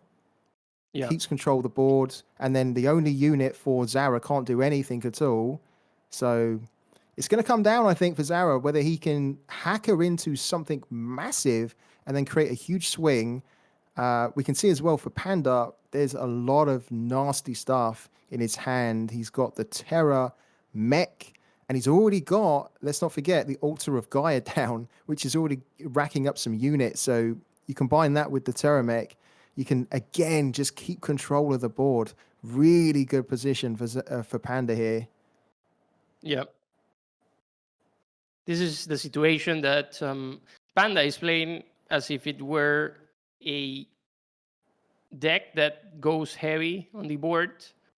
So he's playing it really well in that sense, going on with a big board, dropping that Terra Glider, focusing on dropping that Nehemiah early on to put Soraa in a place where he has to get up from. And now Pandapple is just dominating the board in a sense that he will be able to get ahead even if a hacker comes into play, for example. Yeah. Yeah. I mean, it's a great position. I'm wondering here, like Zara's obviously considering what to bank. He's got the 2 slingers, which, could potentially be played for free. I mean, this is a little bit rough, isn't it? We know he's also got the Gambler's Coin. So I'm wondering if I think this is right. Get rid of one of the slingers because they're low value at the moment. Just play hacker, see if you can get something good. Or gets a snitch, which is okay, actually. That's not bad. Okay. So we're seeing here a Titan, right? From Pandapple. Yeah, I think so. Yeah, I think, you can throw the Terra Mech down, can't you? And then you're really presenting a massive issue for Zara, and he doesn't actually have an answer for it in his hand. So here we go. He can even, if he wants to, yeah, he can use that, can't he, to start clearing the other units like the hacker. Such a potent combo. So now Zaratustraa can actually go slingers, no snitching on the Titan. But I don't know if this is too late. Pandapple is already presenting 15, 17 damage plus Irene. And it's already lethal. If there's no defender. He's got the formidable. Yeah. Yeah. It's just been it's been a little bit too slow for Zara because he just did not find take it or leave it to get to hacker quick enough. We're seeing so much, aren't we, with this deck that it's so reliant on hacker. Maybe it's too dependent on the hacker because he's got it down, but it's too late. Yeah, but I think that this is why we saw stuff like the Painter and Gunbarge before, since these cards were used essentially to be able to sustain until you could actually do something, like playing the hacker and the ladies and all of that. And now we're seeing a lack of removal in the early game that potentially something like the drone, like the Target Painter or the Gunbarge could have done. So I'm not sure if this is the optimal Unishop lists. In the end, these are the guys that are participating in the major and are the ones who are the professionals. But those are my thoughts. Like, they used to play it that way, and the reasoning was clear. So yeah. Yeah, it's an interesting one because Ali mentioned it earlier in the show, and she sort of said that there was that gave you that nice early control, right, with the painter and the gun barge. Yeah. I think the painter's a bit tricky, right, because the painter was very good before snitching came into the game, and now with snitching it makes it a little bit less attractive. But I kind of agree is that when you don't have those kind of units to just control some of the early aggro, you're then reliant on cheating out the hacker. And if you can't do that quick enough, then you just leave yourself very vulnerable, don't you, to a lot of early damage, which we're seeing from very quick wide boards. So here Pandapple should go with a Grove Guardian hit and try to ping phase and play Formidable Presence. That would be hilarious. I would do it. I would for sure do it. There he is. There he goes. He's done it. He's done it. Oh, Pandapple, what a goat. He's done it. What a goat. Love it. Yeah. Oh my God. I mean, it's Panda after all, right? We should expect nothing less from Panda. He's very happy with that. Played, my man. That's how you win tournaments. That's exactly how you win tournaments. Yeah, amazing stuff from Panda. Really unfortunate for Zaratustraa. He had a game plan. He couldn't execute it because he couldn't find the way to quickly get to the hacker. When he did, it was too late. But Panda done everything, right? He applied the early pressure. We were thinking, is he going to put the fungi on that one steward of the garden? He didn't. He decided to just go more ham, putting down more stuff, just widening the board. Love it. Love to see it. So 1-1. God, we're getting some great games here, aren't we, Quinto? We're earning our shift here. We're going to potentially at this rate going to be all 5 games here. Amazing stuff. So yeah, okay. So basically, Panda has now finally won with Earthen. His Kathy was banned, and then of course he banned on Zaratustra's side the Shroud deck, which was Zaratustra brought Zaratustra brought Brand. Yeah, okay. So what are we thinking here now? I mean, Panda can, of course, go into Sippy, which we've not seen yet. He still has to win with his Neve. And for Zaratustra could potentially go into Gafar here. That could be interesting. What do you reckon, Quinto? Yeah, I think in this scenario, it makes sense for Pandapple to go Cepius and Zaratustraa to possibly go Earth and Gafar. Yeah. And save them finish up for the end. Yeah, I agree. I think that's actually quite a nice little play, nice little move here. I do worry. I honestly worry because the Gafar deck for Zaratustraa, to be honest, it's very, in a way, it's a little bit similar to, we're going to see here. Okay, it's a little bit similar in the premise, the concept of it, to the Uni deck, right? Where he still is running hackers in the Gafar deck. So the plan is still to try and get to a 5 cost that can swing the game, get your momentum going. And with Panda's decks, I worry a little bit whether they can contain that, because if that gets going for Zaratustraa, that is going to be absolutely explosive. And you've seen it yourself, haven't you? Gafar on the ladder, once that gets going, you're like, wow. It's actually kind of impressive. You sit back and you're like, wow, man, this is something to behold. Yeah, it's tough. For sure. Really tough. For sure. Yeah. And we are back, guys, here at the Parallel Prime League Major 1. Apologies for the technical difficulties. We are getting back on track with the stream. But you guys have missed a banger of a match. We're going to be uploading that over at our socials over at the next coming days. But yeah, I think, of course, our casters already have the blunt of all the things that are happening. That like a lot of crazy things happen during that match. Can you give us a short rundown, or rather, like what happened during that match between Zaratustraa and their opponent? I'll let Pandapple. Yeah, go. Yeah, I was going to say I'll let Quinto start off, and then I'll give my additional thoughts to it. I thought it was a great series, though. But yeah, Quinto. Yeah, sure. In that last matchup, Zaratustraa went super aggro with the Terra Gliders mostly.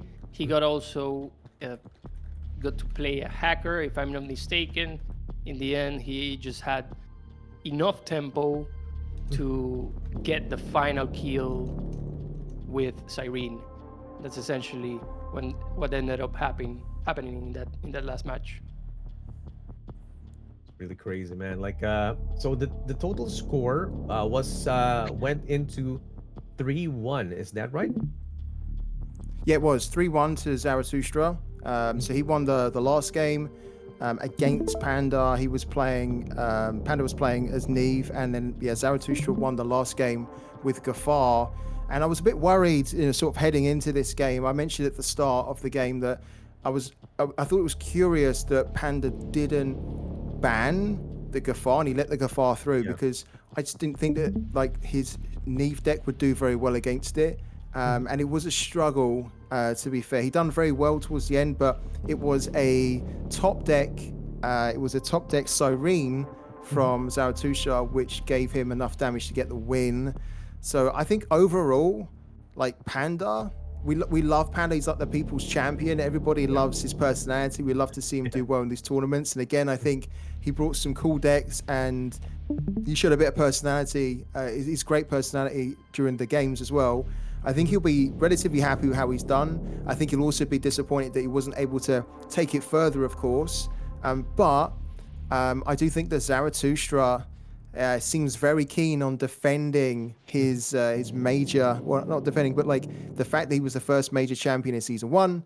I think he wants to be the first major champion in season 2. So he looks good, Zaratustraa. He looks very focused. You see him as well on the camera. He does not look stressed or nervous or panicky. Just playing his turns very calmly. So surgical. Yeah, very surgical indeed for Zaratustraa, and we can see that he also brought a lineup that was that's maybe kind of unconventional, as Muka mentioned a while ago. It was Gafar, Brand. Usually, it's just New Dawn or Neve. We see it's again for Gafar, it's usually Nehemiah, but Gafar right here looks like a good pick. Uni Workshop and Skippy. Like so. This is a very, very unique lineup that they did, and compared to Pandapple as well, Pandapple went in with the Kathy, Nehemiah, Neve, and Skippy. So like you see the variants you guys mentioned a while ago. Like we are seeing a lot of different decks. It looks like there is a lot more variation from our players right now, considering the changes that have been made to the cards, and it's showing in the competitive scene. So we're gonna have to say goodbye for now to our casters here, Kinto and the Factor, and we're gonna see them a bit later for a surprise, right? And Yeah. we haven't We like mentioned, surprises. we haven't mentioned a while ago that there's gonna be a kind of a big surprise that we're gonna be mentioning after the last match, but we're gonna keep you in the dark for now. We're gonna Stick around to the end. yes, you have to wait for it because it's gonna be how do you say it's gonna be rewarding so far, but in terms of info. Okay, so let's look at the brackets right now. Say goodbye to Kinto and the Factor, and now again, just a short recap as to what happened a while ago. Egorik moves forward. Defeating Deker with a 3-0, and Zaratustraa defeating Pandapple with a 3-1. Over at the other side, it was not broadcasted. It was Viper defeating Harold with a 3-0 as well. Clean sweeps over at round 2. And this is after Viper defeats the previous world champ, Jarla, with a 3-2. Now we're going to be watching Gorrak versus Soraa. And let's stay in this bracket because I have to state the fact. Of course, Muka has been bragging that he has been 3 out of 5 correct, which is predictions as of the moment. Egorik, Zaratustraa, and Viper. Yeah. With that, let's bring back our next set of casters, Ali and Muka. How are you guys? Muka, man, how do you feel? How do you feel that you are? I'm not winning anything. You guys forced me to make a bracket. But no, I mean, in all seriousness, anybody could have gotten as far as these guys have gotten. But I was kind of happy with my read. Zaratustraa did bring some wonkiness, and it ended up doing well for him. He's getting like favorable bans, if not getting to do some of his strategy, right? So that's Yeah. working out for him. Viper, he had a crazy match against Jarla, and then he was able to beat Herald. Like he's just showing like he knows what's going on right now. And Egorik on that hot streak, man, a little shaky. Hopefully, can shake that off by tomorrow. But Just the end. yeah, just the end. He's been kicking ass. I'm not too worried. But yeah. Yeah, this is gonna be another kick-ass match. It's gonna be Gorrak versus Soraa for the next one, guys. And knowing that okay, I wanna know how you feel about this, Ali. Gorrak was able to beat one of your top picks, BlizzCon Yan. Well, how does that feel, man? That and what was the score there? Was that was a 3-2. game That was- 5? Yeah, game Yeah, 5. that was. Wow. Yeah, I mean that would have been a cool one to see. I mean, look, congrats to Gorrak. Beating the Wonder Kid is not an easy feat, especially in like probably a grueling, game 5 match. And Soraa, I believe, it won a minor, right? Is that Yes. or not a Oh, minor? wait, An open. Yeah. An open, yeah. So I'm excited for this next match, and also Soraa representing the Tilt fan. They're always like super dedicated and excited to show their support in the chat. So this should be a good match. I'm pretty hyped. Yeah, pretty hype as well. And we want to get into the action already with the first deck that we're going to be seeing between our players now. It's going to be Soraa versus Gorrak. Let's go with the first deck. And it's going to be Gorrak's deck. It's a Uni Workshop. And I'm seeing some, amazing relics here. Let's listen to Ali to break this down. Sure. Yeah, well, look, we can talk about the relics real quick. We have the Cyber Deck console, but I don't think we've seen any. Like, I love the theory of this card. I feel like it could probably, block or counter, some really good stuff. But it is yet to be seen. But 3 copies of drone printers. Of course, the girls, again, are the highlights of this deck. And we saw in the last game, Desmond just proving to be so good with the Uni shop here. But everything else, like I can't really notice anything that's too out of the ordinary. The hackers, pretty crazy. 1 copy of Miasmancer. Do they all have 3 copies of Gunslingers? Might be helpful in answering the aggro stuff, but yeah, I'm excited to watch some more Unishop. Oh, 3 copies of Saboteurs. Maybe that's unusual. Yes. Like all 3. Yeah, I'm kind of worried about here because he doesn't have like big answers to big units. Like the previous Uni Workshop, there was like the Solitary Confinements, 2 copies, and even having paid off to steal some of the other units. But yeah, if he's right here, man, this means that he's doing something right, and I want to see this work for Gorrak. Let's look at the next deck that he's gonna be bringing. So here is the Kathy deck that Gorrak is bringing, and let's listen to Muka to break this down.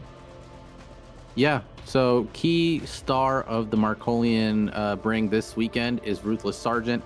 2 copies here for Gorrak, even a new player newer to our scene, at least on the high level of competitiveness, is bringing it, so that's cool to see.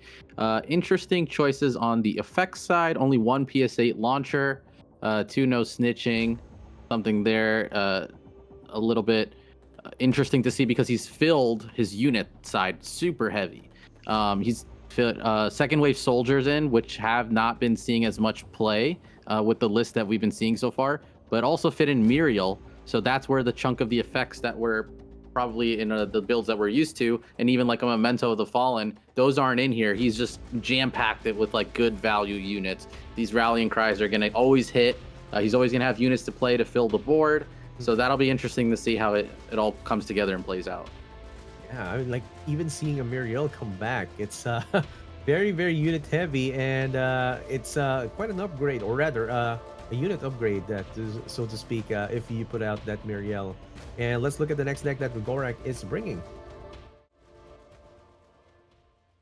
And this is going to be a Skippy deck, and let's listen to Ali to break this down. It's just interesting to me that we're like living in the age of the Skippy getting through and the Nehemiah getting banned because it's been so good for so long. But yeah, I mean, this looks very similar to what we've seen so far from the Skippy decks. I will say there was one thing that I wanted to point out. Now I've completely lost it. Oh, 2 Drusian Exorators. Oftentimes we're only seeing players run 1, but he's opted for 2. And the rest looks pretty good. I don't think there's anything else that's too out of the ordinary in this Scipius list. Yeah, it's like a standard. As as Kito was saying, it looks pretty standard. And let's listen to, or rather, let's look at the next deck. And guys, this is just kind of a spoiler. If I don't see any deck, that's probably the one that's banned. And as Ali said a while ago, the Nehemiahs have been banned. And now looking at Soraa. He's also going to be bringing his very own Uni Workshop. Let's listen to Muka to break this down and compare it to the other one. Yeah, this list is fairly similar to what we saw from Gorrak. No solitary confinements like Excelsorf was looking for, but just a very solid package of good units, good value. The real star of this deck is not the ladies, in my opinion, right now. It's Desmond Walker. He is truly the death dealer. This guy lets you explode on the board and, set up really, really advantageous setups for the ladies, which they do come in. We saw in the last set do a lot of work.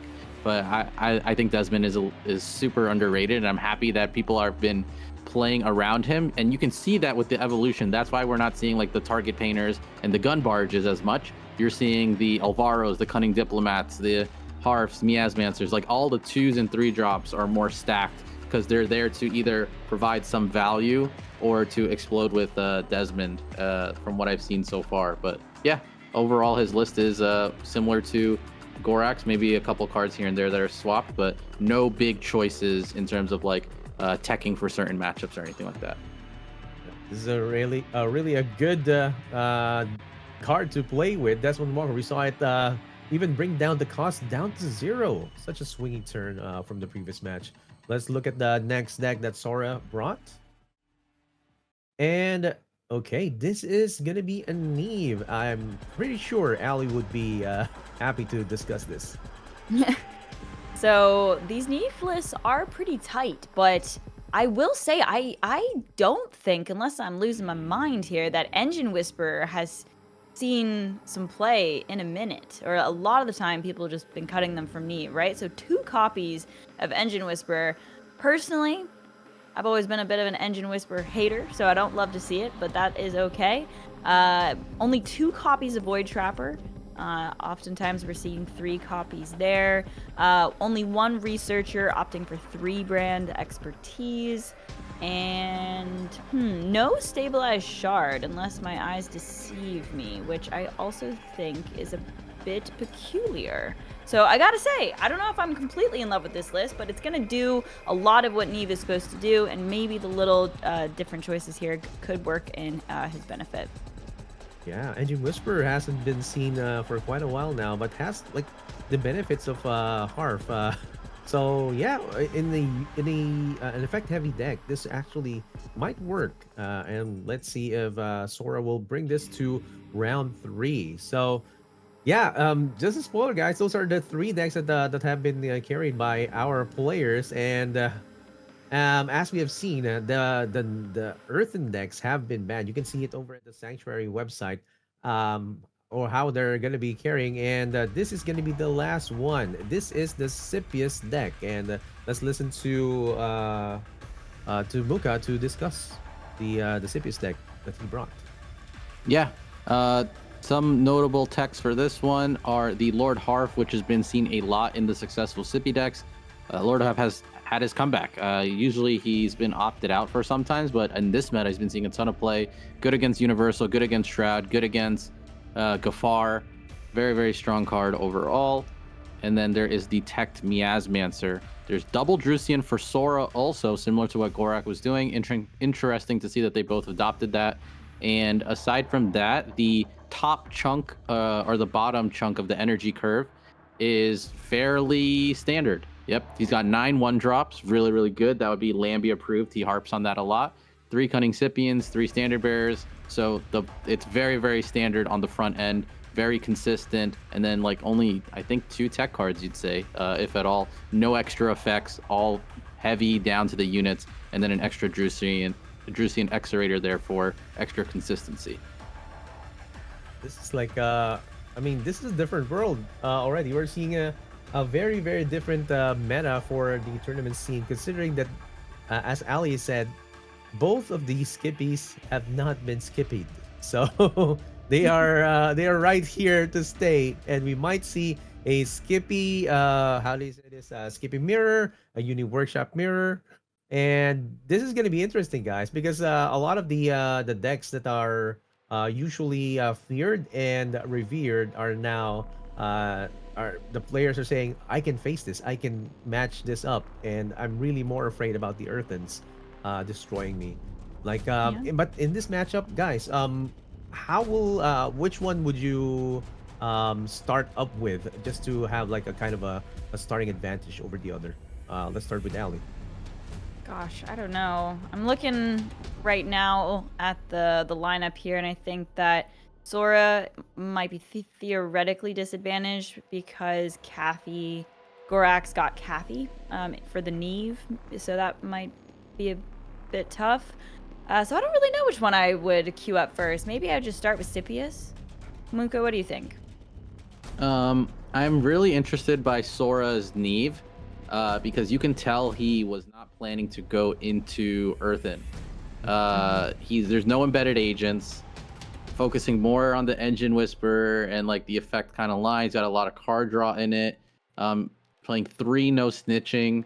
So I think if I were him, it seems like I think I'd pick Neve. The only thing obviously is that we know Gorrak is running Unit Catherine, which normally does really well against Neve, but I think this is the weakest Unit Catherine that we've seen in terms of like the Shroud matchup in a tournament. So it could win, but we can see here, Soraa has decided to lock in the Universal Shop as his first, and Gorrak sticking to that Unit Cathy.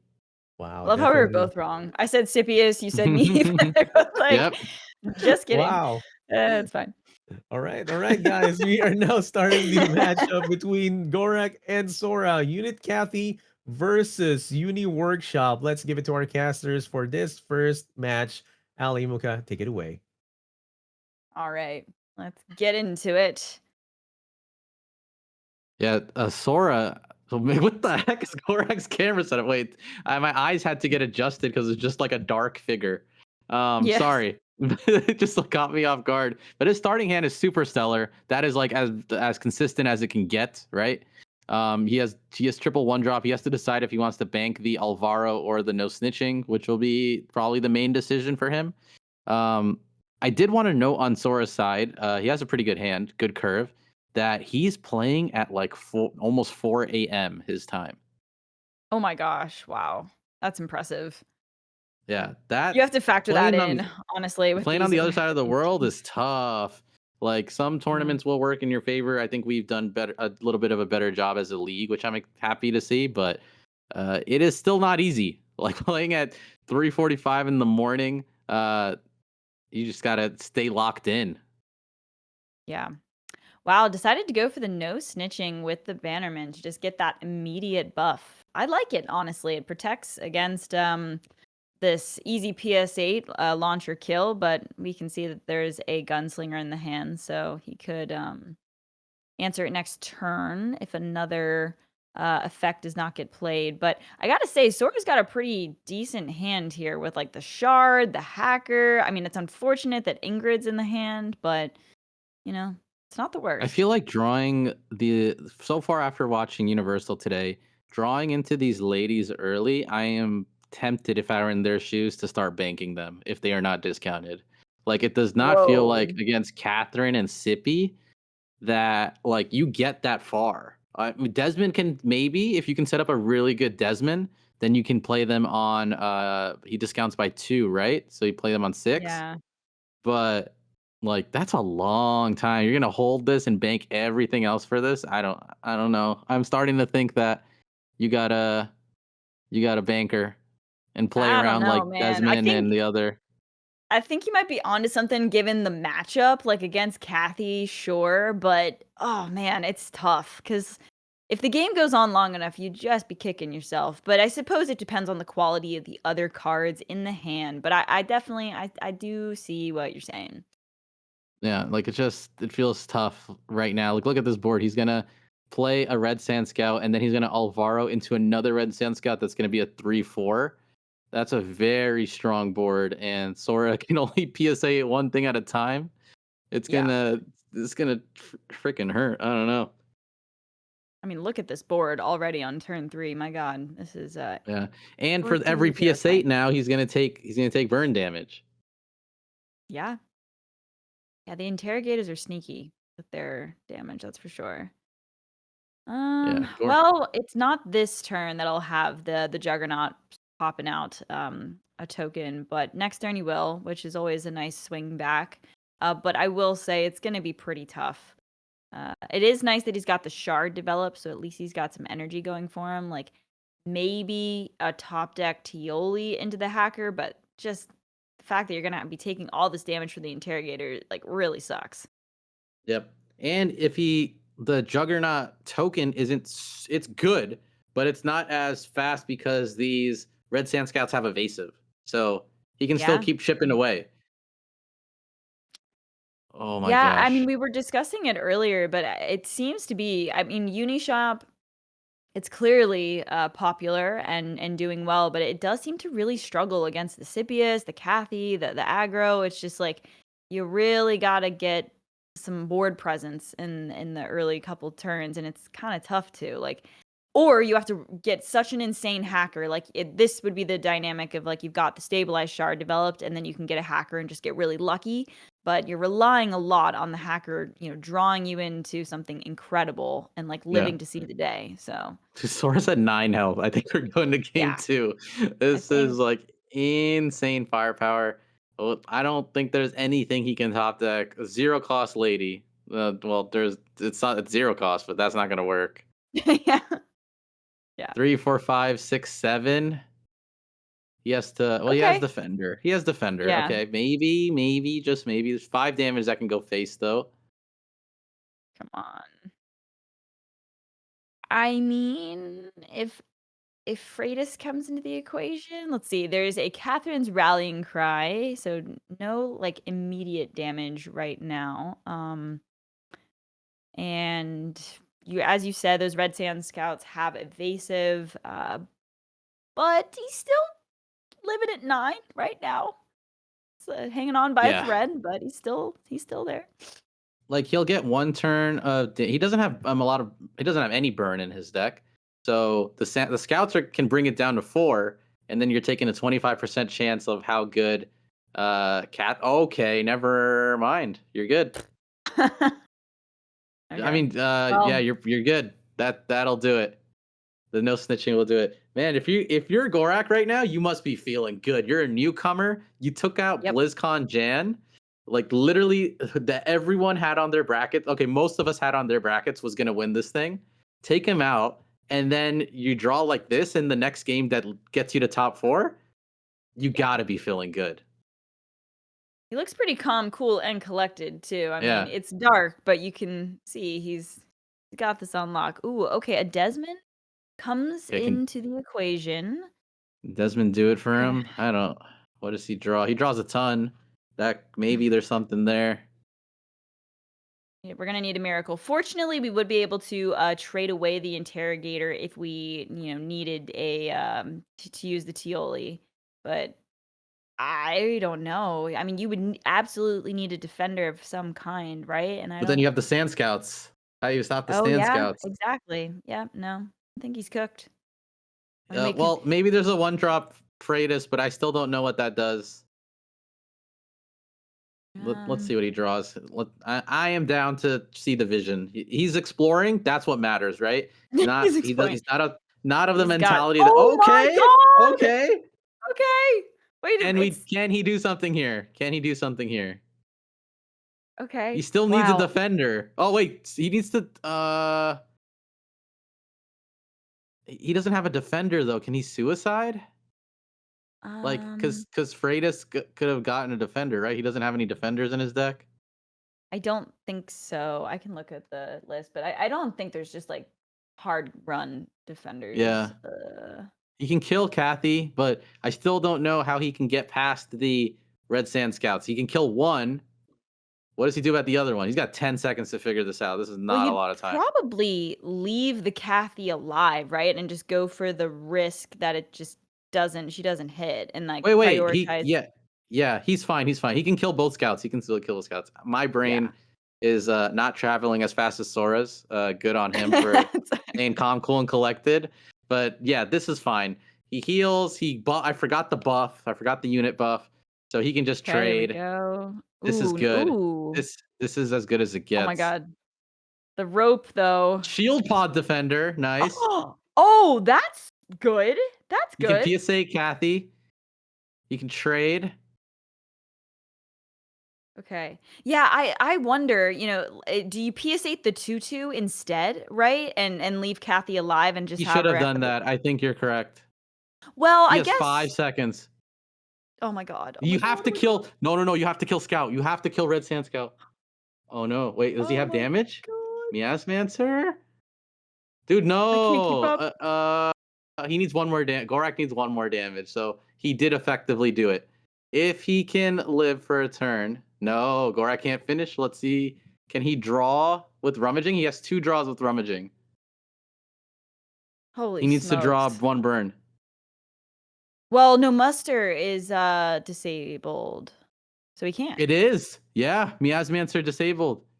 So no, he can't. So He he's can't blocked. finish. Okay, how much damage is on the board right now? We got 9, 10, 11, 12, 13, 14, 15, 20.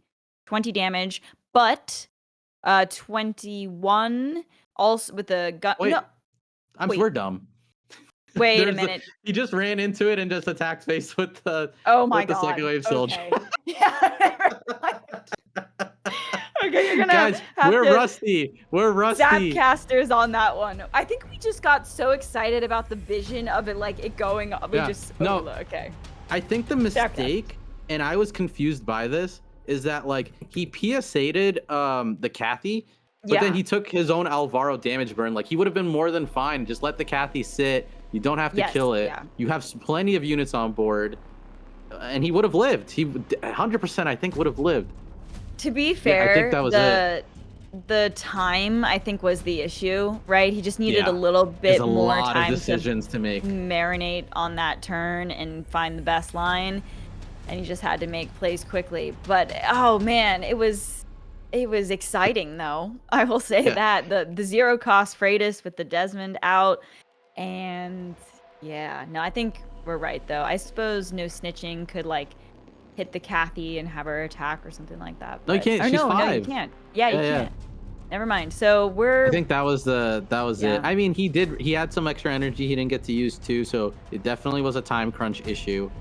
It's a lot of decisions to make very, very fast, right? That's where Universal gets very tough. Like it is like a quote unquote like scam deck. Like you cheat out energy and you get to do crazy stuff, but then the Desmond turns are where like the skill or the comfort really show. And Soraa hit a lot of different options, so I think any player in that situation would have been like, what the heck do I do? There's like 10 different things to do here.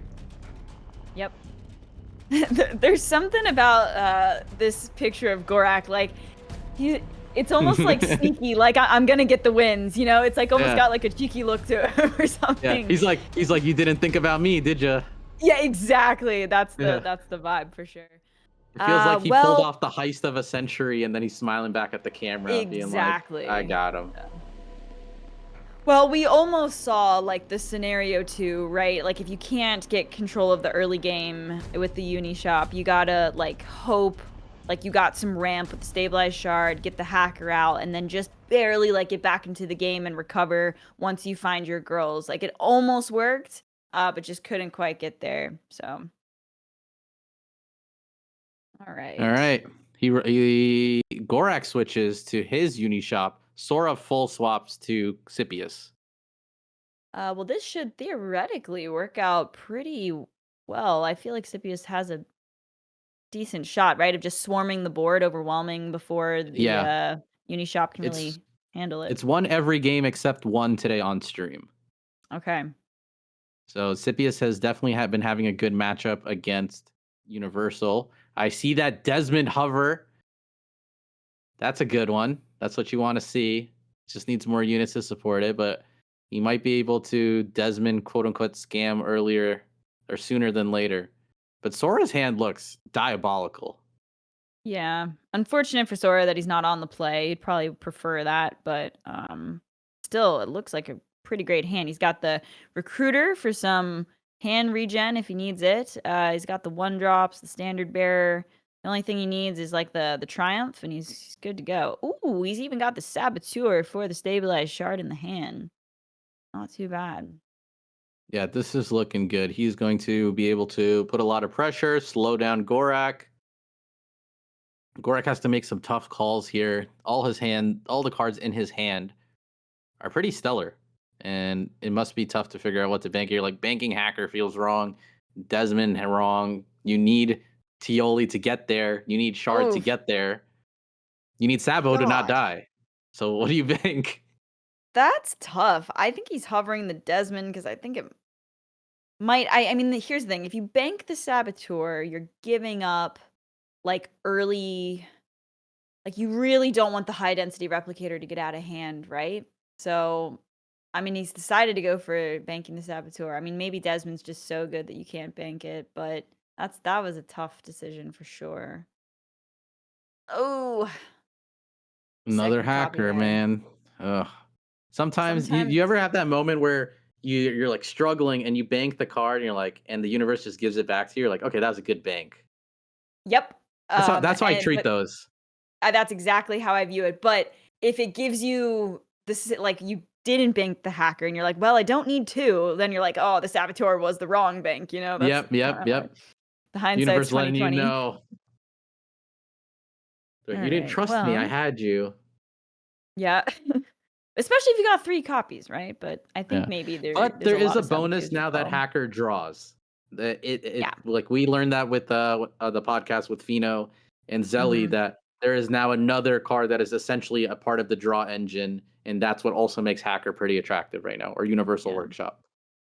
Now, to Gorak's credit, though, like I would never bank the Hacker there, so you can just bank the other one. Yeah. Or the previous turn. Well, he can get it online, especially with the Tioli. So he's kind of cooking here. He's in a pretty Yeah, good he's spot. fishing. It's Cyber Deck, not the best hit right now. What is cool though with Cyber Deck, if we ever get to a position where Gorrak starts to recover and take board, is some of these mismatched cards, like the Harf. Thank you, Universe, for giving me a perfect example. He could discard that to stop a TOE. Yeah, that's a great point. So does help a little bit. He's gonna have the Juggernaut token popping out at the end of next turn. The no snitching certainly nice for stopping that standard bearer's buffs. And let's see, what does Sora want to do this turn? I mean, there's the option of stopping the ramp with the Saboteur, but I don't know if that's good enough. He might just want to be like keep going wide, applying the pressure. I guess Subject gets coming out based on how he's banks the Gamma. Mhm. Yeah, because if I saw a Recruiter come out first, I mean, if I saw a bank and then play Recruiter, I've been like, no order. But this is good. Yeah. This is fine. Well, I like that this play gets the subjugate to 4 health. So if for whatever reason there is an answer to the shield pod, the hacker can't just like trade it in immediately.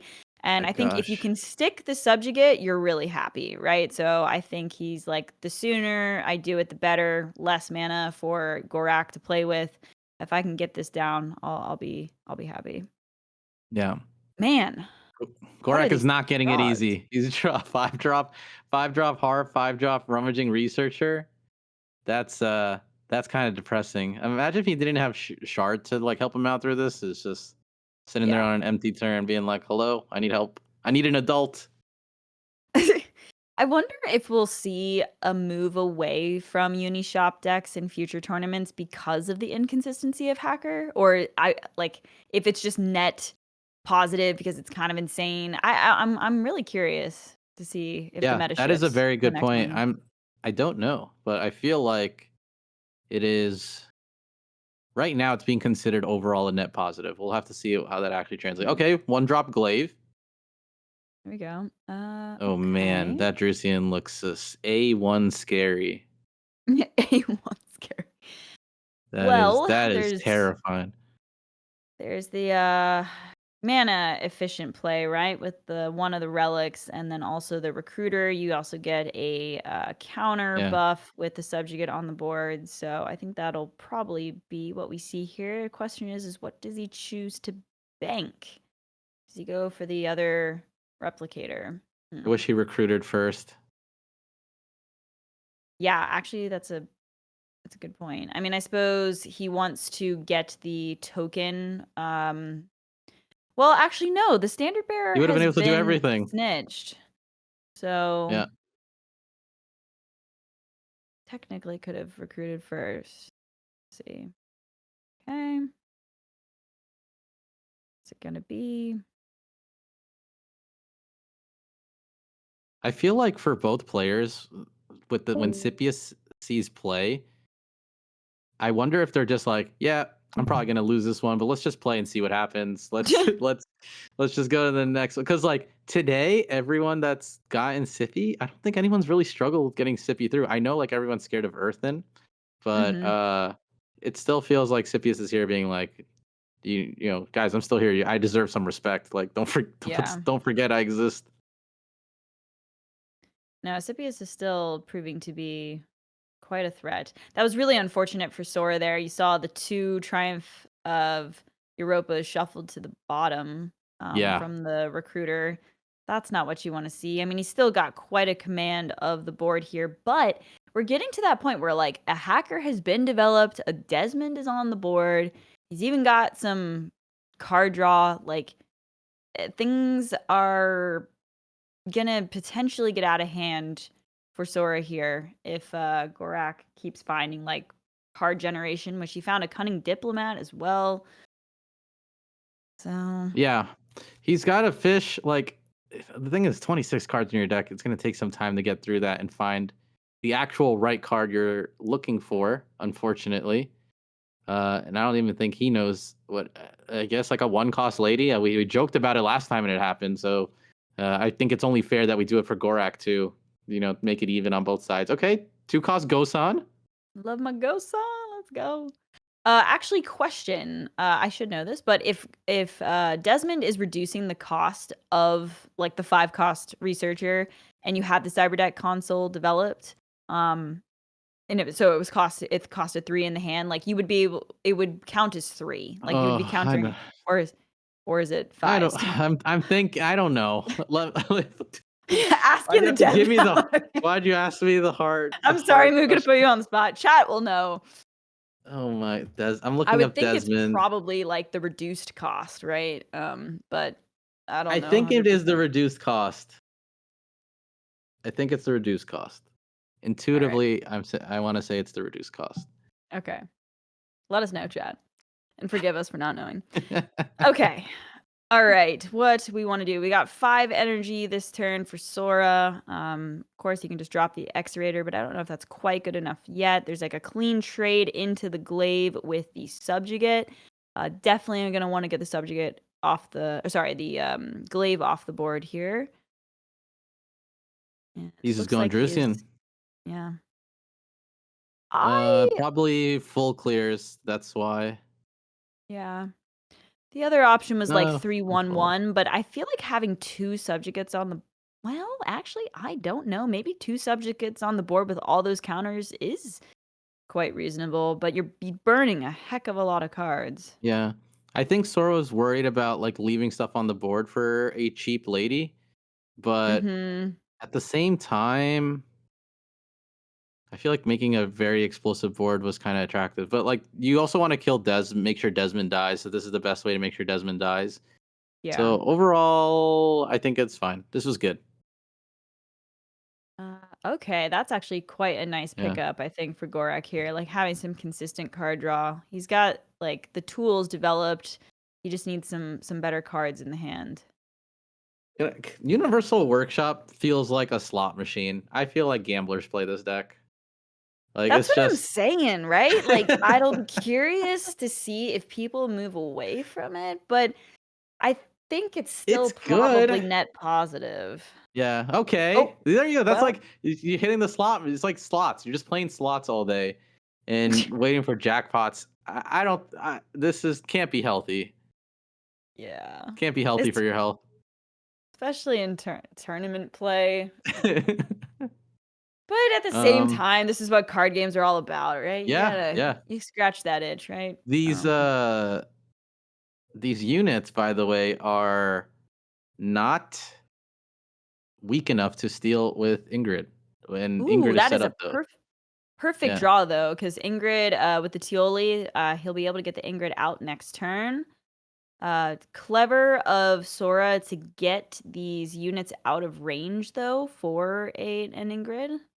Yeah, it's like almost nothing can be stolen, right? Like nothing super important can be stolen right now, which is going to be a Mhm. big problem for Gorrak. He can't steal this Drusian. There's no way this Drusian. He's just pumping it all in Drusian.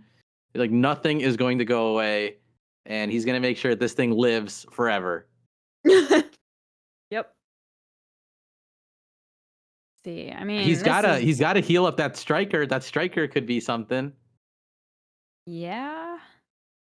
He's not doing it though. He's got so many I buffs. still This is yeah. the whole deck is like he's just milling. I don't care.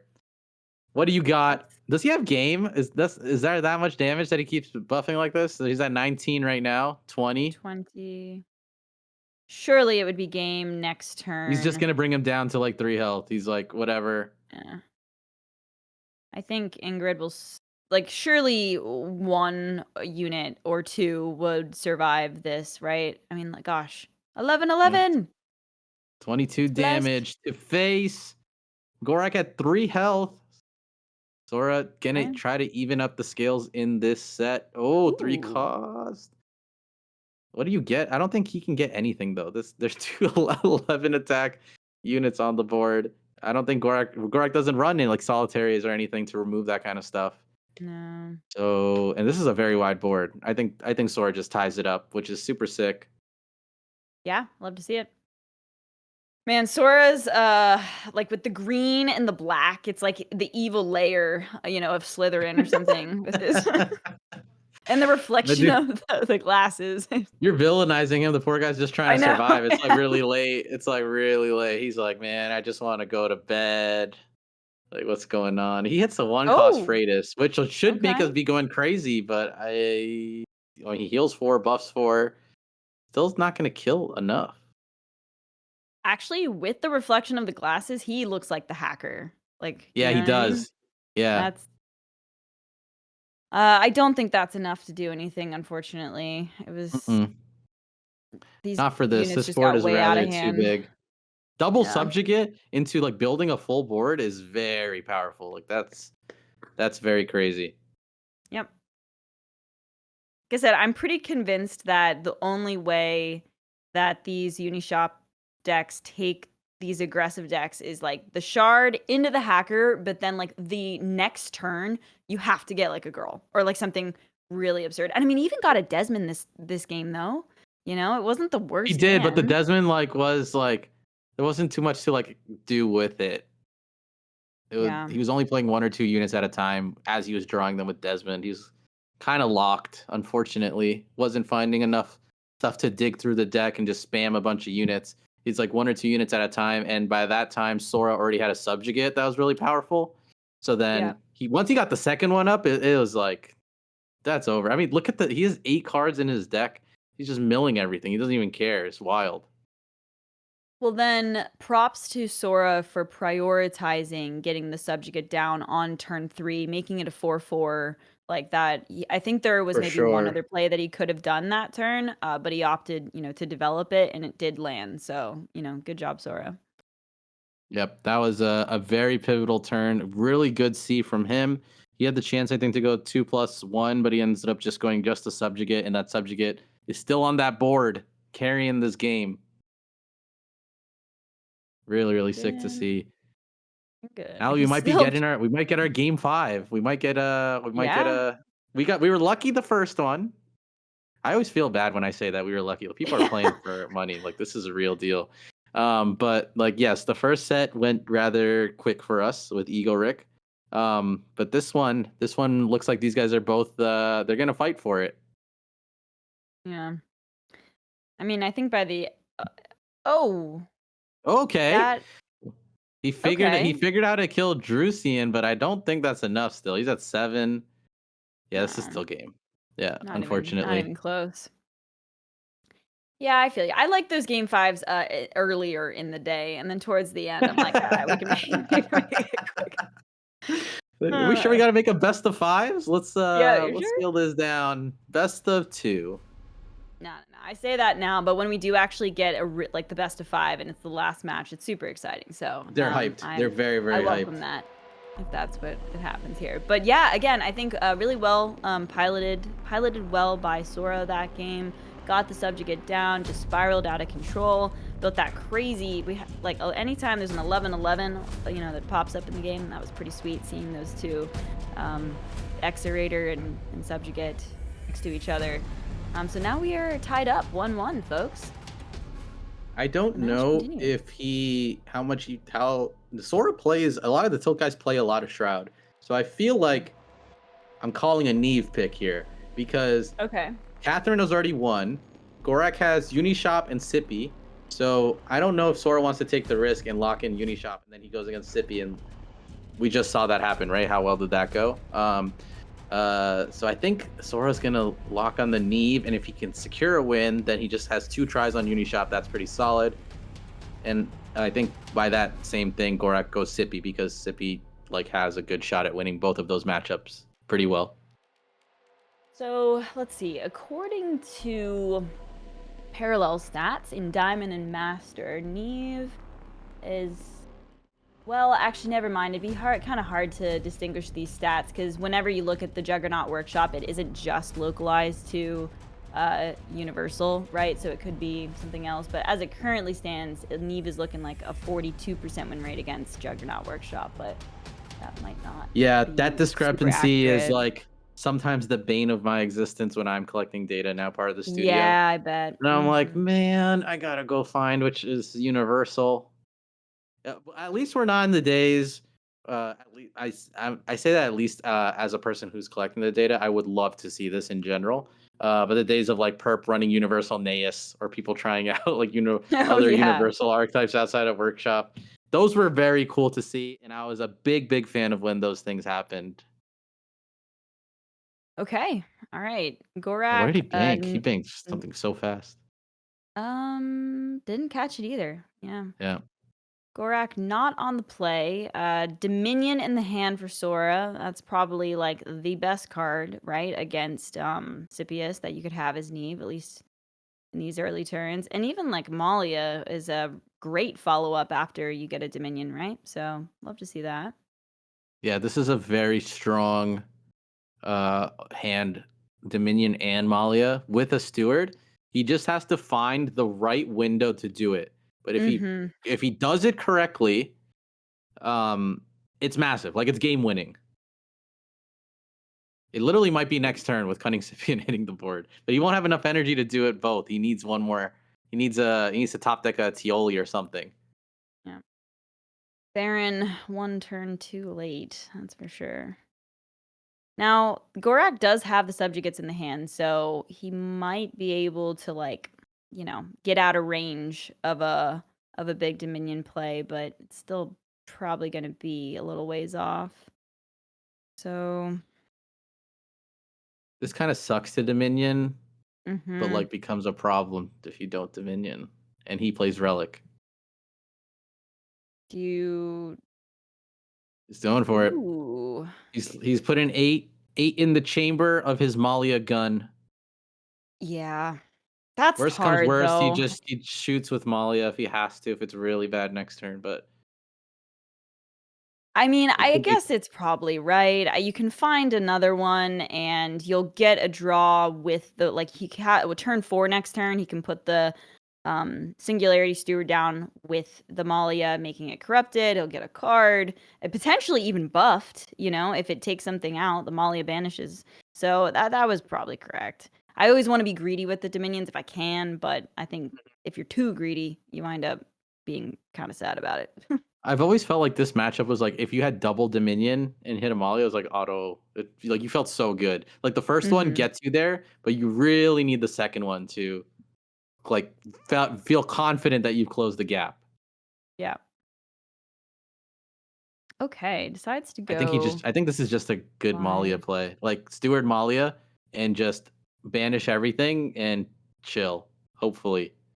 Oh yeah, easily. I mean, surely Malia should be able to hit one of those, like, of the 3 health, or sorry, the 3 Yeah. of the 1 health units. I mean, come on. It's got 8 I think shots. this 1, potentially even a 2 full good. clear. Yeah, I think it's got to be I think it's going to be full clear for sure. He's already 3 Um, shots in, 4, 5. Yeah, this is full happening. clear. I think And this that is exactly it. If he can get a good like set of banishes with the steward, it could set him up for just winning the game. And not to say that he's won it, but this looks pretty damn good at yeah. 8-7. Not to Respectfully, mention I those think I draws. think that I think it's game. I think there's no shot in hell Respectfully, that you Gorrak's lost, coming bro. back from this one. Which proves the point that the Dominion on the previous turn was absolutely the right play. Yeah, this is very good for Sora. This gets Sora over the edge. Like depending on who you ask as players, some players are like, it doesn't matter. You have to win with every deck, so it doesn't matter what you pick, what you win with, or whatever like that. I always teeter. I feel like it does matter at certain break points. Like if you win, you set yourself up for more chances on the one Mm-hmm. that you may not be. It may not have the best matchup, or it might be a little harder to push through.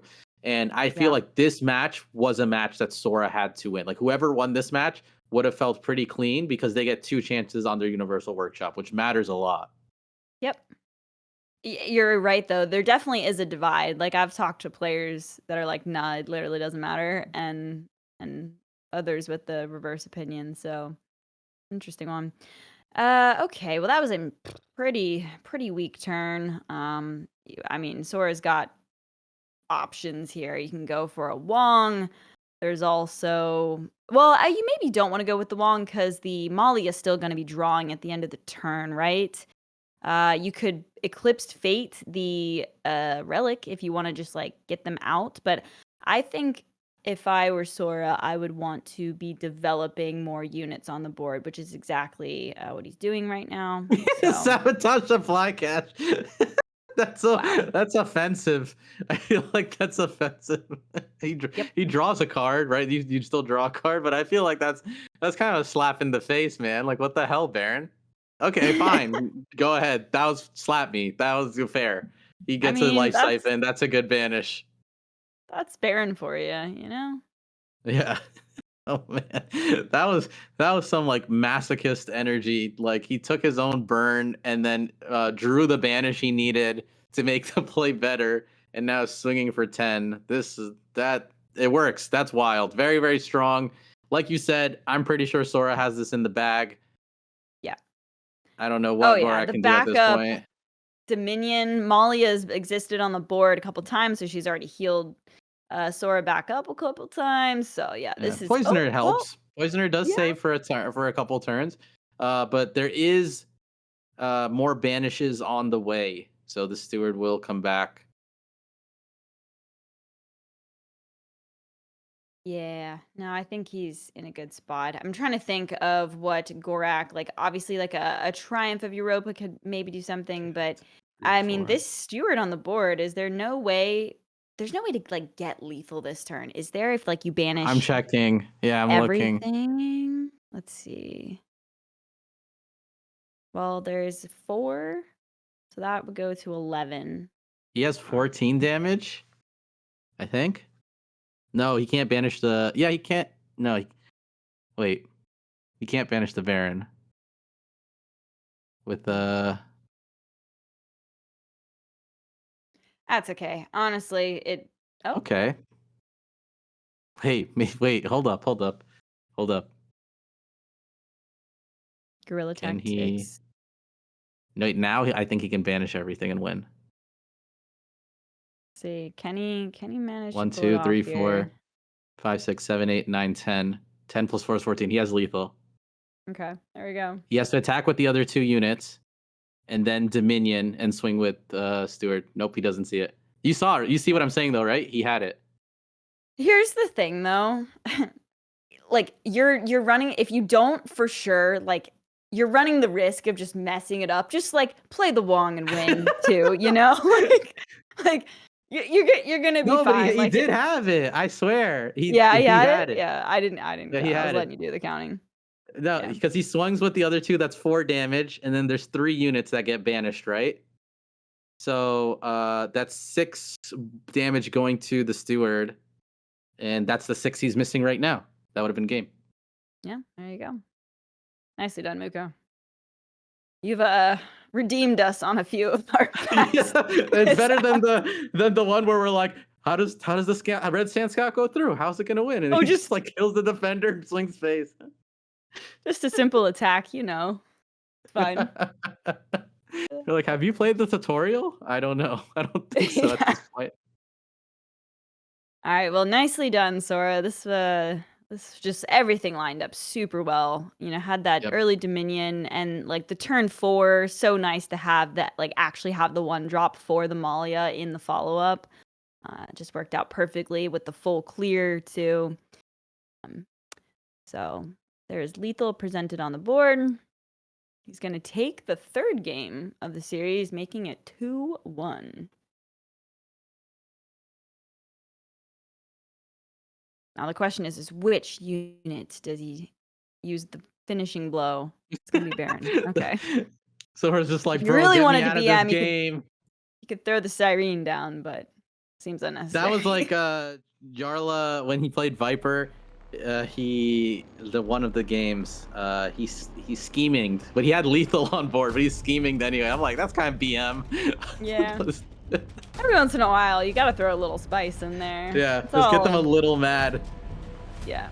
The thing I do, even if I've got lethal or not lethal, but if I like to show people my hand, right? Like if I've had like 2 Tioli stuck in my hand and I'm gonna You just play them? I'm still gonna I'm like Tioli. I mean, it's coin concede, right? You know, you gotta Yeah, let yeah. the people know this is how bad my hand was. But I remember Kalos at some point. This was before I was in a team member. He was like, when the match is like ends, you should be able to talk. And I'm like, no, don't do that. That's like super BM. But what came out of that, and we're not working on this actively, but I was like, it would be cool if you could had a feature that showed your hand. So, you know, like in paper, like sometimes you're like, I have game, and they're like, show me, and you just show your hand, and they're like, okay, I'm out. Next game. And we can't do that in digital. You have to like play it out, right? Or people have to see the combo kind of happen. But it'd be nice if you were playing with someone and you guys knew each other, you see each other on ladder, and you can just hit show hand, and then they could be like, all right, concede. Or if they're like really mad at you, they're like, no, play it out, go play it, go do it, do the.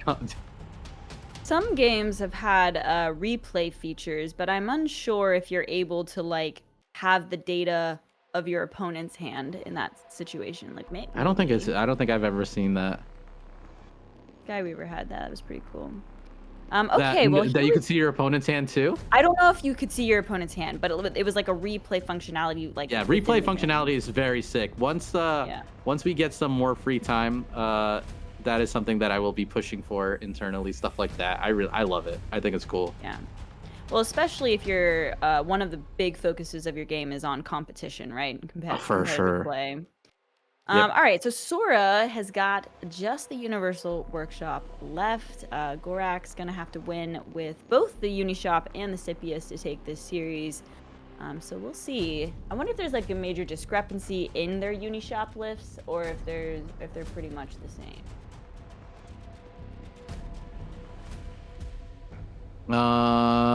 There are a few cards that are different, but like fundamentally they're the same. Does that make sense? Like, yeah, they're not running like hard removal and stuff. I think it's like just ratios. Like for example, 3 snitching versus 2 snitching, 1 Miasmancer versus 2 Miasmancer, Like it's kind of like that. I think fundamentally they actually have the same cards. Their ratios are just different. Yeah, that makes sense. I do wonder, like, none of these uni lists have. Actually, that might be wrong. I was gonna say they aren't really running like single target removal, like no annihilate. But I mean, annihilate's pretty rough to put into the deck. But solitary confinement, and I don't think I've seen that many people running the confinement in the uni list either. A Like few it. have, but it is like Mhm. not. At least for these two, they chose not to. But it's Yeah. not like. But some people are doing one. I've seen on ladder some uni players do two because of Earthen. Right. Um, but yeah, you are right. Not a super big consensus. Well, it does seem to be that like people are just banning Earthen or Nehemiah, so maybe it's unnecessary. Especially if you can just make it to the girls, you can like steal something with Ingrid or whatever. Okay, all right. This could potentially be the last game if Soraa takes it here. Uh, again, Scipius not on the play for Gorrak. But a pretty Yep. reasonable hand. You like to see Magna in there. She's a good tempo swing back. Um, Ooh, what does he bank here? Sora's got a good hand. oof. He's going Oh straight, going for the man. hacker. He's gonna bank the hacker. I mean, he has a very good curve. I can see this. Like, there's more hackers in the deck, but there's only one glaive and one siren, right? And those are pretty power cards. As long as he doesn't whiff super hard on like turn 2 or something, I think it's definitely possible. Or I mean, on turn 3, I if Sora doesn't whiff that's on turn 3. that's tough. Like I maybe I'm not believing in Cyrene enough. I just feel like in order to beat Scipius, like you need like a crazy hacker, right? Like you just need something absurd. And like I guess Cyrene can maybe like stall the game long enough to find the other ones. But that was definitely tough. Well, now we see that he doesn't even go for the interrogator on turn 2, but he did pick up a. Oh, sorry. Wait, hang on a darn second. Yeah, he's gonna bank the interrogator instead. He played a PS8 to kill the cunning Scipion, and then he's just gonna gunslinger to kill the Hmm. iterant. So he still needs to draw a turn 3 play. That's okay. It's not great.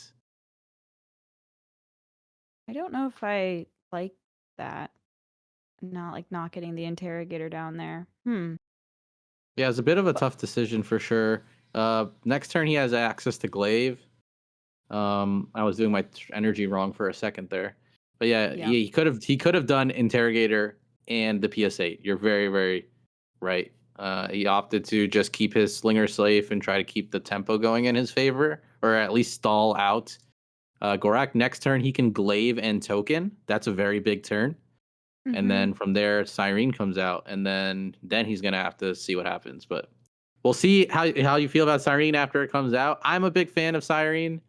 Oh, I Uh, mean, I think she's fantastic. It's more yeah, just the like like, I think it'll do you keep stall it it for the enough. hacker?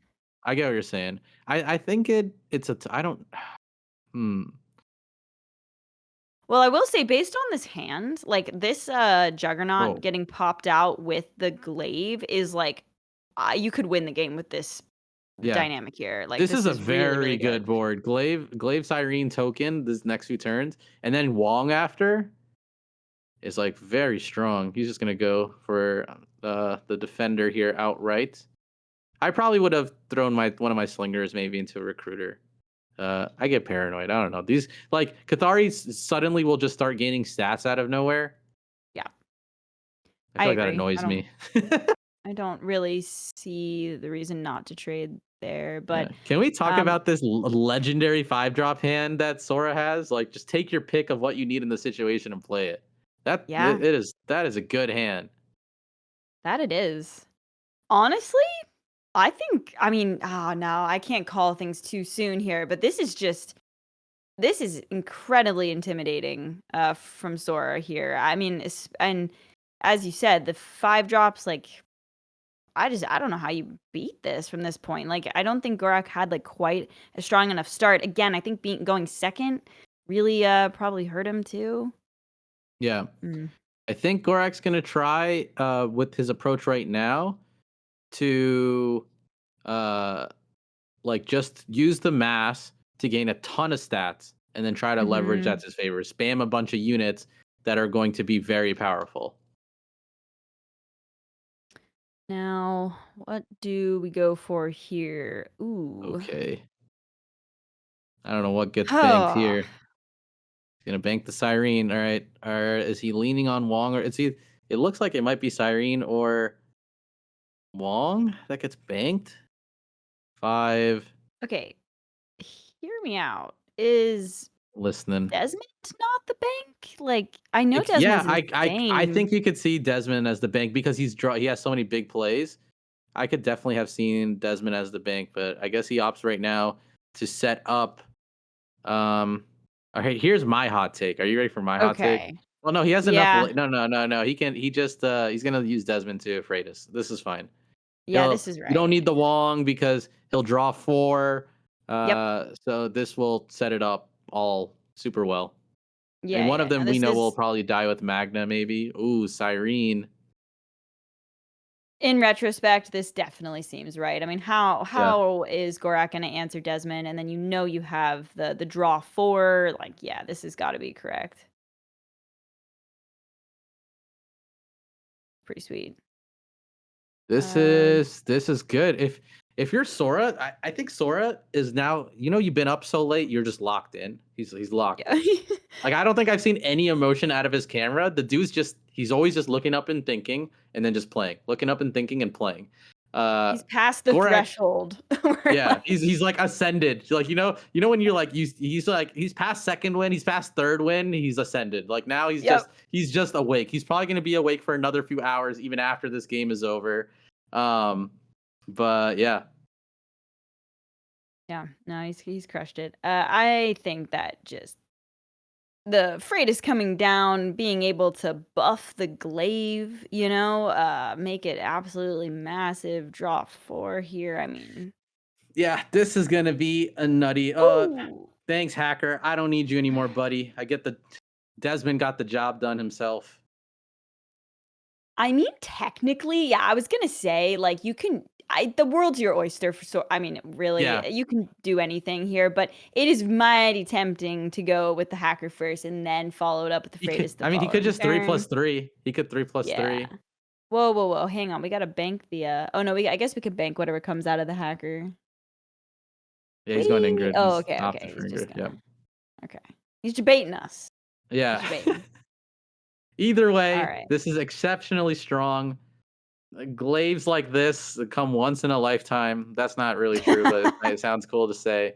But like this is we've seen boards like this in the past, and it's usually like, yep, wrap it up, go home, go to the next one. Because this Freitas is extremely strong. This is as good as it gets. Man, I just want to call out the fact with the tokens persisting now so that you can actually get your Juggernaut tokens back with Yeah. Freitas is so nice. Like, wow. What a time to be alive. What a time to be alive.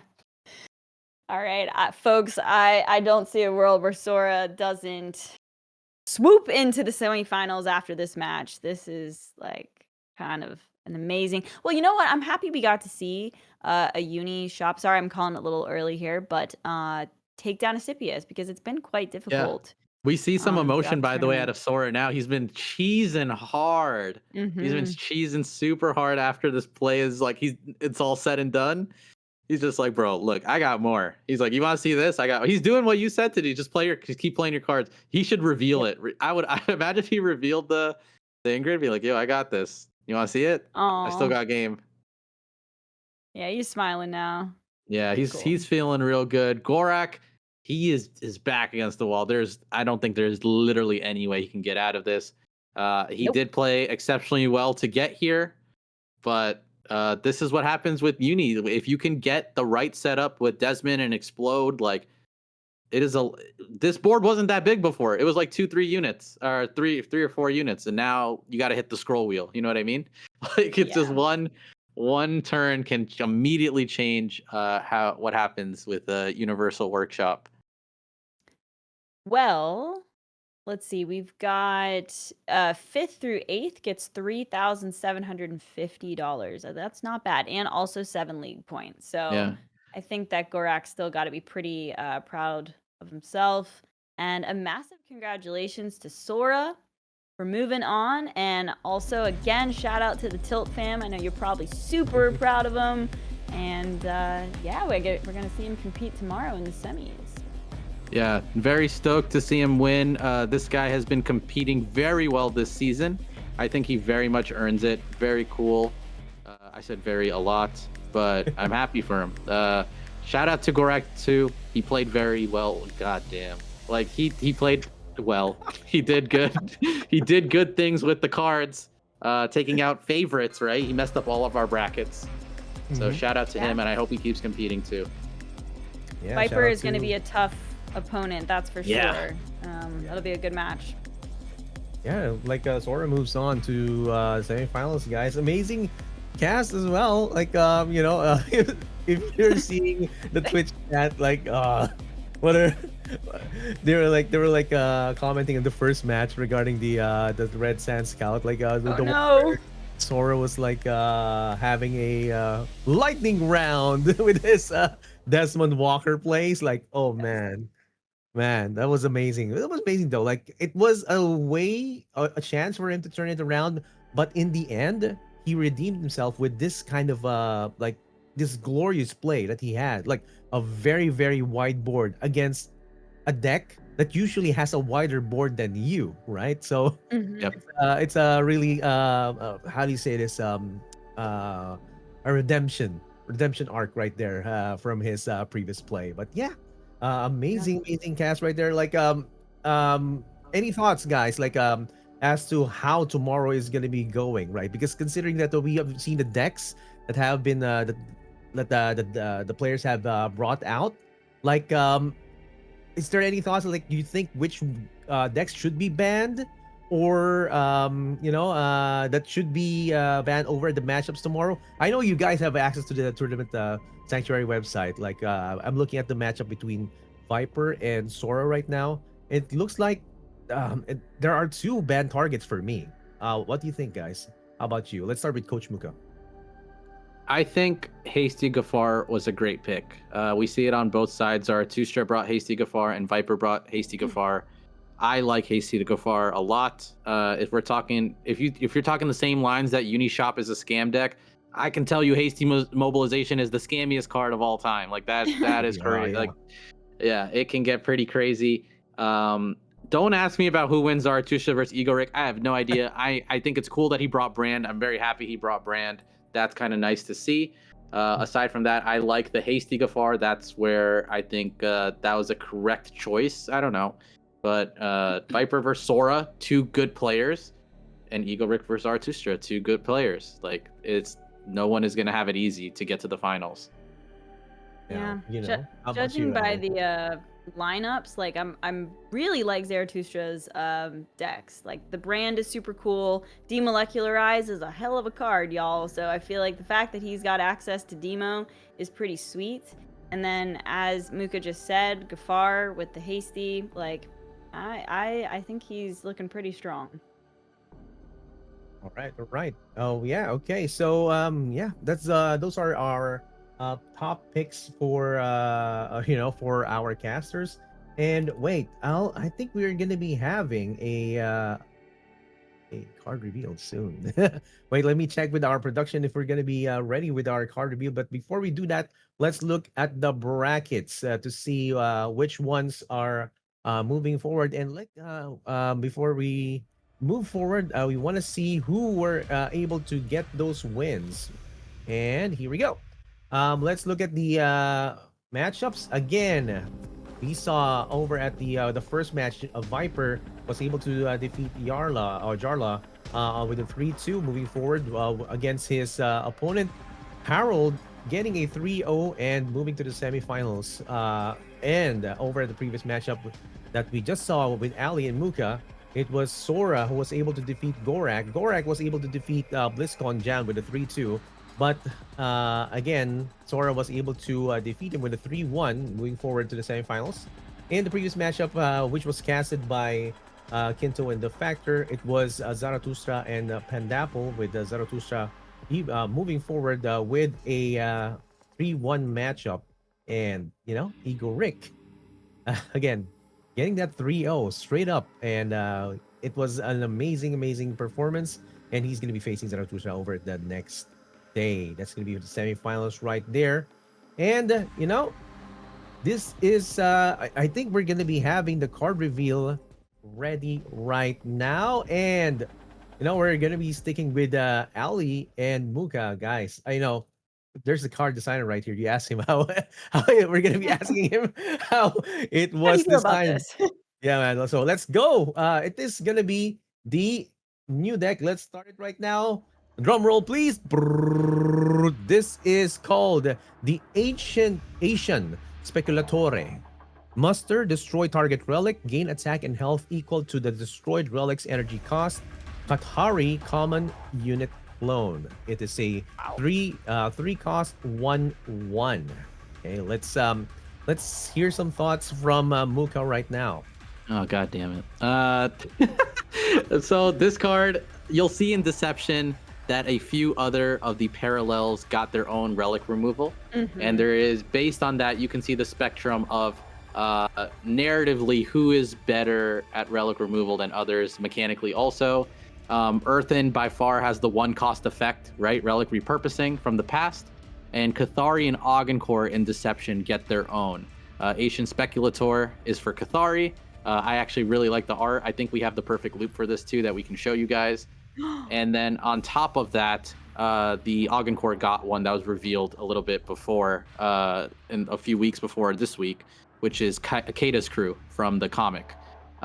So yeah, we decided, you gave a little more flavor for the other parallels to have their own relic removal, considering relic removal so apparent in our game. And everyone was just running saboteurs.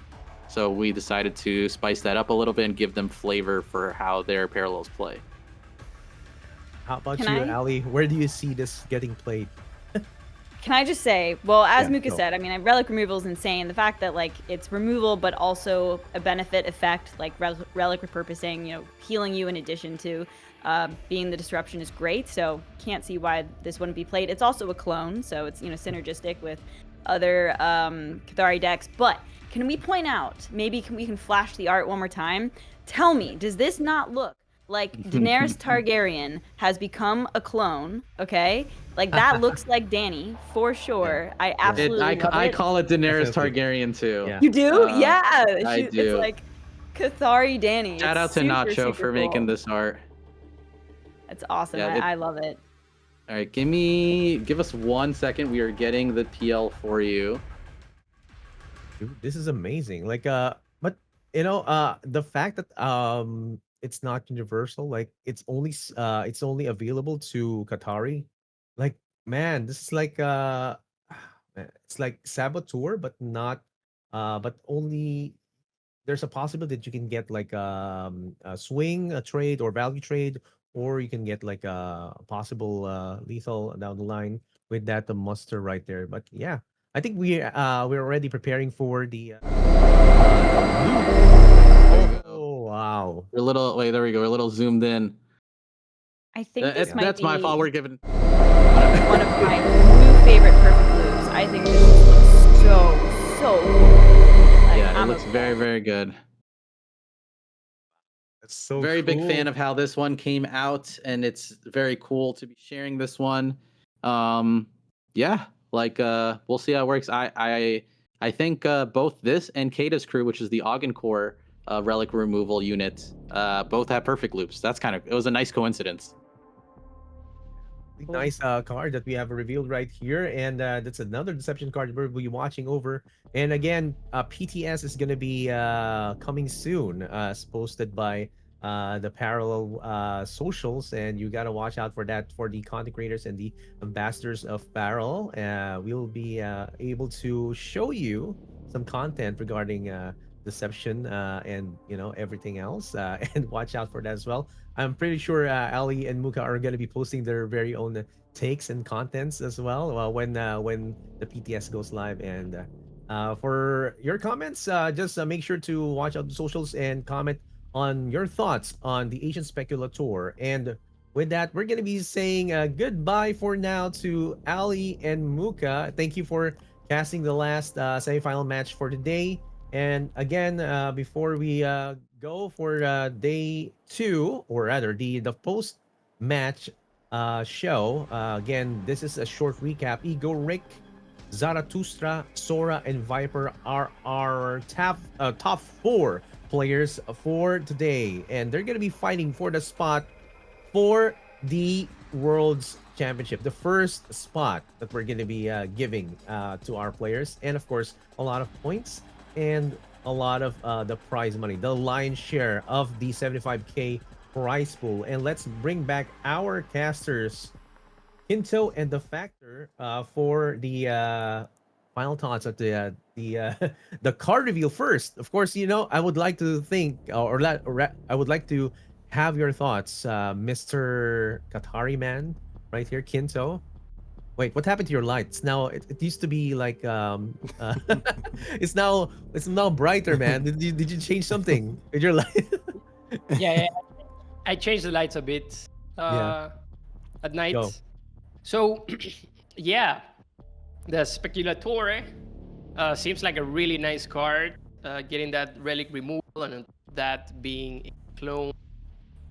So, I mean, that's the perfect signer. You don't have to use out, which is kind of yeah, it's like a perfect piece of the puzzle, in my opinion. Yeah, how about you, the Factor? What do you think about the Asian Speculatore? Does it deserve a Yeah, part you in know your what? deck? Yeah, go.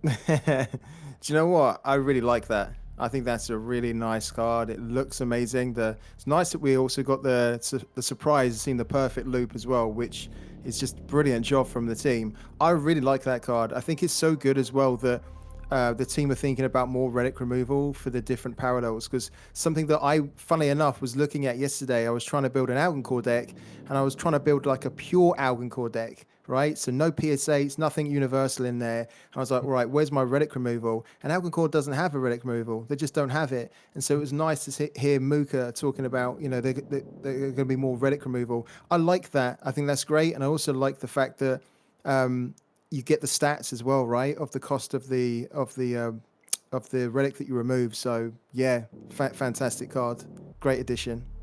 Yeah, fantastic card indeed. Like I was also looking at the tweets of Baja Infinite GL. He was actually posting some strips that from Tanak, giving the relic to Gafar and powering him up, right? So like, Okay, yeah. is this something like that they're gonna be going, like the direction they're gonna be going to, like putting like relic removals and possibly using it towards their own advantage at some point, right? So this might be lore, how do you say this? Lore specific, or Yeah, like lore accurate. centric, Yeah, lore centric. something like that. Yeah, yeah. Yeah, something like that. Yeah. Oh, wait, guys. I just had I was just given the heads up. Like, I wasn't able to show my homework. Yeah. Predictions for the bracket. Okay, let's pull it up. Let's see my homework and how I Go on went. then. Oh, dude. Like, Oh wow. Do you know what? Oh, that's Yeah. actually Wow. pretty good. dude, this Yeah. is That's like pretty good, man. I mean, I wasn't thinking how it was gonna go, but I have like I have 2 out of 4 in the semifinals. But yeah, I was Yeah. thinking like Egorik would be moving forward with his matchups, and Viper as well, and Soraa. I was thinking it would be a close matchup between BlizzCon John and Soraa, but Soraa just went in. It just destroyed this competition with a 3-1 instead, and he went forward still against Yatael. So it was good up until that point. But yeah, I mean, 2 out of 4 for me. And I think over at the end, I feel it's going to be Egorik versus Viper, and Egorik will be moving Yeah. forward. Considering how he played. Yeah. So, It's yeah. still possible that, I mean, if you get that correct, then yeah, you're gonna have to start doing my homework for me if you don't mind. If you get Yeah. that correct. I can do it for a fee, like maybe a PL of that Asian Speculatore. I don't know.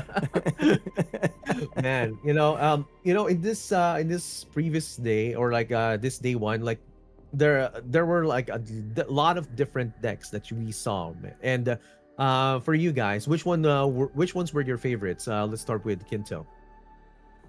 I could say that definitely. Oh my god, so many possibilities. I think Zaratustraa with the gambler's coin, that was really being in this game for so long. Never seen that card being used ever, and finding out some synergy for it definitely made me happy. Yeah. I mean, yeah, that was one of the highlights. Like, I was like, what kind of gambler's coin is he carrying? Is it the blue? Is it the red? Because like I remember like there were two versions that of the gambler's coin, but nobody uses it. And it was it's good to cycle, right? It's a good way for you to be able to cycle the cards that you need, and possibly find the discounted ones that the hacker brought in. How about you, the Factor? Like any favorite decks that you've seen from this day? Yeah, there's one standout deck for me, and it is again Zaratustraa. It's Zarathustra's Gafar deck because I think first of all it's like really ballsy to bring it. A lot of people are running it on the ladder, but if you bring it, then I actually thought that most people would try and ban it, and we saw a couple of situations where they let it through. And like when you look at that deck is like so focused on just trying to get out some of the high cost stuff, right? So it's just all about trying to, energy ramp, and it's dangerous. That deck is so dangerous, like it's so effective at what it does, and it's been so good to see like Gafar being brought to tournaments, right? Because you take it back 6 months, that was just not happening at all. That wasn't even a thought. If someone had said like they're going to bring Gafar, we would have been like, well, are you out of your mind? Like, do you really care about like crazy progressing in this tournament? Yeah, because like you might as well not turn up. And then with the patch and the changes, it's just become such a great deck. And I like how Zara has both put it together and also pilots it. And I hope that we get to see it go into the final, because it'll be great to see Gafar in a final and potentially win it for someone, right? So yeah. that's my standout, I think, Gafar's deck. Or Gaffer. Gaffer, the Gafar deck. Like, man, for me, like personally, I would like to say, even though like I'm a Shroud player, I would like to say that the parallel community has been very creative, considering that the fleet support has been disabled. Right, they found a way to make Kathy at least playable in this tournament, and yeah, it's like I'm seeing a lot of unit Cathys being played, and they still do their work. They still get their wins, especially with Red Sands in the previous matchup. So yeah, that's good. That's probably one of my surprising decks that I would like to mention for this tournament, and it's been a banger of a performance as well. But it is also a testament that you see that the adjustment of the community. Like, no more fleet support. Okay, we find other decks to play with, right? Because there are definitely other decks to play with that you can see that can take the place of a dominating deck. So, and considering that you need to bring 4 too. Yes, the Factor. Yeah, that's actually a great point, because like you can get very fixated on one card in a deck, right? But the great thing about this game is that there are so many cards, and as it's been mentioned before, there's always some kind of a counter, or there's like a slightly different substitute. And so, if a card like the fleet support's not available, I feel like, especially in the Marco deck, they're one of the most complete decks in the game. Like if they lose one card, it's fine, because they probably have like 4 or 5 other solutions, right? And so they can just, evolve and adapt very easily. And I think that's actually kind of like a nice like hallmark of the game, is that lots of decks do things in different ways. They don't always have to rely on one card. So yeah, unless it's the hacker decks, even they don't rely on one card. Yeah, definitely. Like there's a lot of different decks, and we're gonna be growing some more, especially with the Deception expansion coming soon, of course, but not too soon, because we're gonna be having some PTS like public test access for our contributors and ambassadors, and maybe by extension some of the community members as well. And with that, we're gonna be ending day one. But before we end, again, thank you to everyone in the community for showing up, and thank you to all the joiners of the tournament as well. Thank you to Wolves DAO for our sponsors, Wolves DAO, OpenSea, AVAX, and of course, many thanks to the Echelon Prime Foundation for making these tournaments happen, and for always supporting the competitive scene in parallel TCG. And from us, our casters here, and the production, and all the community of parallel TCG, thank you everyone for watching day one of the Parallel League Major 1. Don't forget, guys, stay competitive, stay kind, stay prime. See you tomorrow.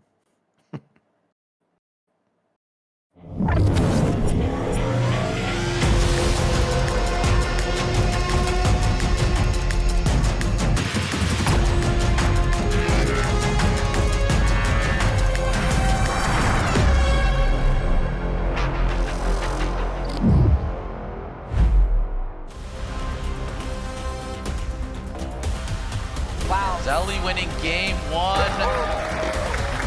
Is that lethal? Is that lethal? Jarla is your first Parallel Prime champion, ladies and gentlemen.